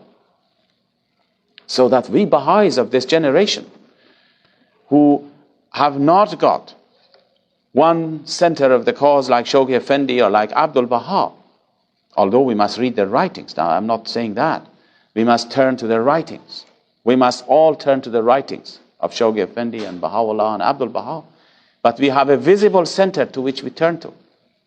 And if we carry out the guidance of the House of Justice, which is the guidance of Bahá'u'lláh, if Bahá'u'lláh was living today amongst us, he would have said the same things that the House of Justice are telling us today.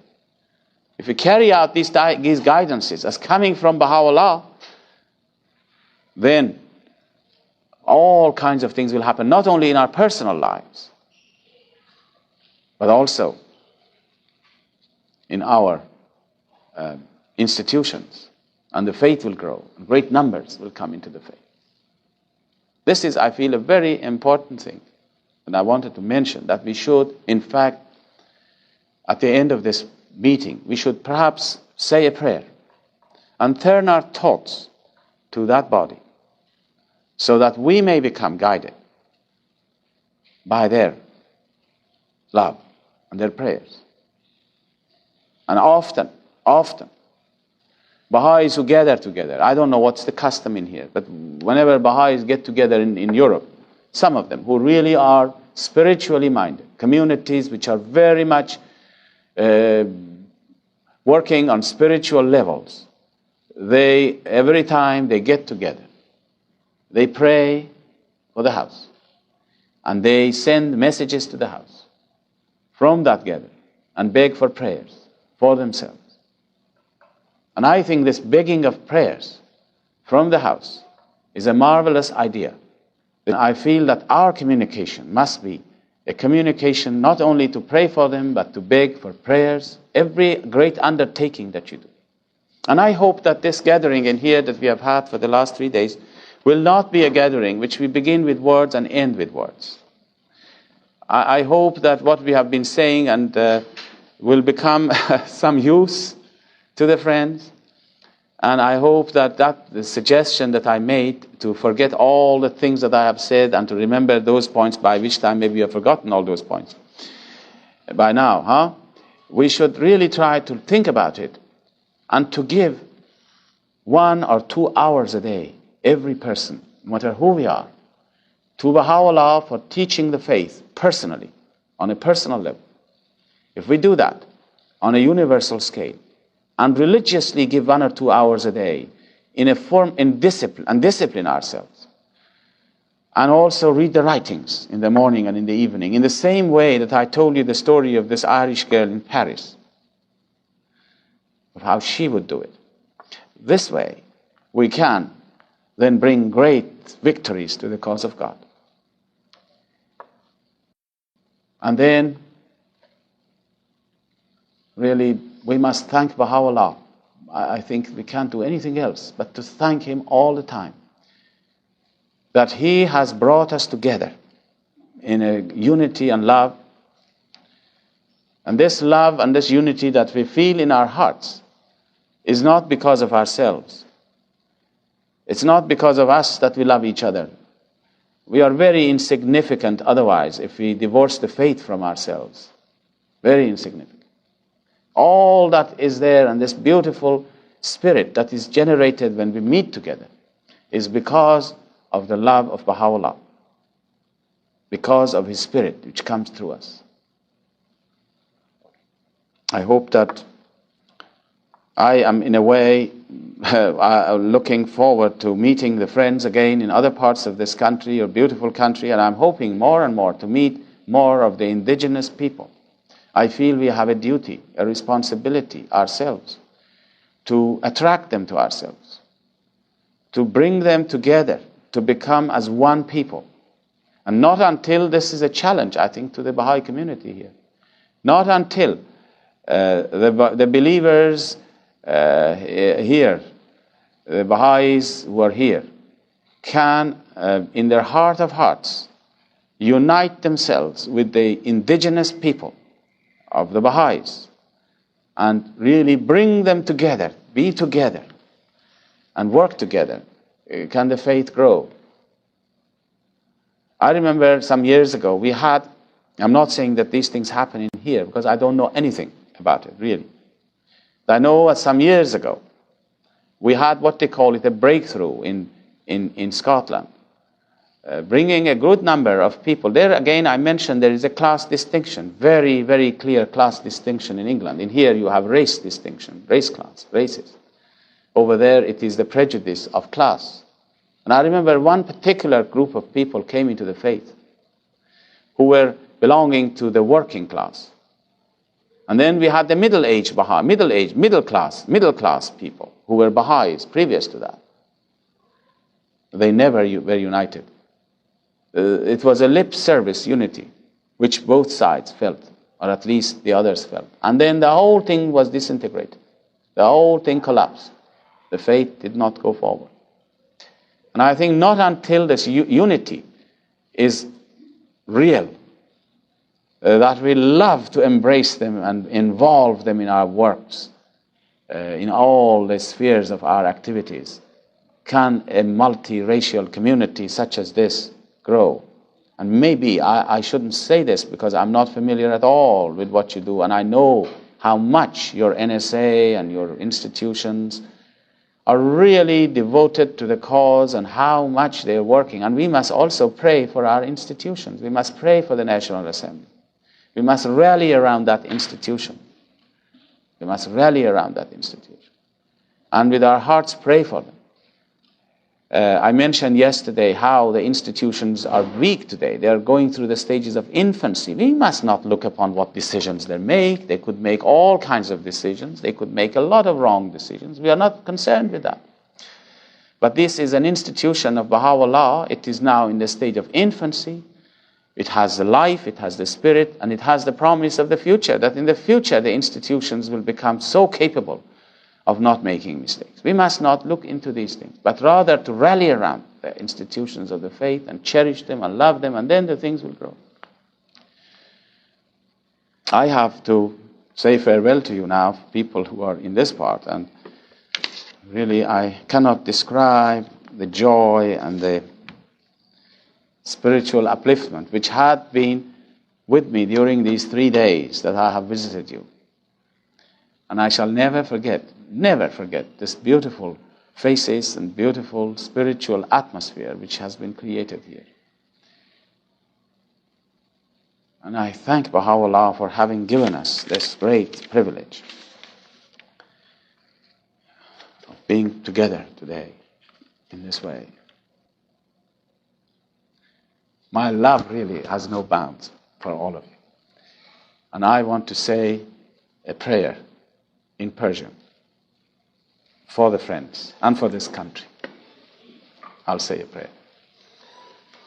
And this prayer I'll say for the pioneers and the workers of the faith. prayer of Abdul Baha. It's one of the prayers of the tablets of the Divine Plan.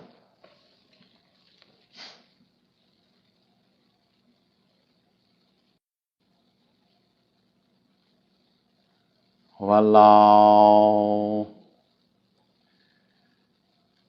ای خداوند بی همتا،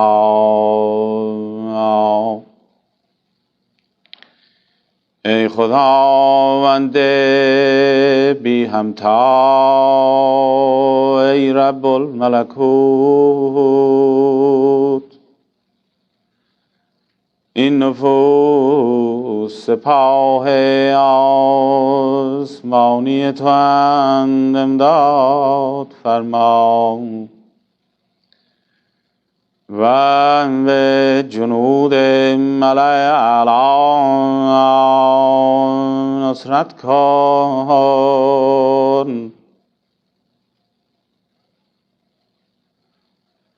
تا هر یک نظیر اردویی شوند و آن ممالک را به محبت الله و نورانیت تعالیم الهی فتح کنند. ای خدا، ظهیر و نصیر اونها باش و در صحرا و در بیابانها و صحراها و در کوهها و صحراها مونس اونها باش تا به قوت ملکوتی و نفسات روح القدس فریاد زنند. توی مقتدر و عزیز و توانا و توی دانا و شنوا و بینا.